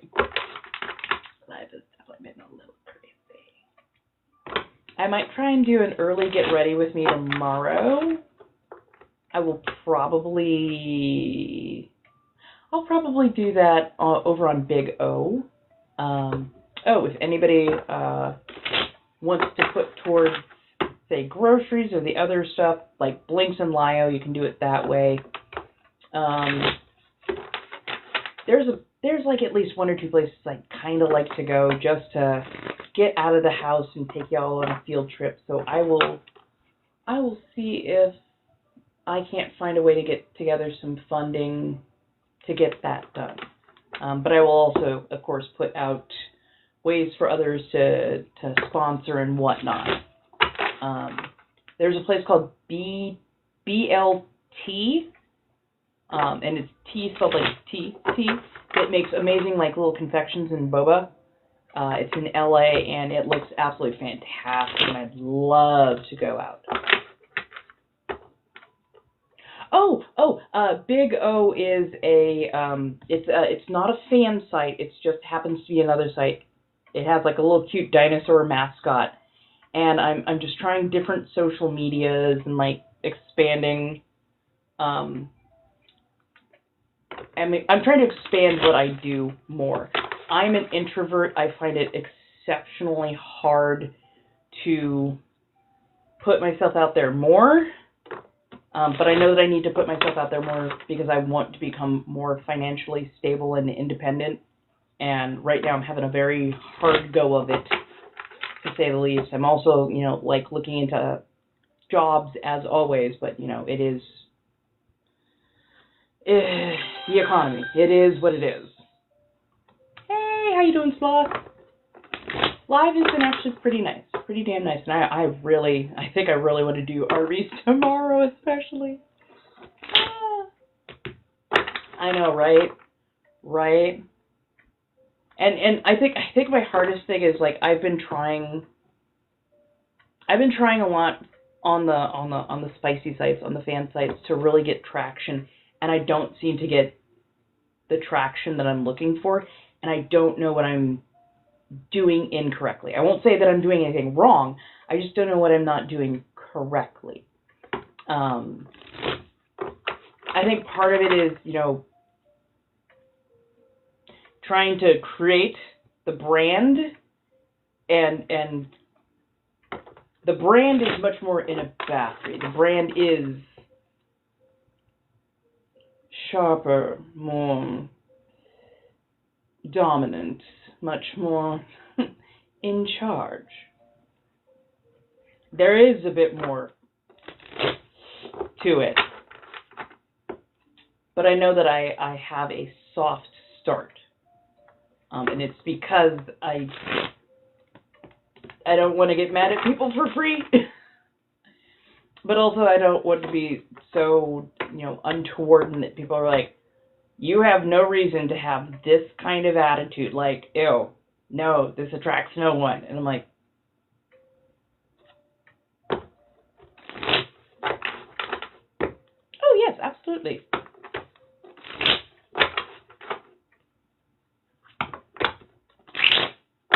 I will get you a pull, my dear Sonny.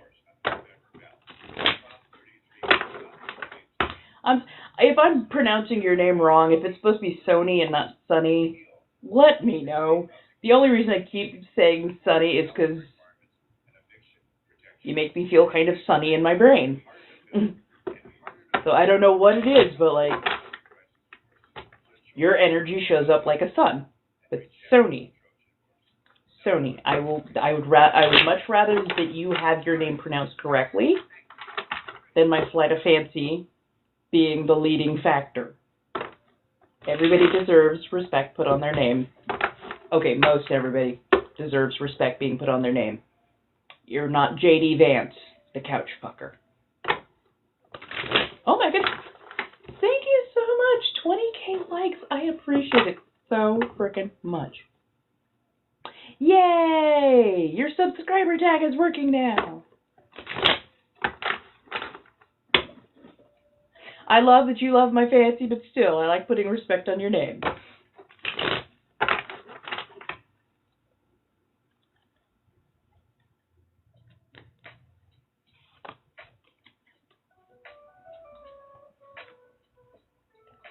Ooh. Two of Swords. It doesn't feel as bad as it could be. Two of Swords is like communicating your needs, but feeling kind of like you're walking on a tightrope. Kind of feeling like you need to take everything slowly. Because if not, you might accidentally trim away something you don't mean to.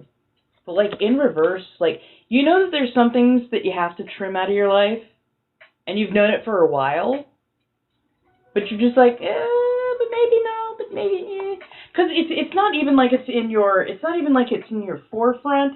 It's more like it's in the peripheral. You're like, you've already distanced yourself. You've already given yourself, some time to think over the decisions you need to make. It's just, the making of them that can slow you down. Because you're like, but what if? But what if? It's okay not to find out what the what if is. It is very okay not to find out what the what if is. Trim it away. Just trim it. Like trimming the bad kind of fat off of beef. It's not gonna give you what you need. It's not gonna service you in any way. It doesn't add flavor to your life. It's just there. It's actually gristle. It's not even the good kind of fat where it's like, ooh, this adds flavor. This is good. No, it's gristle. It's the crunchy kind of gristle that nobody wants. Like, yeah, no. It's like, it's not great for you. So make the decisions. Be careful with how you communicate it, but like, make the decisions. It's okay. It's not doing any good anyway. So yeah. You'll be happier without it kind of hanging over you, as it were.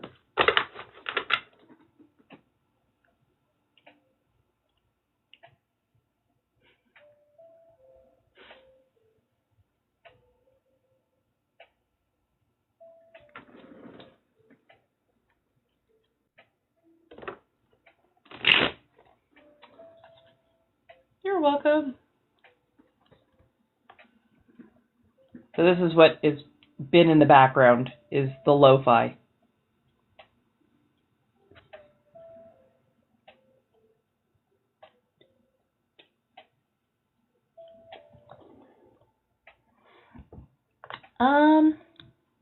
Honestly, I should probably head out sooner rather than later. I've got to get a little food into my system. I'm just also trying to figure out if I could read myself. Because I'm like, I'm getting the impulse. I'm getting the want to, the hankering, as it were. Oh, yeah, absolutely. Let's get you read.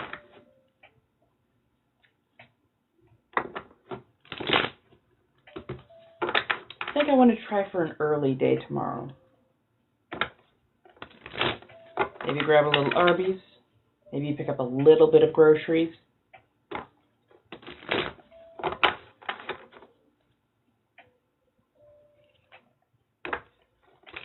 Maybe figure out how I can be a better spicy worker. I don't know. I think maybe also part of it is I'm inside my own head when it comes to certain things.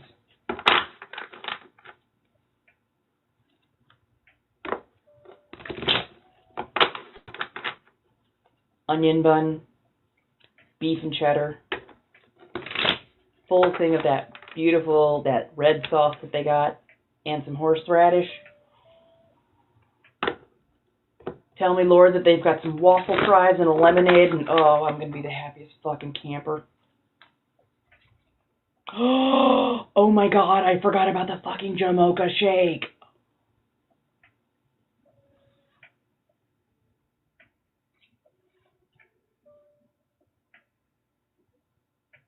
Sorry. Oh, Jamocha shake, beef and cheddar. A couple of beef and cheddars, actually.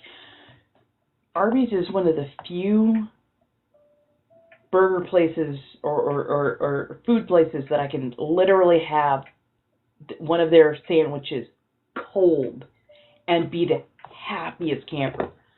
When your shit is cold and it's still good, you've done something. You've definitely done something. Mukbang. You're not wrong. You're not wrong. That'd be funny as fuck. I take y'all with me. Well, I'm out and about today, and we're gonna be eating Arby's. Next thing you know, I've got a sponsorship with Arby's. I would die laughing. Oh my god.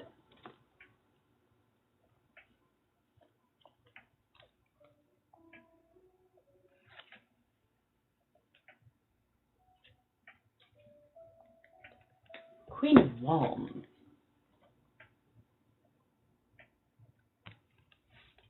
Right? It wouldn't be terrible. It wouldn't be terrible.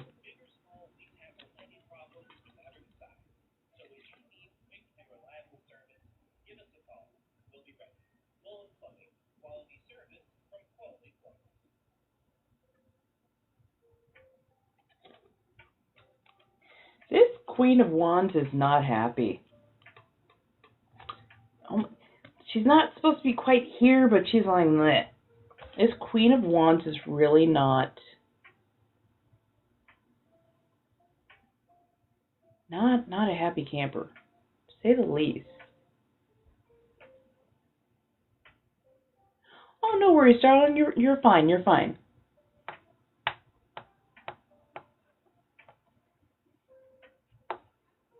I don't know why a jeweled acorn seems to be the focus of her staff. But she's not. Usually she'd be the one who's like setting up the party, making sure the caterers go where they're supposed to go, get people going, smooshing, like getting people into the party. And she's just like she's putting on the party, but she seems to be really put out by having to put on the party.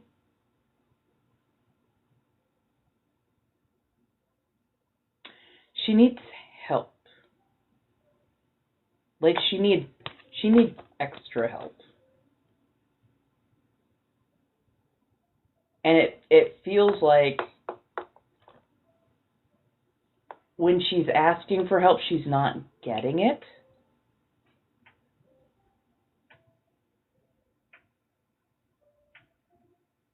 But she doesn't want to have to ask any more people for it. if you happen to come across somebody who needs but doesn't necessarily seem to want to ask, talk with them. See if, even if it's just like bringing the cups and napkins, even if it's just showing up with, you know, family size of Solo cups and a thing of napkins, like, the effort will be appreciated. The willingness to listen, the willingness to help is going to be appreciated. And that actually will come back as a future favor. And the future favor is going to be a prosperous one. It's going to be something that is, when you need it, and it shows up, it's like, shit, this is a lifesaver. This, thank you. Just, thank you. Like, offer. Give the offer, at least give the offer to listen to them vent. But yeah, like, it's not that they're too proud to ask, it's that they've already asked so many people that they're tired. They're just tired of asking. And they want to make this thing happen, but it's just like, fuck. But yeah. Offering will basically put you in a position where you get a favor in return a little bit down the line. Honestly, it kind of builds the overall karma, but yeah.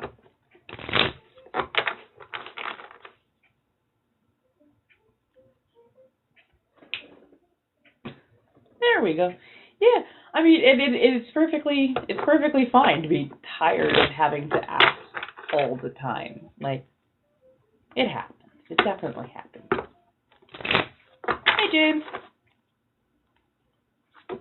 Yeah. It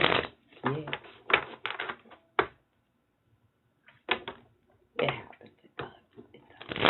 And yeah, sometimes you just have to go, I really wish I could just talk to somebody about this. I really need somebody to vent to. It happens. Hey! How do you do?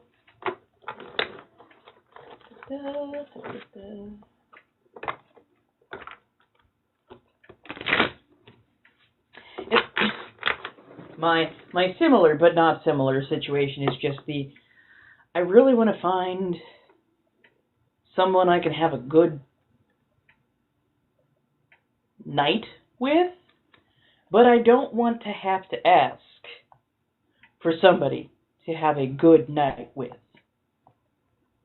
I just need somebody who recognizes and can vibe with me on that level.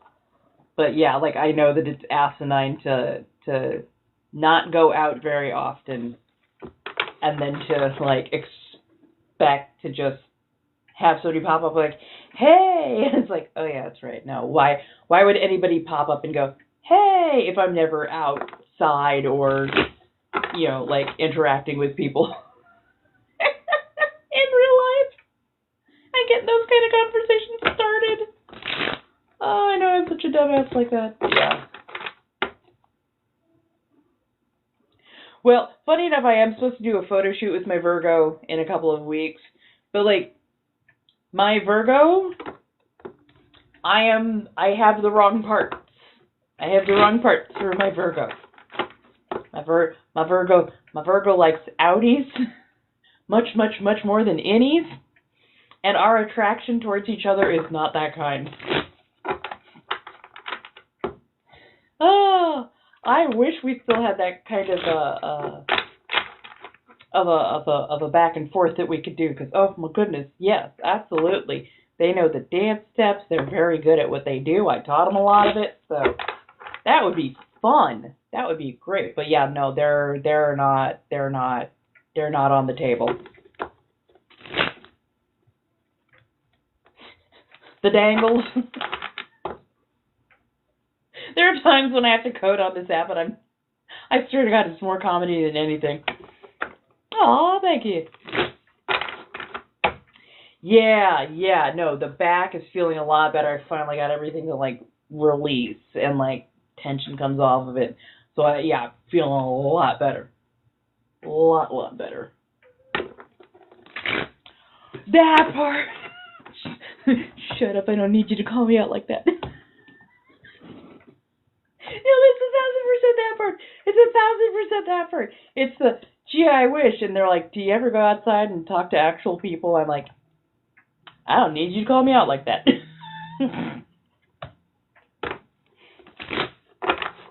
Right, that part. And yeah, I love them to absolute fucking bits and pieces. Which is why I can't wait to do the photo shoot, because the photo shoot it's going to be clothed and everything, but like our photo shoot is going to be all that fun kind of quinky stuff, and we understand each other on that level. But yeah, like, my Virgo would not be the person that I would go to and go, hey, could you just roughhouse with me, will you? Roughhouse until it gets real fun, okay? Like, no, I don't do that with him, so, yeah. Oh, yeah, absolutely. Hey, Lumi. How do you do? Right. I've been friends with them for, I think, 20 years or so now, each. Almost 20 years now, each. So, yeah. They are absolutely fantastic, and they are wonderful, and I love them to absolute bits and pieces. They are a very strong part of my support network, and I appreciate the daylights out of them. I'm feeling a lot better. My back is doing a shit ton better. I dated my Virgo friend for about 5 or 6 years, actually. We were friends beforehand. We did tabletop gaming together. And then we started dating for about 5, 6 years. Very, very healthy. Good. That was a lot of fun. Did a lot of growing, a lot of becoming better people because of each other. I set a lot of my goals and standards for how I am to be treated because of my Virgo. My Virgo taught me so much self-respect and boundaries and so much other stuff. They made me a much better person, and I made them a much better person. And then when we broke up, it was literally the nicest, most amicable breakup. And I wanted my friend to be happy, and I wanted my friend to be with someone. And I happen to have another friend who I thought would be a very, very good match for them. So I ended up kind of talking between the two of them. Both of them were too shy, and I went, and then just ended up literally getting invited to a drag party, getting schnockered, grabbing him by the hand, dragging him over, going, oh, yay, you, when are you going out on a date together? And then I just walked away because I had to go to the restroom. And they're like, and they were there together ever since. So, yeah. And I love the fact that they are so good together. Because, honestly, I would much rather see my friends happy than not. So, yeah. But I would love to have someone like my Virgo. I would love to have somebody who is that kind of calm himbo that has that kind of energy that I can hang with and communicate with and interact with on that level. It was a fun cocktail hour. That was definitely a fun cocktail hour. And yeah, who doesn't want to like grab? And there's some good places also around there to get good cocktails, like Max's. Great Mexican restaurant, and they have a supreme Cadillac margarita. Like, I don't usually do margaritas. Margaritas ain't my thing. Their Cadillac margarita, that shit's good. That shit's really, comes in a big ass glass. I can do without the salt because I'm just not a big salt person. But I think they put like a bit of orange juice or something in it. So much better. I don't know who came up with the, oh my god, a margarita, we got to do lemon. The original margaritas had orange juice in them. I don't think it was purely orange juice. I think it was a lemon orange juice combination. But when they took out the orange juice, why? Why would you take the happiness out? Honest, trust me. Add like a shot or so of orange juice to your margarita the next time you do them. It changes the game. It really changes the game. Oh man, I hate dating apps.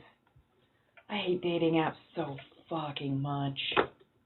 Mostly because when I get onto dating apps, hey, Caitlin, yeah, how do you do? I dislike dating apps mostly because I haven't had a lot of good experiences on them. I am a plus-size person, and I have like a caveat of all the things that I am. And my experiences with dating on those dating apps, there haven't been any second dates. In fact, there's been plenty of first dates that ended early, and there have not been any. Oh, I take that back. There was one that was second dates. In fact, there was one that I ended up dating for 8 months. And when I dated for 8 months, he was literally one of the worst dating situations I ever got into. And he started out fine enough, but he very, very quickly showed his colors, and I was just too kind as to toss his ass out on the street. So, yeah. Oh, yeah. Oh, yeah. Yeah, luckily the trash often takes itself out. Oh, shit, we are? Oh, what the fuck is going on?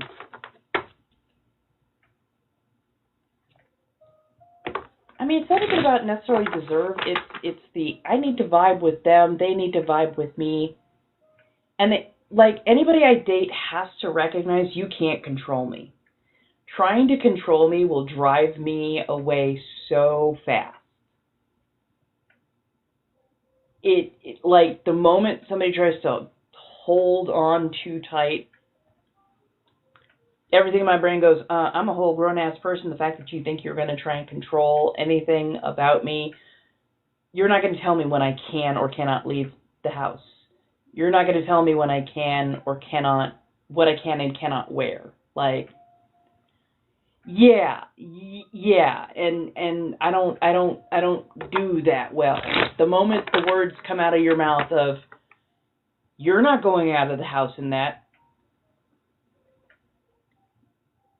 Oh, I'm sorry. Am I dressed for rainy weather and it is 1,000 degrees outside, or what? Like, why? Well, I'm not going to let my woman.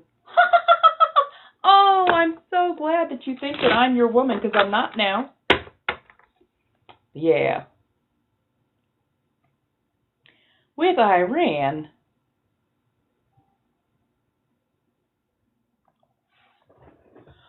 why are we at war with Iran? I swear to shit. I swear to fucking shit. If we are going that way because of the blue and white,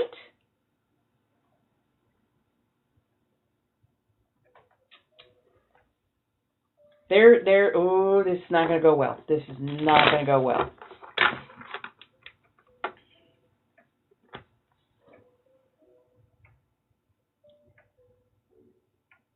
For fuck's sake, this is not going to end well.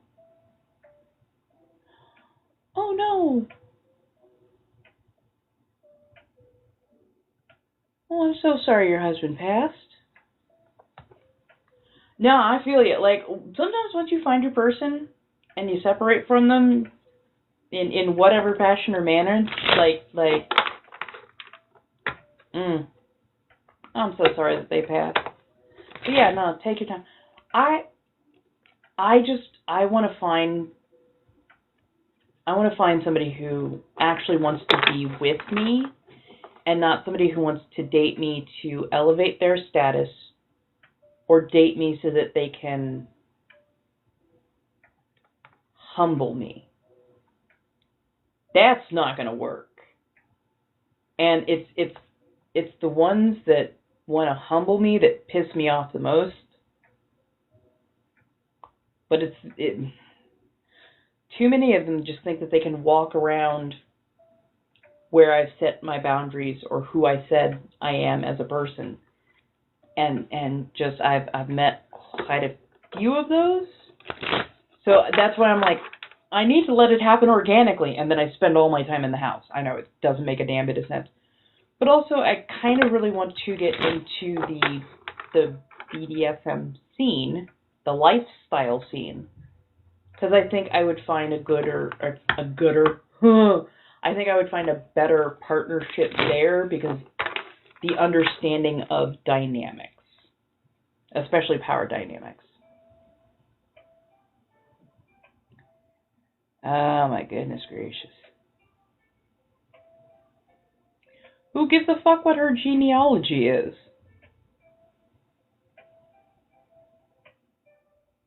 She's American. Ah, thank you so much for the witch kitties.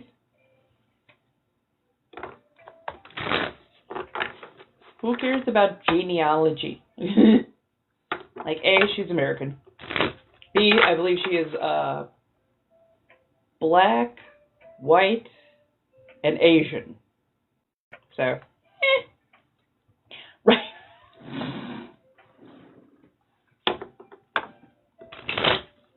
That part.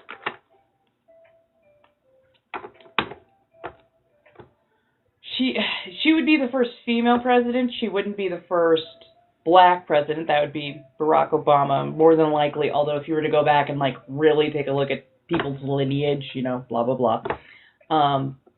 Indian, thank you. I was like, I could not remember whereabouts the Asian was, and India is considered Asian. It's a whole ass thing. But yeah, like I think she'd be considered the first female president, and possibly even the first like Asian or Indian president. But yeah, like, yeah. Like Indian, not Native American. Ooh, I wish we had a Native American president.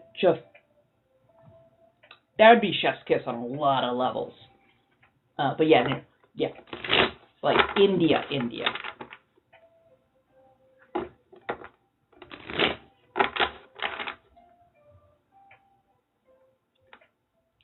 And of course now they're going to try and find all the genealogy reasons and this, that, and the fact that so much time is spent on, but what are you? But what are you really? But what are you mixed with really? But where did your great-great-grandparents come from really? Like, shut the fuck up. Are they grown-ass? Okay. Do they meet the other qualifications of being a citizen? Okay. Then why else? You know, why else are we on that? You know. But yeah. The asininary.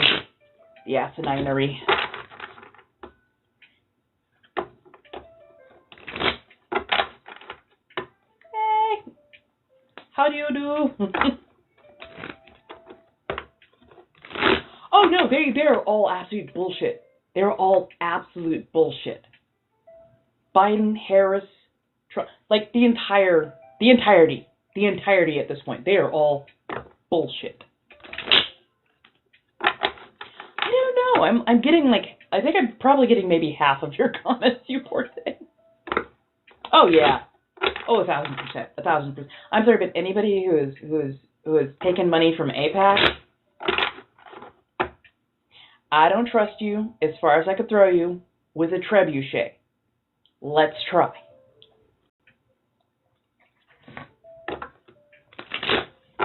Yeah, like the very fact that this is getting started,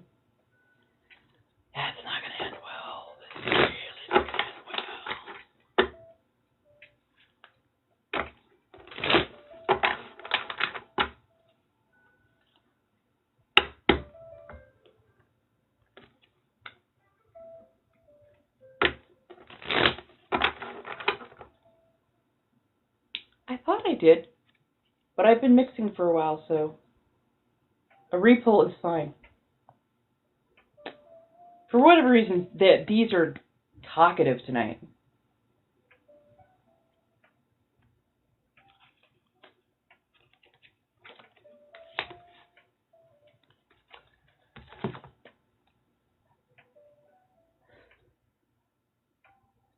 The fool, you say? More like the foolhardy.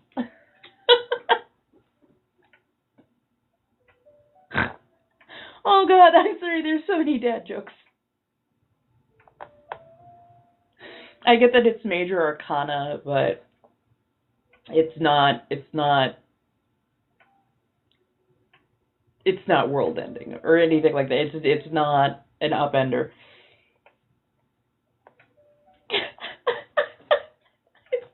It literally feels like somebody telling a frickin' dad joke.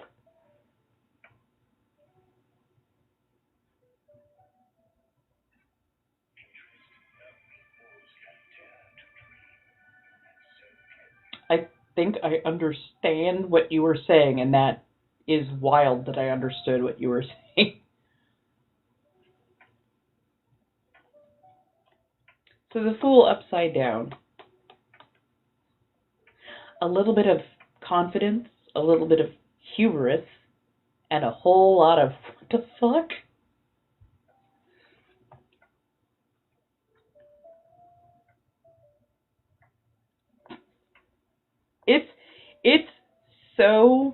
It's so Bugs Bunny. Like, watch that first step, it's a Lulu.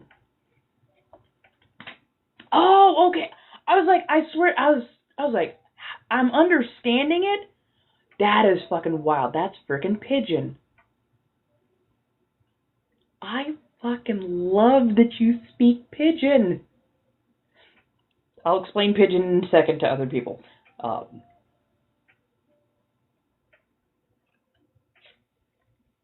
I don't know what the new adventure is coming up, but it's going to have probably one of the most comical starts to it. And you might not laugh. You might not laugh. But this is a Cat Williams kind of situation where you're going to fall down. Your friends are going to get their 7 laughs in, and then they're going to pick your ass up. Just. You're like, why? Why'd you laugh? They're like, because it was funny. Because it was funny. We had to get our first laughs in. Then we pick you up off the floor. But yeah, it was funny. So, you're not going to, you might not necessarily feel the ha-ha in the moment, but try to keep your sense of humor with you when you're starting this new adventure, because it's going to be a bit of a rocky start. It'll still be worth it. It'll absolutely still be worth it, but it's going to be a rocky start. Poor thing. It's almost like broken English. It's if English had been made into a dialect and usually blended with whatever the native language of the area is, and then kind of regurgitated back towards English, that's what pidgin is. So yeah, usually it's blended from cultures that didn't necessarily write down their language. So when it's being retranslated back, especially written out, it comes out looking almost like pigeon scratching. That's kind of where the name comes from. But yeah, like pidgin does not refer to just one language. It's a style or dialect. You're welcome. Oh, thank you. Thank you, my darlings. Yep. 100%. 100%. So yeah, these 2 are long, these 3 are short. Because this one broke first, and then this one broke, leaving me with one long, sharp-ass nail in the middle. And I was like, you know what? I think it's time for that one to go, because I have things to do. But yeah, like, all of these are still, well intact. So yeah, pidgin is dialect, less like hard language.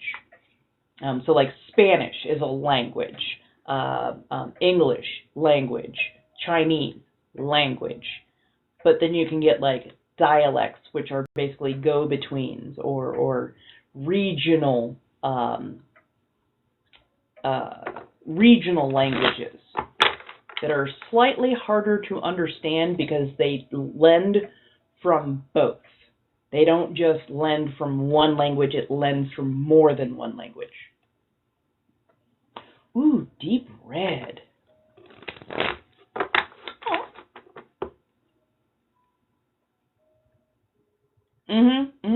Like we actually have some phrases in English that, yeah, a lot like Spanglish, or Gullah Geechee. So like Gullah Geechee has its roots in African languages, but of course they were forced to learn English, and so the Gullah Geechee dialect very much heavily relies on, I believe, a more African sentence structure, but uses more English words. So, so like if you're talking about you knew somebody way back in the day, and you're talking about stuff that happened way back in the day, remember when? Remember when, as in from whence we came, remember when. So it's like this long sentence, but it's shortened down to remember when. So yeah, it's this wonderful combination of, and it's so fascinating to listen to. I absolutely adore it. Yeah. Yep, different dialects, depends on the region. Louisiana, Mississippi, like Georgia, yeah, all of them. Creole is, if you've ever listened to Gambit speak, in fact, if you've seen the new Wolverine Deadpool movie with Channing Tatum, he is speaking Creole. And not just the gentle Creole. He is speaking Creole. All the way through. So if you know French and you know English and you kind of combine the two, that's Creole. There's other languages put in there, but yeah, it's like I loved listening to him talk because he was getting it so right and it was so good. Yeah, like Hawaii has such a diverse and expansive set of dialects, not just because of slightly different cultures that already existed there before colonizers, but after colonizers brought in Koreans, Chinese, Japanese, Filipino, and I know that there was another group in there, and the Hawaiians, being the Hawaiians, went, you don't like the colonizers either, right? Okay, cool. Come on in. We're going to start creating some stuff here.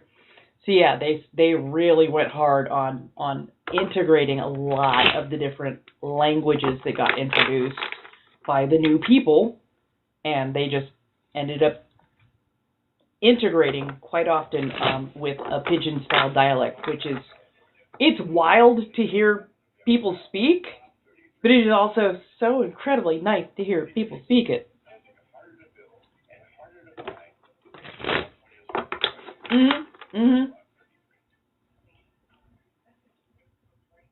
Yeah. Holy crap.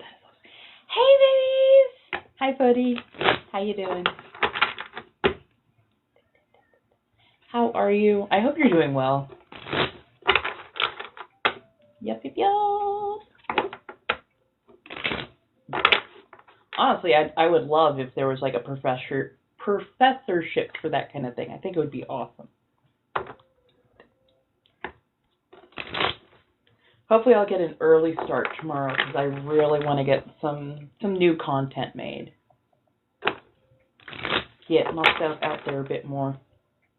But also, I will try and set up where should I set up a financial goal? Because I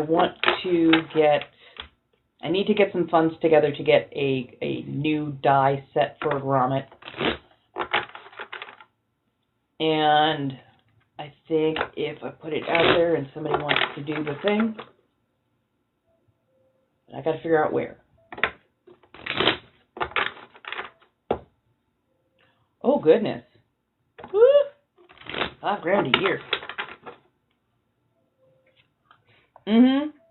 That part. Or with like Vietnam and the French. I think the French had a crack at Vietnam. I want to say the Spanish had a little bit of a crack at the Vietnam. And then, of course, you know, the Brits and the Americans. So, yeah. It's why the Vietnamese make the most bomb-ass coffee and banh mi, which is freaking amazing.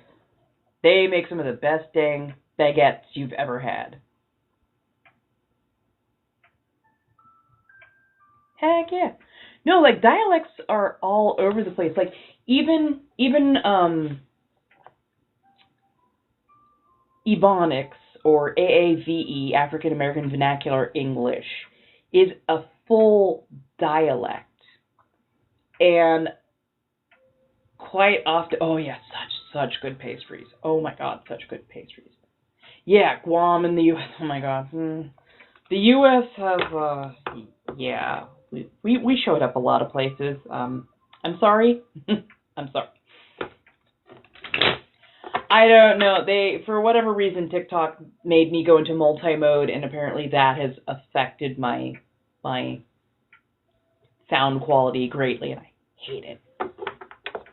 Right. Yes. AA. Oh, hey. So far, I'm doing pretty good. Actually, a lot better than yesterday. Back's feeling better. But yeah, AAVE is like, it's a dialect. There is a sentence structure to it. There is a particular cadence. There is particular wording and how you would use certain things. Like, I want to smack the living shit out of Gen Zers because they are using so much of it so wrong. Thank you, darling. Yeah, oh yeah. Yeah, so like, when people go, oh my god, you gotta get. A, you're putting way too much stress on the at part of the word. It's get, as in get damn. When you're going, oh my god, you gotta get. No, get is not ass. Get is short for get damn. Because you're denoting or marking upon somebody's appearance, and it's enough to startle you. But the fact that, like, they sit there and they use it wrong makes me want to cringe something awful, because I'm just like, you're not using that word correctly, and because you're not using that word correctly, your whole sentence structure isn't correct. And that, it grates on the ears something awful.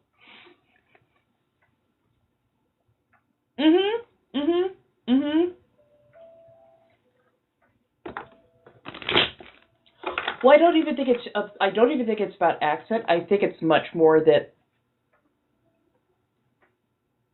teenagers got a hold of some words that sounded really cool, and they saw the cool kids using it, so they were going to use it. But because they are not educated in the verbiage, in the sentence structure, they are basically translating AAVE to European American English. And European American English is the standard for English, so they're changing the sentence structure and they're changing how words are used because they weren't given an education on how AAVE works or its usage there within. Everybody keeps saying that. I honestly should probably do some Beetlejuice content with it. Yeah, exactly. Exactly. It's complicated slang versus AAVE, and they're not doing great at it. Thank you very much. Thank you very much. So yeah, it's wild because I just want to sit there and look at them and go, please stop talking. Please stop using these words incorrectly. Because I could hear it, and I want to sit there and correct them because they're using it so wrong.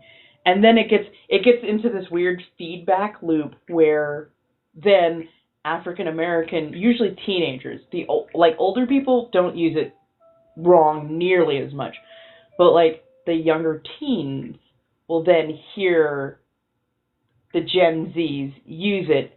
They start to recycle it because, again, they haven't been taught the proper sentence structure and usage. And they're like, they're using it. I guess we have to go along with this shit because we are tired of having to, like, deal with their bullshit anyways. And so, yeah, they start recycling it and it gets put back into here. But, like, every time I hear something, like, newer becoming popular, I'm like, oh, yeah, that's ours. That's ours. Oh, yeah, that's definitely ours. Like 8.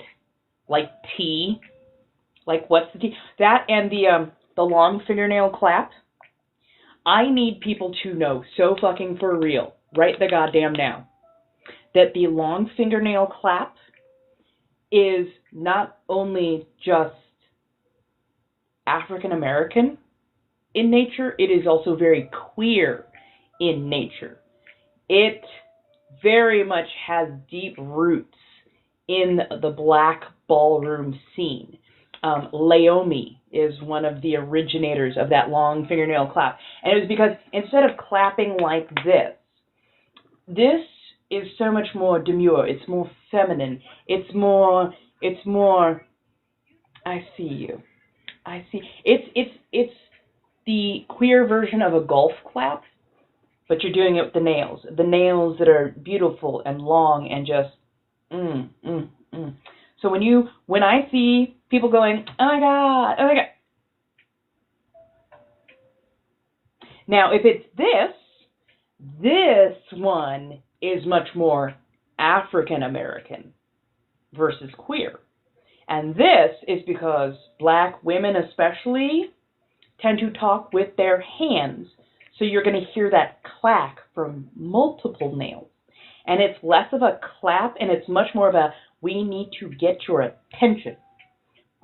And it depends on how the hand is being held and how it is being used. Because if it is the whole hand, they want your attention. And they're going to get your attention. Versus if it's just, girl, I got some tea for you. There's an interplay. But again, it's like it's part of a language, and not all of that language is taught to everybody. But yeah, like that, yeah, that's another thing, is a lot of our language had to be hidden. A lot of our language had to be quiet. Had to be just a little signal. Because if you knew, you knew, and if you didn't, it didn't. Don't worry. Ain't for you. Ain't for you. Ain't for you. Move on. You go. Go.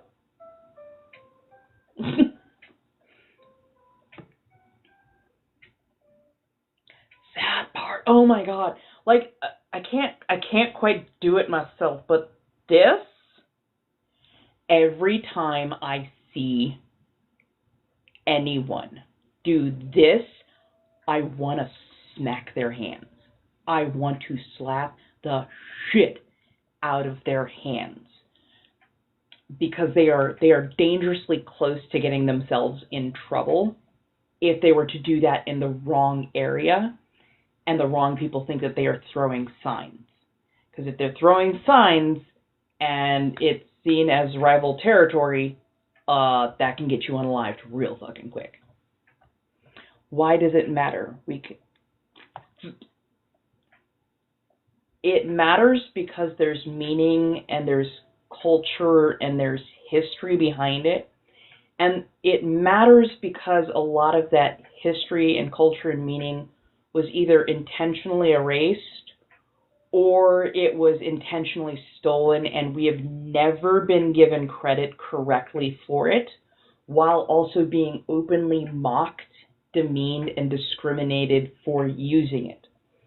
So like bonnet culture. A lot of black people wear bonnets. No, Dala. I'm going to need you to listen. I'm going to need you to listen. Don't listen to respond. I need you to listen to understand. So, Native American, right? You said that you had Inuit or Eskimo. You have particular culture and history. If somebody were to take the ulut, that beautiful crescent-shaped knife, and just go, hey, we're going to call this a moon knife now, and oh yeah, it's really great for like chopping up veggies and doing all these things. If they were to take that and claim that as their own, say it was like ulu. Thank you. I'm so sorry. The ulu. If they were to take that and go, oh well, I'm just going to call it a moon knife now, and just wander away, and they start making them, mass producing them. They don't care about the history of it, and just everybody's going, oh my God, did you see this great new knife that was invented? Did you see this great new knife that was created? Oh, isn't this amazing? Oh, they're so smart for coming up with this thing that we can now just have. And people don't understand the significance behind it, or where it originates from, or the culture that is attached to it, while openly like suppressing all of that. Yeah, no. They've already stolen enough culture. Right. Other indigenous cultures have similar. But if a palm-colored person or African American person or, Asian American, if somebody just took it and went, oh, we created this. We just created this. And not only took it, mass-produced it, erased all the history behind it, erased the culture behind it, they're also both unintentionally and intentionally stripping away a lot of the income that Native people who make those knives professionally would be getting. They'd be taking away a lot of the culture behind that particular item. It's the same thing with white sage. White sage became very, very popular amongst the woo-woo neo-Wiccan crowd, who's like, oh my God, I love burning sage. It's great for cleansing. Not recognizing the long history of indigenous medicine that was behind white sage, to the point where they have created an endangerment of that plant completely being wiped out, all while they erased the history of white sage, to the point where most people were like, oh yeah, I burn sage all the time. I'm like, do you understand the history of white sage? Do you understand how Native people were not allowed to practice their own culture, their own religion, literally under penalty of being unalived? It was beaten out of their children. Their children's hair was cut. Their language was stripped from them, so much so that hundreds of dialects and native languages have been completely erased. They are completely extinct because it was taken from them. So it's about recognizing the culture. It's about recognizing, don't start that. Please don't start that. We are all human. That does not erase the importance of culture to people and to where they came from.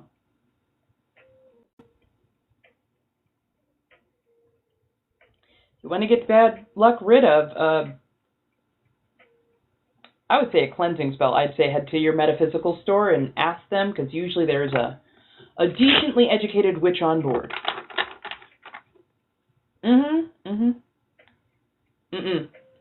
You don't need to erase culture. You don't need to erase where something came from in order to honor it. You don't need to erase where it came from in order to enjoy it. There's a difference between appropriation and appreciation. And it's the fact that they don't appreciate where it came from while they are appropriating where it came from. Oh, no, I get it. No, this is gentle education. This is all gentle education. This is why you're getting, I'm gonna push back a little, but We're all good. There's no stress here. Right. Oh my goodness. It's always hard to find a good metaphysical or esoteric store because they're not all made the same. Yeah. Right. Bones in construction sites, bones in landfills, like the MDNI2 two-spirit epidemic that is going on. Yeah, like we don't need to erase culture and people. It just needs to be accredited correctly and used correctly. So like I get upset when, and it's a minor upset, not a major upset. I get a little upset when certain slang is used incorrectly because it flies in the face of the culture that it came from. And when people are informed, hey, by the way, this is how to use it correctly. This is the culture it came from, and this is how it's actually used correctly. When they go, whatever, and wander off, it's the disrespect. It's the disrespect. Because people have been consciously told that they are using the word incorrectly, that they are using the thing very incorrectly, and here's how to use it so that it actually makes sense. It's when they fly in the face of that and just go, it doesn't matter that much. It does, because we had to go through discrimination, denigration, and being told that we were less than for even having that culture, that dialect, that thing that was special to us. And then when somebody else thought it was cool, that's when they took it. When they thought it was cool, that's when they were like, oh, I can just use it however I wish and wander off with it. Like, no, this is not about coolness factor. This is about culture. And it's about putting respect on some of that culture. If I were to say, hey, the whole thing is goddamn, and it's a denotation of something overall, it's not just ass. And they went, oh shit, I've been using that word. Okay, cool. Goddamn. I'll be like, thank you. We're good. Because then they understand, oh, okay, it's part of a culture. There is an appropriate way to use it. Let me do it the right way. So yeah, it's about the respect. And the respect needs to be put there because for far too long we've allowed the respect to just go by the wayside. And it's tiresome that in 2024 that we are still trying to fight for people's cultural respect across the board.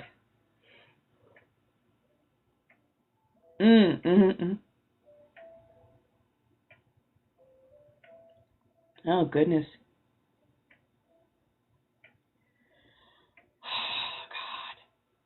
Oh man, when they dig up cultural sites, that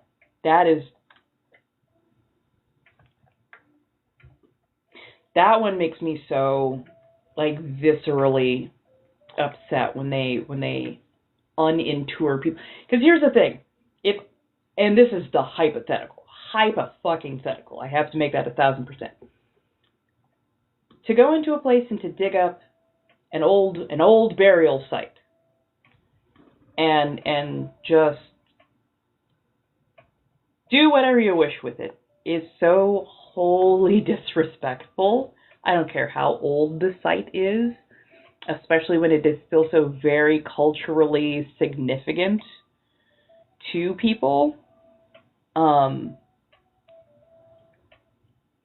It would be like somebody going into Arlington and digging up soldiers' graves and then just going, oh, we can just move it.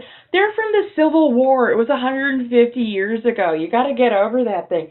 Digging up the graves, hucking all of the bodies into just an open trench and then pouring some dirt over that so that you could build like a nice Starbucks. Like, nah.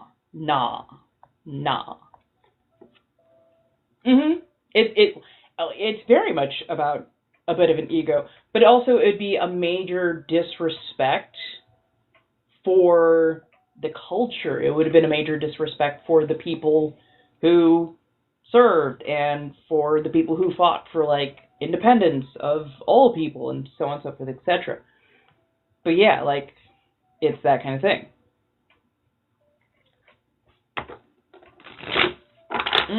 Yeah, that's... I mean, it's the same way where they keep building pipelines through Native American burial grounds and through, or right next to very important rivers and water sources and whatnot. So yeah, it's the...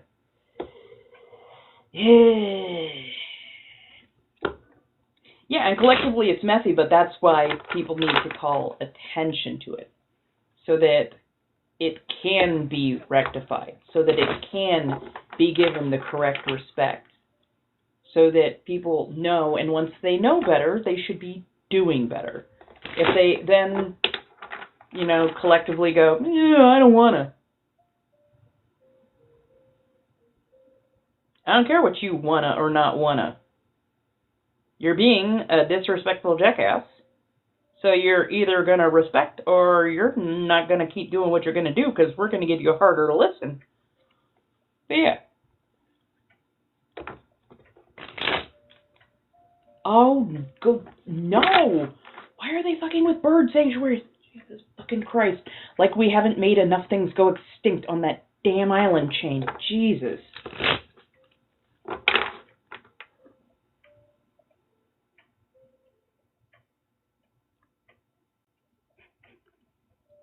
Yeah, the mob did have a way of doing that.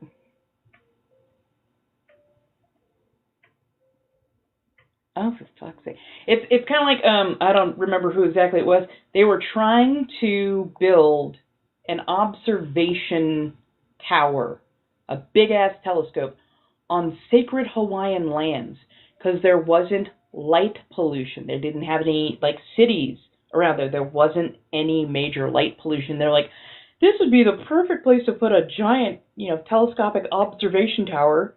And the native Hawaiians are like, that's a sacred site? No. They're like, but you don't have any light pollution, and we need it for science. What the fuck part of fucking sacred land do you not understand? Like, your wanna does not override people's lives, their history, their culture, like, at all. Yeah, and people do want to be seen, and the problem is only a very certain group of people have been seen and heard for the last several hundred years, especially here on this continent, and I'm sorry. Right? Right? Yeah.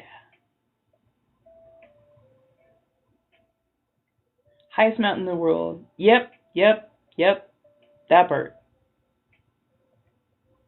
Exactly. So that's why I stress cultural importance of, like, where something came from. It's because we want to be seen, we want to be heard, we want to be respected for what we have contributed, especially. So, yeah. And I get that the light messes up the view, but, like, just trouncing into somebody's sacred spot and going, we could set out here because there's no light. No. Especially not after everything else that has been done to Hawaii and the fact that we do not own Hawaii. Hawaii isn't even part of the United States. It was illegally annexed under coercion. So, yeah. That part. And it's like, I don't even, yeah, you're right. I don't even think it was like an American company. It's like a foreign power. And I'm just like, the fuck, man? No. They said no. Then no. Then no is the only, especially after everything else that we have done to the Hawaiian Islands. Nah. The politest, the nicest, the kindest, the only thing that we should be doing is like, I'm so sorry about that. We're just gonna have to, we're gonna move. I'm so sorry. No. No, it's not. Technically, that's the funny thing. Technically, it's not. And several U.S. presidents have admitted that technically it is not, that it was illegally annexed, or that we never annexed it properly because we did so under coercion with the help of a corporation, the Dole Company. So yeah.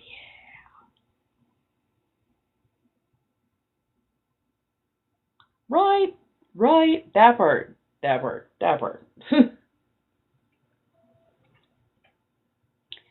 If you've got high fever, low blood pressure, and headache, please go to the doctor.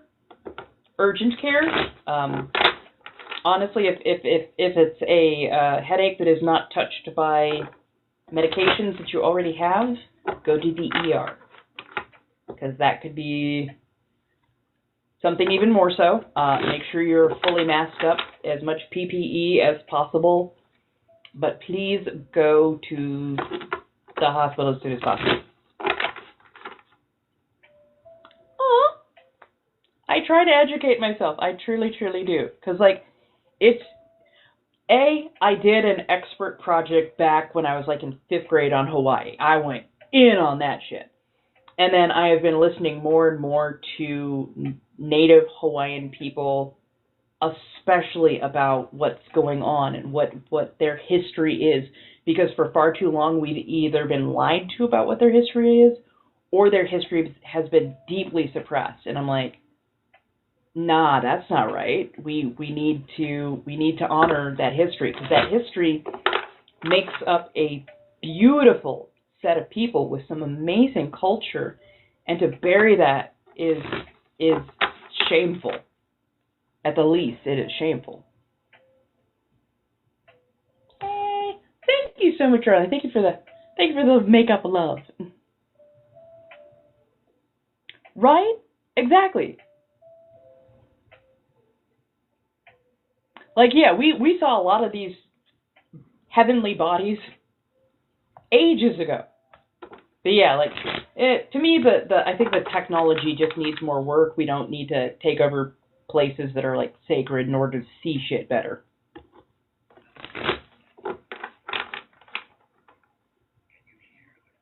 Oh, okay. I'm hoping eventually it will not be a state. I'm hoping eventually it will be turned back over to the native Hawaiians so that they may govern it. No, unfortunately, this is my old phone, but TikTok did something to my sound quality. I'll be doing a reset, and hopefully when I'm back on tomorrow, my quality will be better, but I don't know what the fuck they did. They just did it. My back went out a couple of days ago. I didn't even know how long... Yeah, fuck. I didn't even know how long I'd be able to be upright, and I can't lay down in the corset and ever hope to get back. Especially not with a blown out back. I'm sorry, not blown out, thrown out. There's a difference. God, there's a difference. Anyways,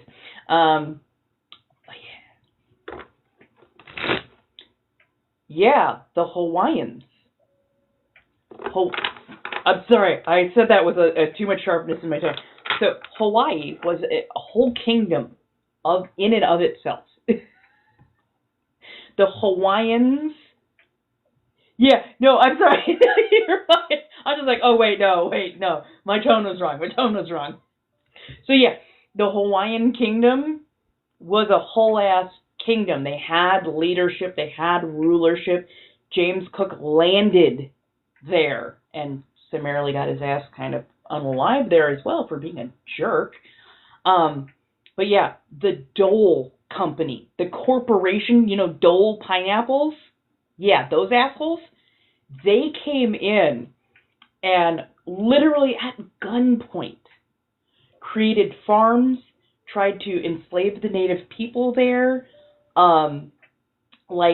forcefully took over the islands, and at gunpoint, with the help from the American government, the Bayonet Constitution, like literally, look that shit up. Mm-hmm. No, I feel you. But yeah, like we didn't even annex the damn thing correctly. It's technically not even ours. If you look into actual Hawaiian history, it is wild. And we are just now being educated, really fully educated on it.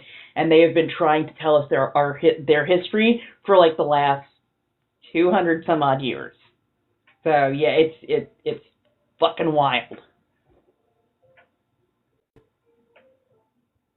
Heck yes! Oh, hello, my native Hawaiians. Hello, how do you do? That part right there. Yeah, colonizers. I'm sorry.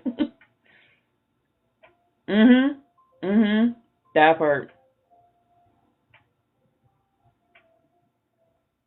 Yeah, I've noticed that, and I'm so jazzed. I'm so jazzed. Mm.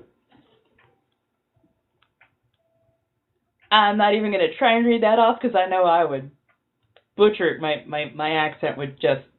I'm sorry. No, but if you've ever heard Native Hawaiian spoken, it is such a beautiful language. It is just gorgeous.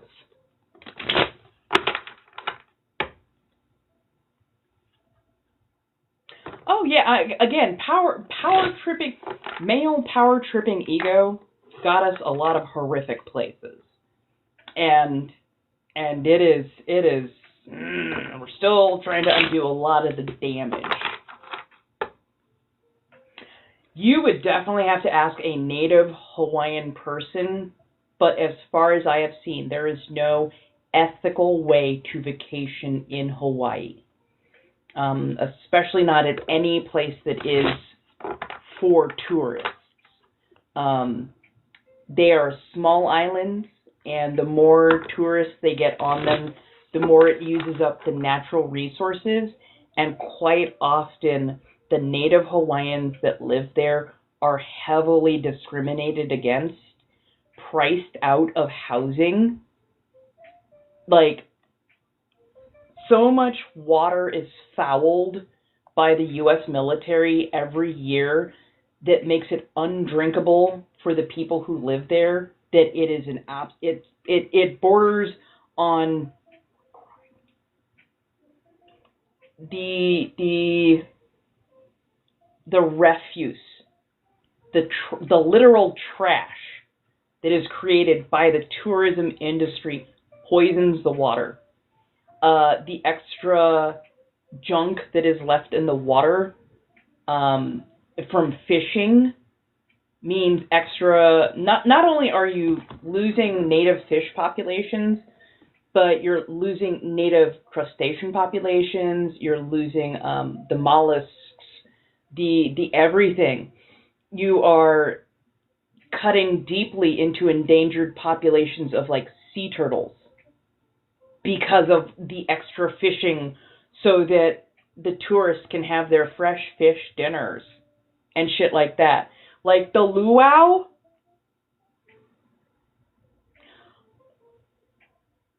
luau's, for the most part, are pretty much the Disney version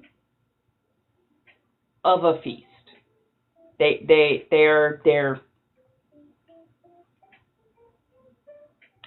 they ain't where it's at, is all I gotta say. Right, and Hawaii is such a delicate ecosystem that when you throw one thing off, it throws a lot of other things off. They used to have a Hawaiian goose, the nene, and they had beautiful populations, big, robust populations. And then when mainlanders came in, not only did they bring swine, boar, pigs, and pigs will eat anything and everything, by the way, they also brought with them snakes that would eat the songbirds. And like multiple songbird populations crashed or went extinct. And like the nene was, I don't know if the nene is currently extinct or if it's deeply endangered, but like the swine populations that were brought over and the rat populations that were brought over decimated the native birds and the native foliage. Like the flora and fauna is just fucked. Mm-hmm. Yep. That part. Because they recognized the solidarity that was needed between oppressed peoples. And, like, I appreciate them for that. Mm-hmm. Yeah. Like, Hawaii, you used to be able to hear the birds between the islands. Like, you could hear the life in the islands. And now when you go, it's so quiet that it's not nearly the same. And yeah, it's because of non-native creatures that got brought over from the mainland on the big ships. So, especially goats, pigs, rats, and snakes. Because they had no predators there. And now, like, you know all those wonderful pork luau's? Yeah, they're doing that to help cut down on the pig population that is on the island. Because A, you need to feed people, but also B, without that you keep losing native species. So yeah, it's wild how much damage has been done to the islands.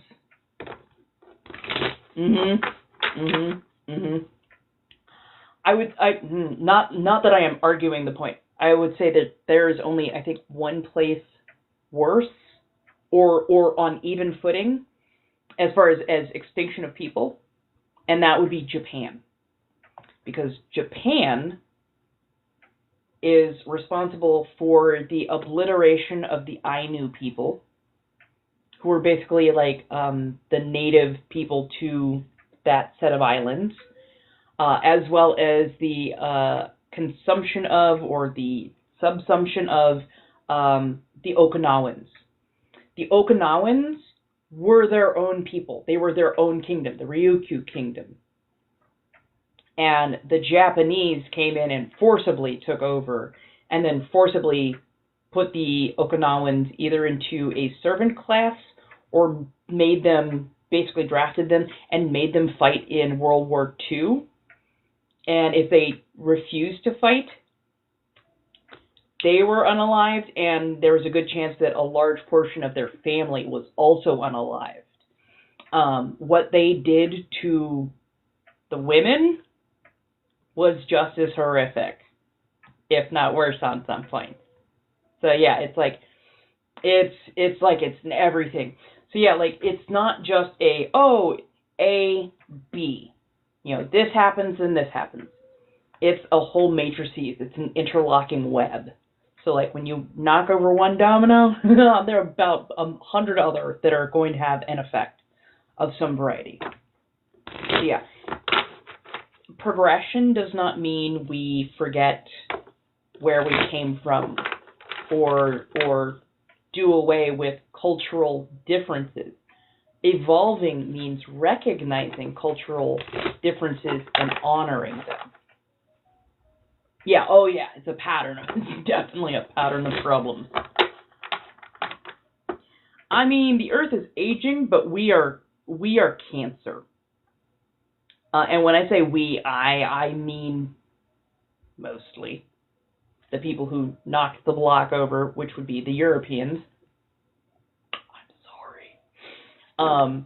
But yeah, like the Earth may be aging, but currently capitalism especially is the cancer that is going to end us all, and we're practically at stage 4. So shit.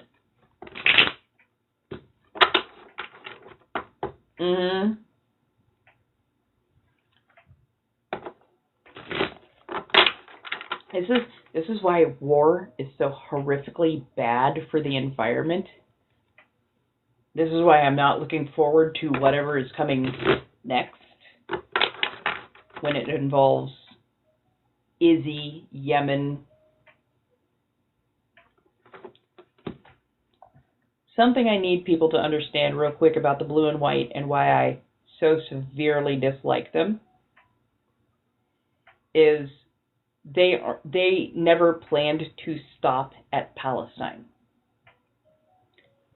they are not looking to take over this little sliver that is Palestine. They are looking to take over what they call the Greater Levant. They are looking to take over a huge amount of territory that includes Lebanon, that includes, what was it, parts of Syria, like everything around Palestine. If Palestine is dead center, add basically another quadruple the size. That's the territory that they want to take over. And I do mean take over, because they're not doing it politely. This is not a, hey, do you mind if we, no, keep your culture. We're just gonna draw a new borderline. That's all.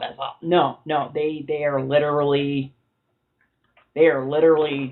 fucking bulldozing stuff using goddamn missiles and rockets, and all of that bombing, all of that phosphorus, all of the shit that they are doing poisons the land, and more importantly, it poisons the water and creates outbreaks of illness that could go on for decades.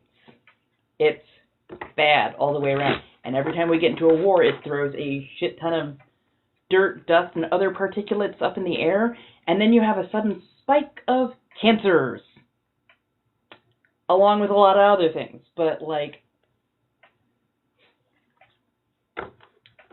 yeah, it's not good. It's not good. It's so not good.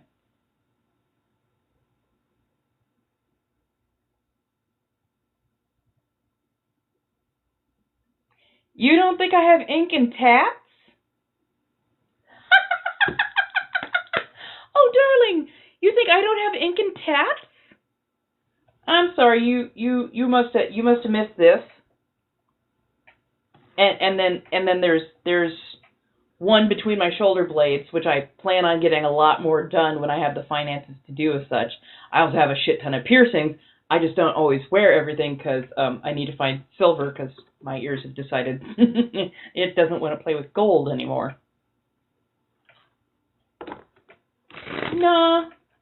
Nah, there could be more. There could definitely be more. Honestly, though, if I had the money and the stability for it, I'd probably get my tongue split. That would be nice. That'd be so gorgeously, aesthetically pleasing. But I'm also a little bit of a wuss when it comes to like getting my tongue pierced hurt.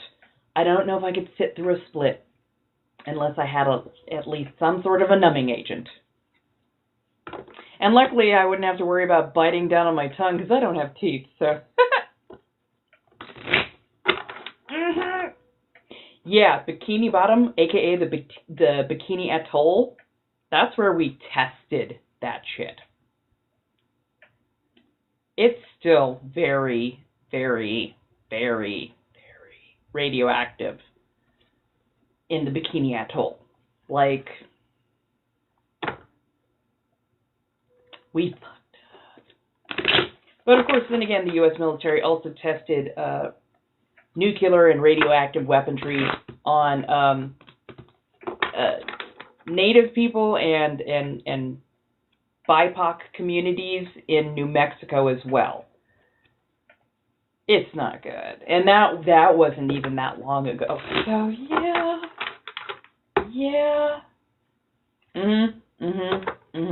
Yeah, major birth defects. Major birth defects. Now, on the upside, and it is a small upside, I believe there is a new, I don't know if it was a microbe or if it was a fungus that has been discovered a little bit more recently that eats radioactive material and neutralizes it. I am hoping they figure out how to spread that stuff around a little bit and use it properly. That's all I gotta say, because if there's a way to reverse the damage, that would be fucking incredible.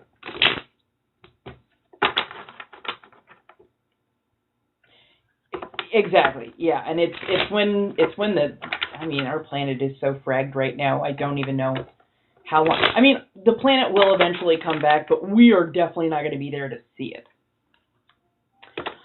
Tomorrow, honestly, I think if I still got that hankering, I'm going to do the Arby's thing. And I might pick up a little something from the grocery store because I need to pad out my grocery list just a little bit. But yeah. Right, well, we're all just on a spinning ball in space, but it's the only one we got. And the fact that rich people just think that they're going to be able to run to Mars before this all goes tits up is hilarious. Because Mars has its own set of problems. Oh, really? Tomorrow I'll see if I can't bring out a few of my corsets and see if I can't actually get the one that I have corrected just a little bit. See if we can get that all put together, because I want to get back into making corsetry. Oh, TikTok decided to, for whatever reason, put me into multi-guest mode, and it is fucked with my sound quality. So hopefully it'll be back to regular tomorrow. If not, I will just do like a hard reset. So, sorry.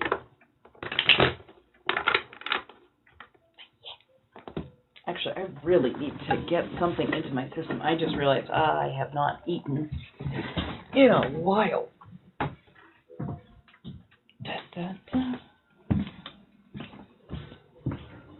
Okay, let's see if I can do this without tripping, falling, and or fucking myself up. There we go. Sorry about that.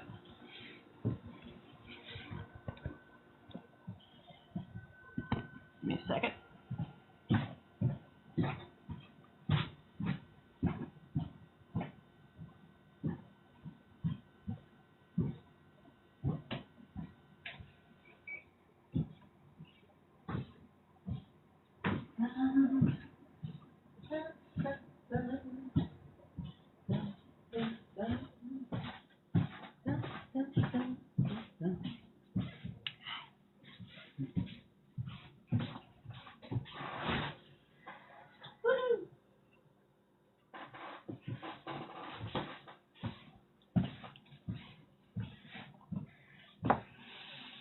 Oh, fuck yeah.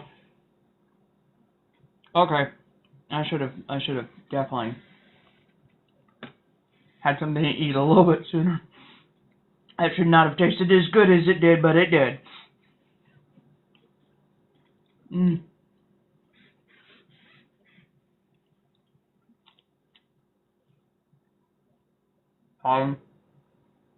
Mm.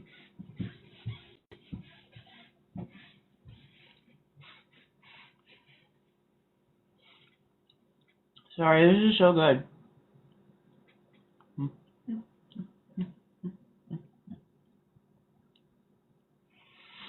Mm.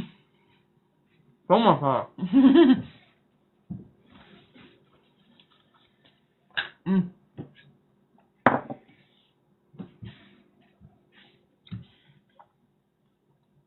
Honey wheat bread,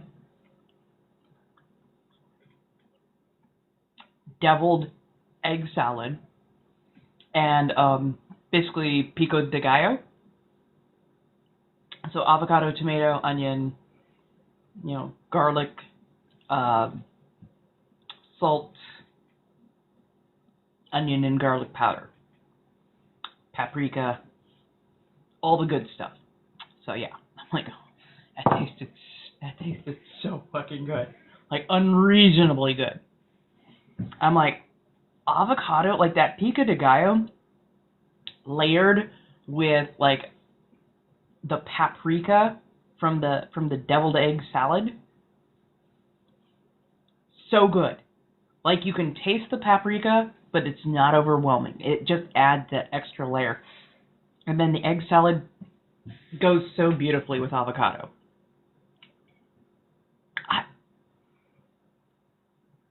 No, I don't think I've had Moe's. I don't know why my brain thought Dutch Brothers, because they've got that really good crunchy bread, and they have some Killer spreads. Really good shit. No, I don't think I've ever had Moe's before. Actually, I think I want to make myself another sandwich just in case I want to nom.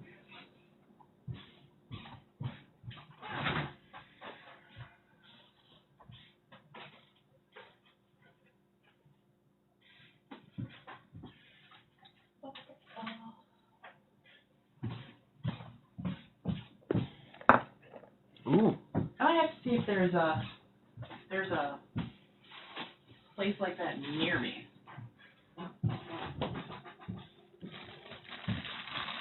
Oh, it's like, ooh.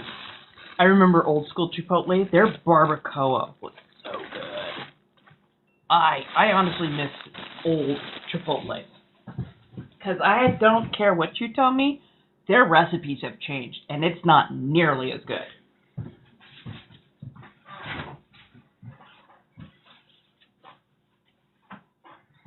I blame that on ignorant people who did not know that bay leaves are a fucking herb. It's an herb, motherfucker. They cook with actual herbs and spices. Yeah, I've got leaves in my food. No, bitch, you got flavor in your food. Take the leaf out, put it to the side, keep eating. Damn. Like, how do you not know what a bay leaf is? How do you not know what a bay leaf is? That just...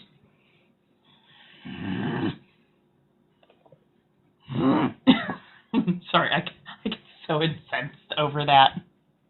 Because they used to use, like, full-ass herbs, spices, the whole nine. And then you had really, really embarrassingly not smart people. I can't believe this. This is a 1 out of 5-star rating. How dare there be a leaf in my food? And I'm looking at it going, your kind literally went around the world, burned islands to the ground, fought entire wars so that you could corner the market on herbs and spices, and then you refuse to use them to the point you don't know what they look like. If I show you what a whole peppercorn looks like, you don't know what to do with yourself. You have no idea what a whole peppercorn looks like. You only know pepper if it's ground up. Salt, you don't even know that salt is a fucking crystal and that it can come in these giant-sized blocks. You think salt is only the white stuff or occasionally the Himalayan pink. I'm like, oh, the fact that you don't know the difference between moon salt, sel de fleur, Himalayan, black salt, like, motherfucker, it just, oh, it drives me up a wall. It drives me up a goddamn wall. It makes me want to, like, yeet people for distance. Ow! How do you not know any of these things and you refuse to learn?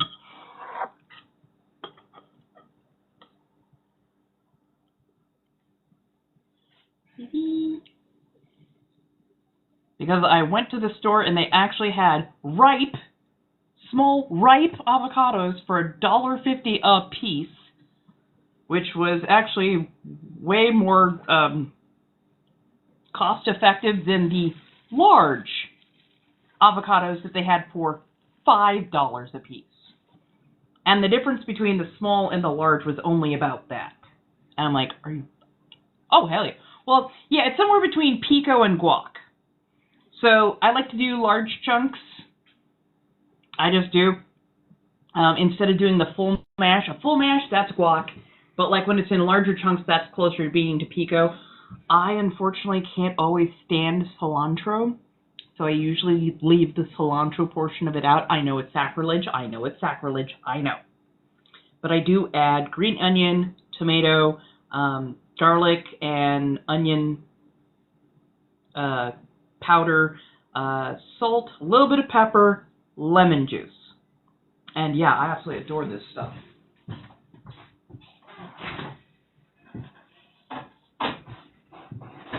And of course, if you want to add more heat, you can always add like chilies to it, but then you like run much more towards the salsa-ish territory, and then it becomes slightly convoluted after that. I learned and picked up a lot of these recipes from either people I had interactions with, friends, family. I like to watch Anthony Bourdain and what was it? Anthony Bourdain, Andrew Zimmerman, Ugly Delicious.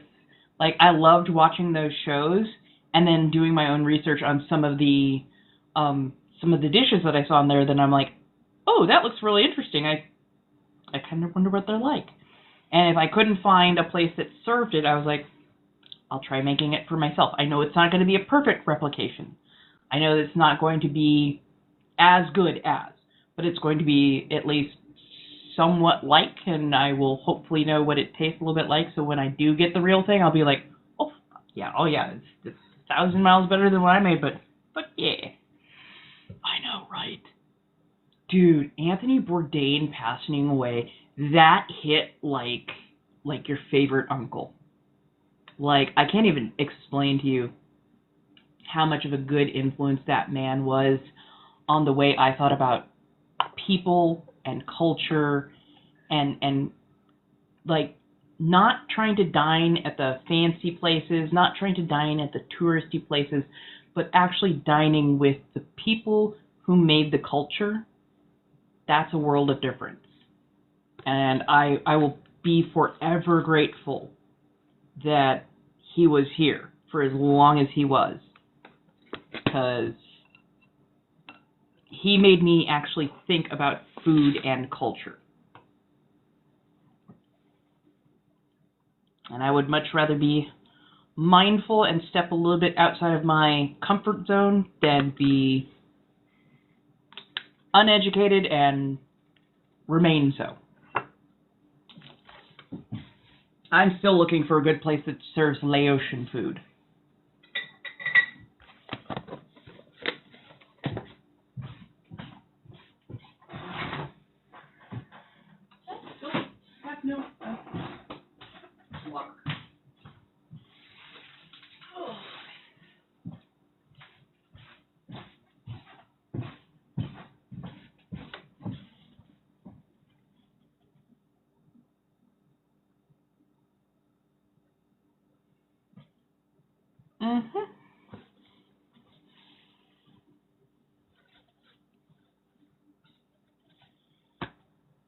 Hello, darlings. Oh, where's my...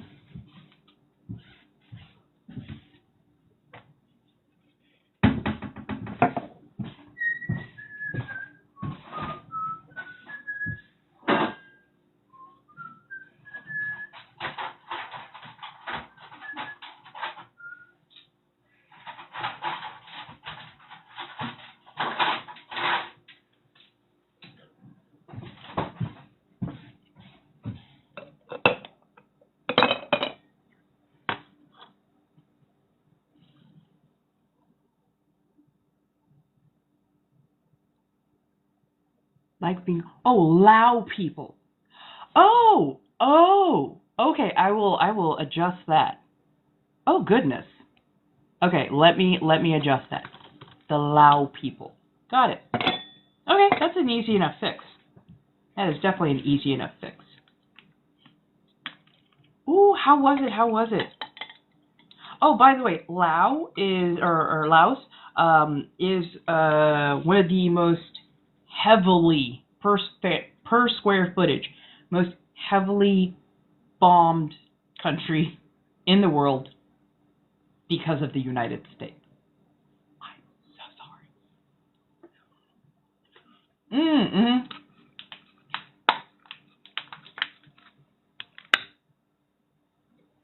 Oh, interesting.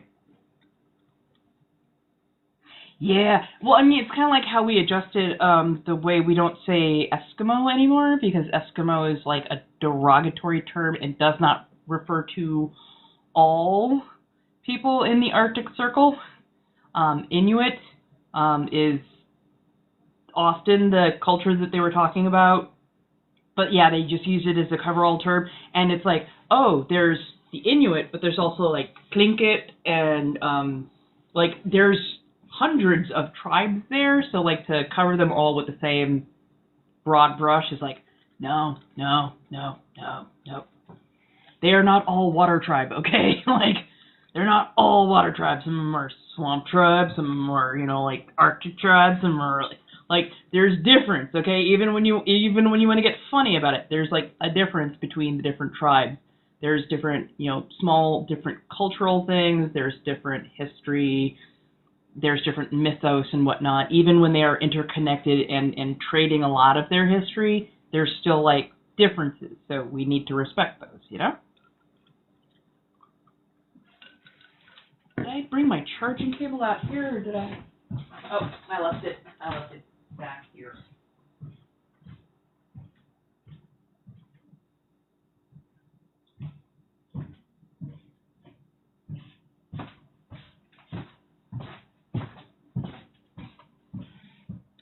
Yes, it's the joy of realizing that there is a better way to go about things. And I know sometimes, you know, learning and expanding can be difficult. It's a neuroplasticity issue sometimes.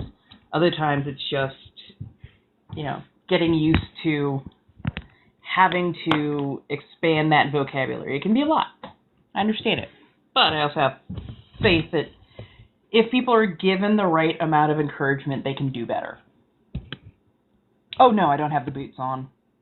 Do not have the boots on.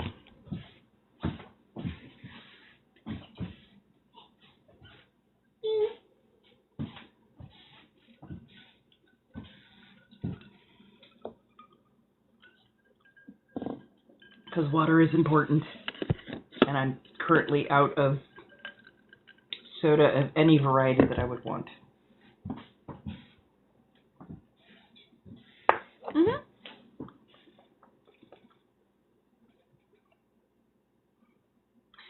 How's everybody doing so far? We're almost at midnight. I swear to God, if there was a way to make this into my full-time job, likely I would do it. Very, very likely I would do it.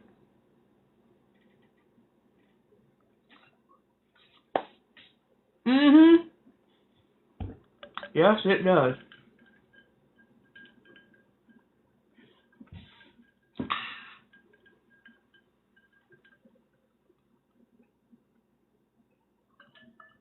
Honestly, it is so perfect temperature.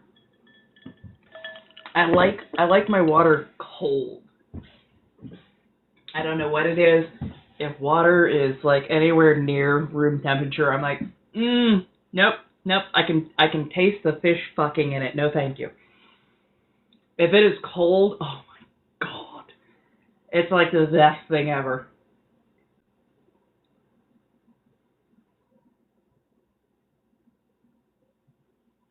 So I am eating basically a pico de gallo or guacamole spread with a deviled egg salad. It is fantastic, and it's on a honey wheat bread. Right?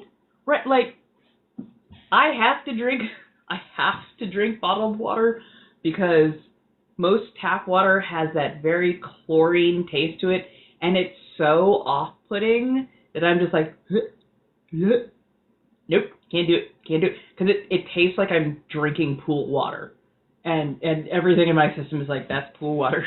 don't drink pool water. Like, yeah, bring it. Yeah. Thank you so much for the gifts. Thank you for the liking, the loving, the sharing, the banter. I really do appreciate it. Thank you very much.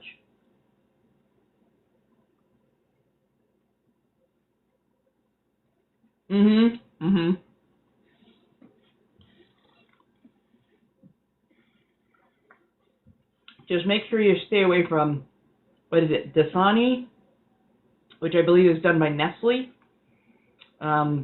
They're one of the biggest offenders for overdrawing water from the water tables. They cause a lot of droughts and a lot of bad shit to happen to the environment, while paying like $25 for a permit to drain the living shit out of the groundwater in California. So, fuck you, Nestle, and fuck your president especially, because that asshole does not think that water should be a right, he can go fuck himself sideways.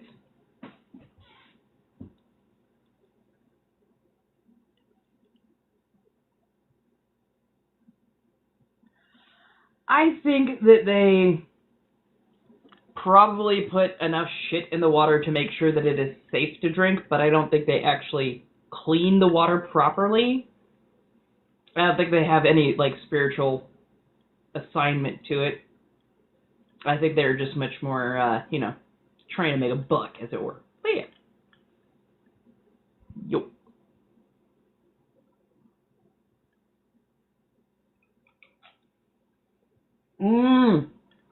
Right?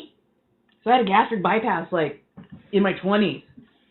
And I swear to God, things changed. How things tasted changed. And I don't know if it's just me, but, like, if I drink water, it has to be ice cold. Even more so recently. Have I ever seen ghosts?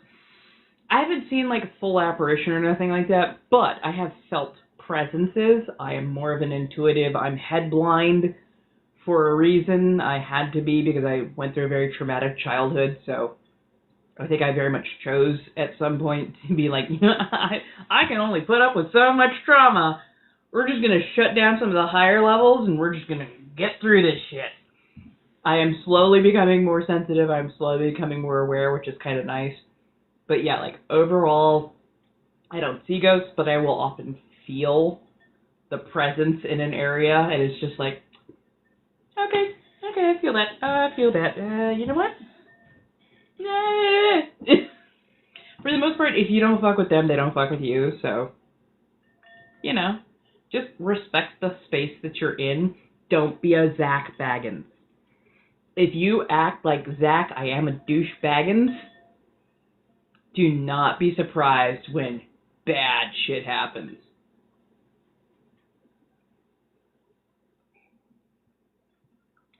Oh no, really?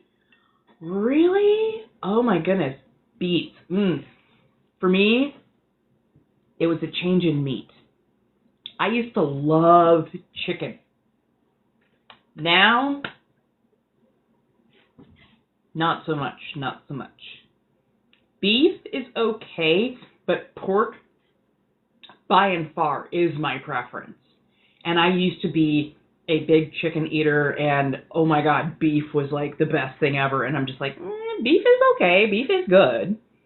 But like now, I'm all about pork, and I have been for like the last couple of decades. So it's wild.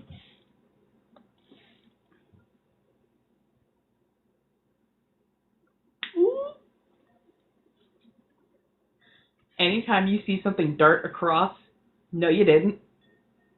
No you didn't. No in the hell you did not. And I say that a little bit out of Native American folklore fear, and a whole lot of, trust me when I say, they don't want to be seen in the first place. And if you draw a note to them, they tend to get a little irritated. So you saw it, and you're like,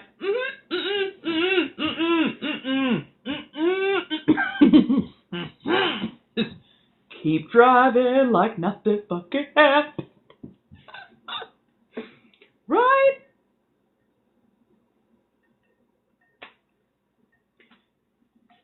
There is a reason you are not supposed to whistle at night, especially when you're near a cemetery. For the love of God, don't do it. Don't do it. Don't do it. Because the things that haunt cemeteries aren't usually human. They're not human-based. They're not human spirits. The shit that will follow you back from a cemetery, they are drawn to the negative energy, to the mourning that is centered in cemeteries. So yeah, like, be ever so fucking careful.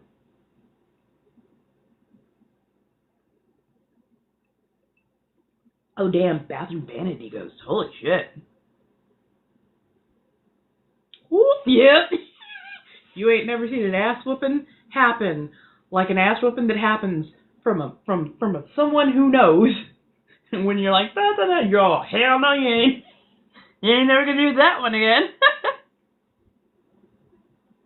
Oh, thank you. I have a very hooded eye. It just is. I haven't yet gotten bold enough to draw up above, for the most part. But I like to do the lid in a lighter shade. Put a little bit of the lightest color at the corner to give you a little bit more light and openness. And then you put a slightly darker shade in the crease, and that creates that deeper set of the eye. Now, I did have on lashes before, which of course go all the way up to here. But yeah, it's gentleness, smokiness, and then add a bit of it down below.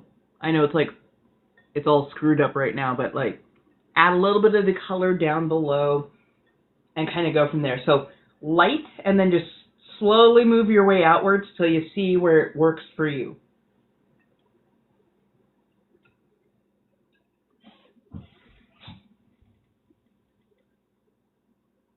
Oh, I am so much better than James Charles. I'm not nearly as problematic.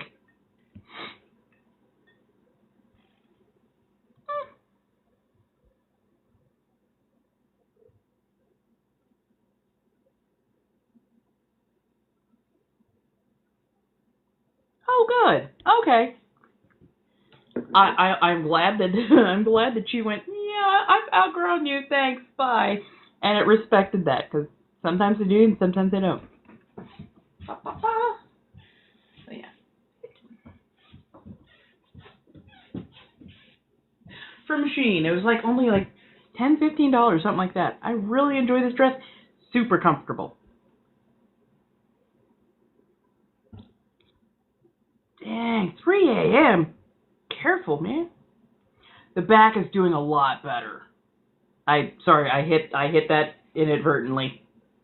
But no, the overall, the back is doing way better. It took so much, so I had to do lots of ibuprofen, lots of like frozen rollers, massagers, heat, the whole nine, and it finally opened up. It's still not quite full tilt, but I'm like at 50%, which is a world better.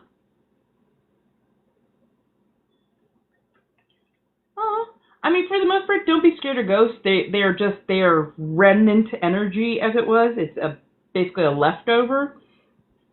But yeah, like for the most part, you don't have to be worried about them. I'd be more worried about poltergeists, and poltergeists can be created literally by living people. So yeah, probably. Oh. Yeah, no. I hit the thing by accident. I'm so sorry, B.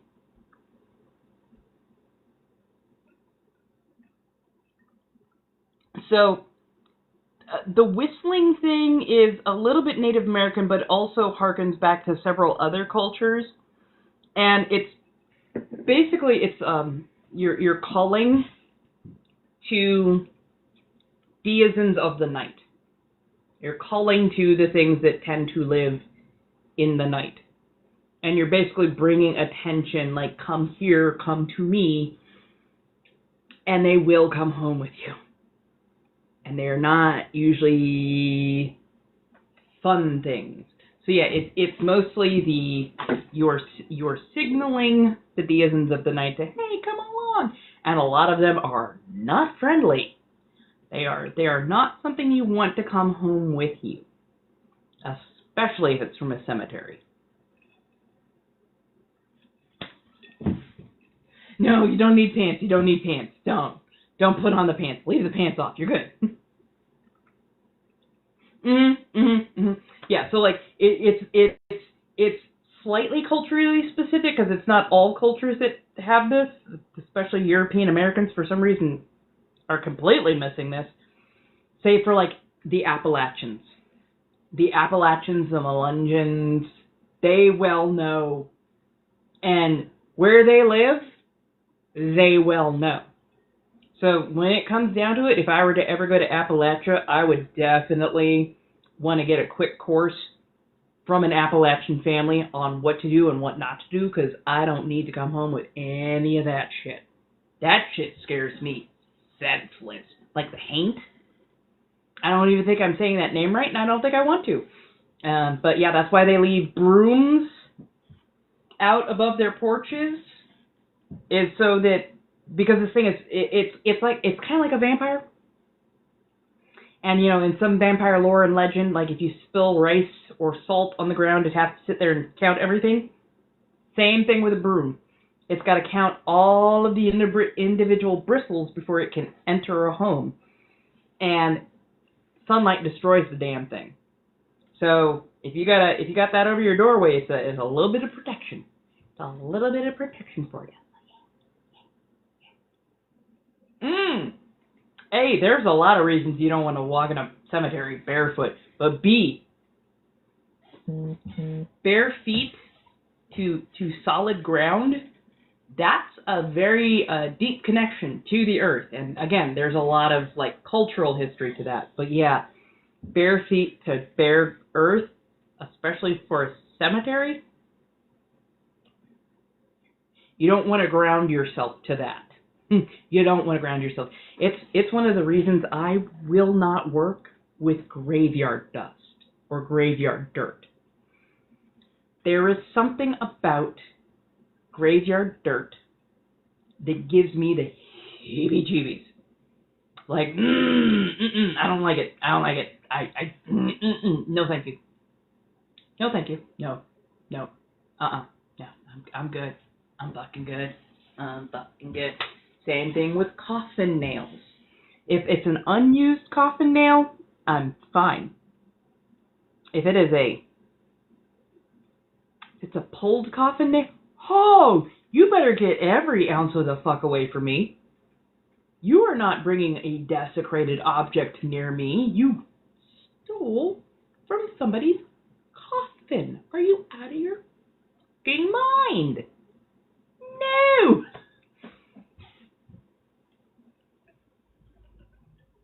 Those I'm fine with. I'm actually perfectly fine with people keeping their loved ones' ashes at their homes, like urns. Those don't seem to bother me at all. Even like a memento mori, those little trinkets, pieces of hair, all that kind of stuff. For the most part, those don't bother me. But graves and coffins, things that are so very specific to burial or interment elsewhere, once they have been used, it's like consecrating them in a very particular way. And to steal something that has been consecrated it's deeply heretical. It's deeply disrespectful. And I'm not trying to get my ass haunted for the rest of my life for being deeply disrespectful, but taking somebody's shit. Especially as they're just trying to, be in the afterlife and like, they're just trying to rest. They're just trying to rest. Why you gotta disturb it? Which is why I will never understand museums owning mummies. How in the hell do you logic your way through digging up somebody else's culture, unwrapping their history, and then showing it off like a landed trout? Like, what the fuck is wrong with you? No! I can't.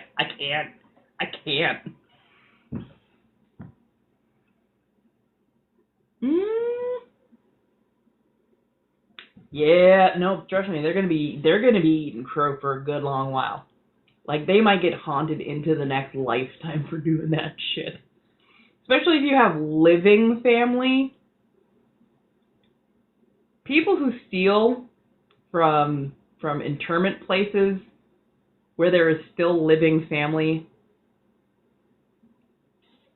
the level of, are you fucking kidding me, kind of goes up a couple of levels, because the anger of the family then gets placed on that. So yeah, it like the curse can be so much stronger because there's actually somebody there to remember and to place extra energy on the vitriol on the object that was stolen. So yeah. Do I ever go to wakes? Oh yeah, I've been to wakes. I've been to funerals. Those don't bother me at all. I was a security guard. I was one of the only security guards that would get sent to the morgue because bodies don't seem to bother me at fucking all.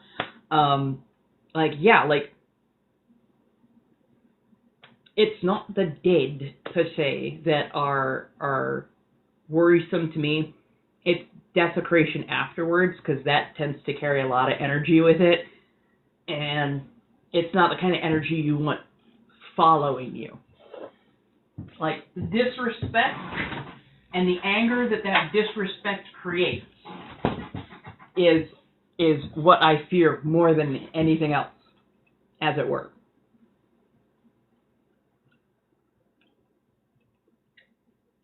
Dang. I don't know why, but my brain almost said, too bad they didn't steal a bell. That would have been...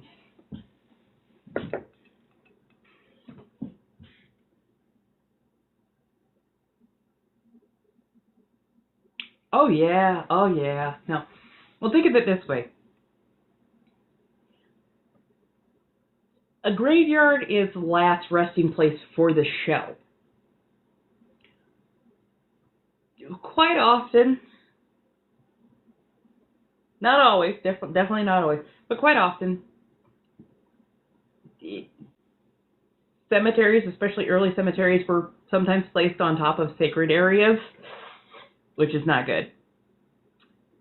And when they were placed on top of sacred areas, it pissed off the local deities and entities within that area that were often part of the Native American cultures. That's why they got so pissed off. That's why they got so loud. But yeah, like when you go to a cemetery, that's where people go to mourn. That's where people go to have conversations with, and they are not always happy conversations with. That's where a lot of very intense negative emotion goes. That's where everybody goes to mourn as they are lowering them into the ground. And all of that energy gets poured in and then covered over. There's a lot of ritual, and ritual tends to attach a lot of meaning. Meaning and intent tends to attach a lot of energy. So it's kind of that big cycle. And then, yeah, like, what that attracts, especially for night times, can attract some very scary shit. So, yeah, it's like, I don't tend to be a scaredy cat for the most part, but, like, there are certain places that I'm just like, I don't like that feeling. I don't like that terror-based feel. Because it'll hit you in the backside of your skull, in that little lizard brain portion of your head, and just goes, fucking run, stupid. Run. Run now. Run now. Because whatever is following you, worse than not being alive. It's like, oh, okay, you know what? Fuck that noise. So I just avoid them in the first place. Yes! Oh my god. So the O'Keefe and Merritt, 1950s. I have coffee! I forgot, don't ask. Because I was going to have to clean this anyways.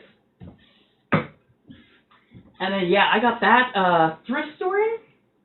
I think I have the full set. I've got the little, I know I've got the little sugar dish somewhere. And then that's the creamer and the teapot, or the coffee pot, I should say, whichever. I got the whole thing for like $25 at the thrift store. I was so happy. So very happy. No corset tonight, only because I've been rehabilitating my back for the last couple of days.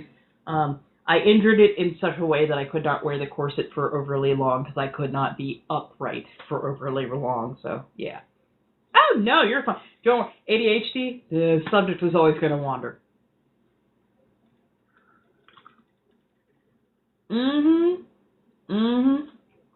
Yeah, yep. Trust that. And trust that it's not always going to be a human that is watching you. Trust that it is going to more than likely be something that is not human watching you. Do I have regular sugar? Oh no, that's not sugar. That's flour.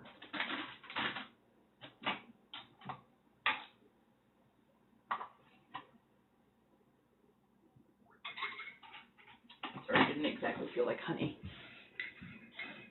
You're good.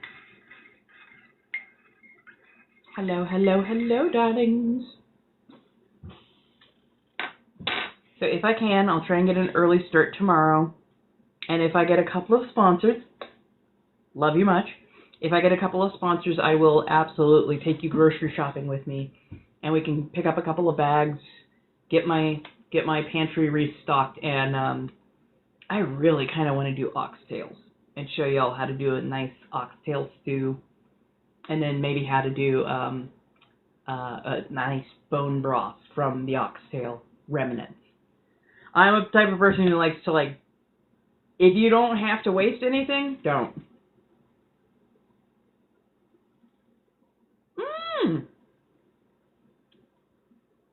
Really? What are your totem animals, my dear?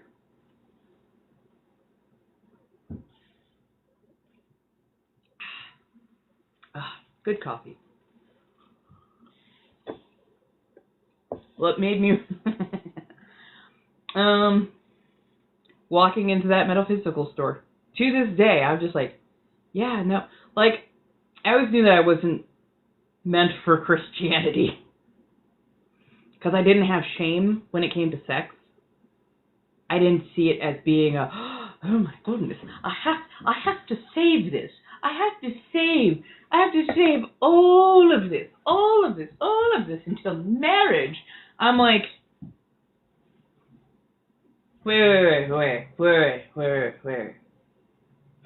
You want me to go into marriage not knowing anything?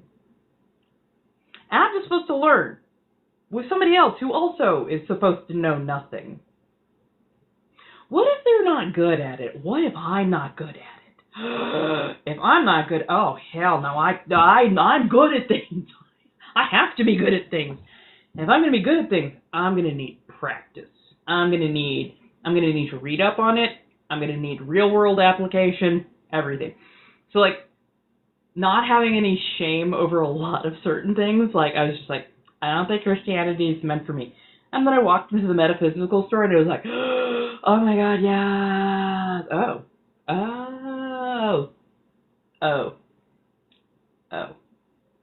And so being a witch is just being able to introspect and channel and focus for myself. It doesn't need to be for anybody else. It can just be for myself. And it's not like I'm out there trying to change the whole world. I'm not having a Voldemort situation. I do it for me because that's what brings me peace, and it's what helps connect me to the world a bit better.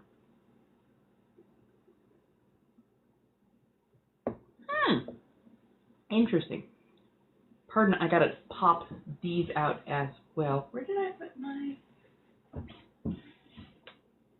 lion, tiger, snake? Oh my. Sorry. I was dorky and I know it. Oh, I love it, but I hate it. But I love it, but I hate it.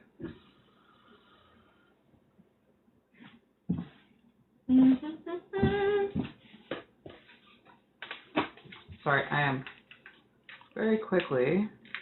But I like to make sure once I've got them out, and I am taking care of them.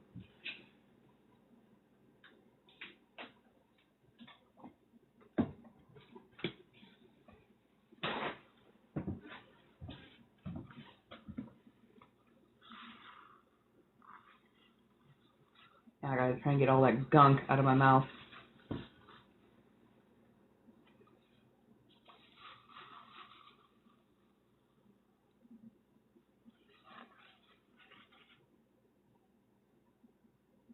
Pardon, I know, so uncouth.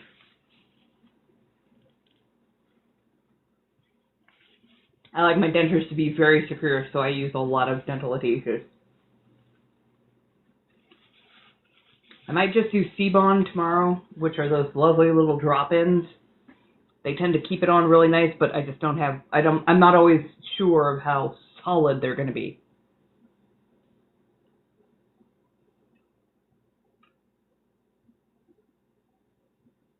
Well, if you're going to buy a book about forbidden knowledge, you might as well read it.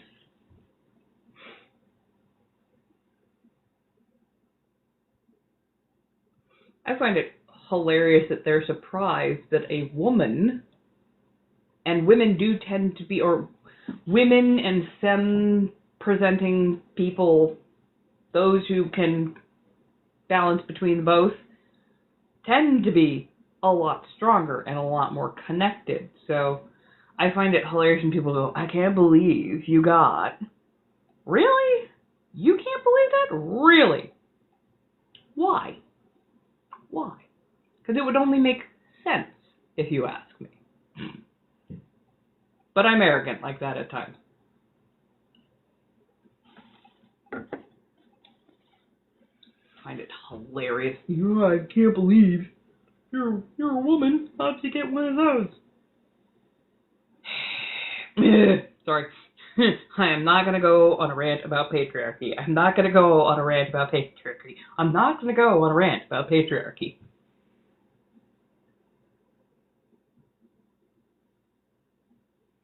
But also I find it funny that yes, those animals are strong, but like I'm amazed that they categorize those as being oh so strong. And I'm like, they're strong, but they're strong on a patriarchal value.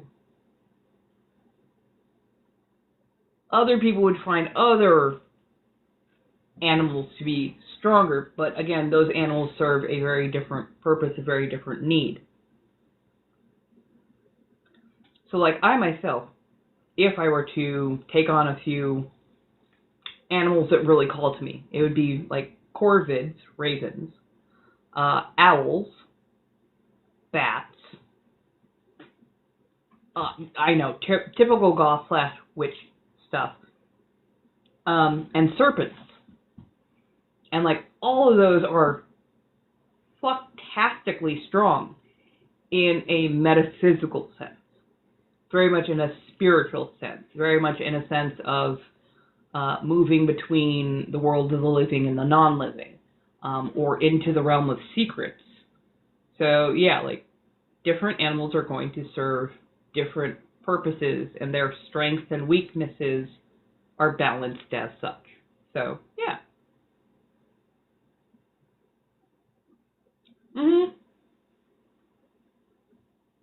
I mean, it does make some sense that I'm attracted to those particular animals, or they seem to call to me, because I do tend to lean more towards the in-betweens, as it were. So, yeah, for a person who is an intuitive seer, as it were, it makes sense that corvids, bats, owls, and serpents are things that call to me, because all of those have deep roots in soothsaying, seeing, in secrets and whatnot. So, there you go. Okay, it is midnight. I definitely need to toddle off. I need to get some rest. And I will see you all tomorrow. I'm still trying to figure out the best days to be on live for spicy stuff.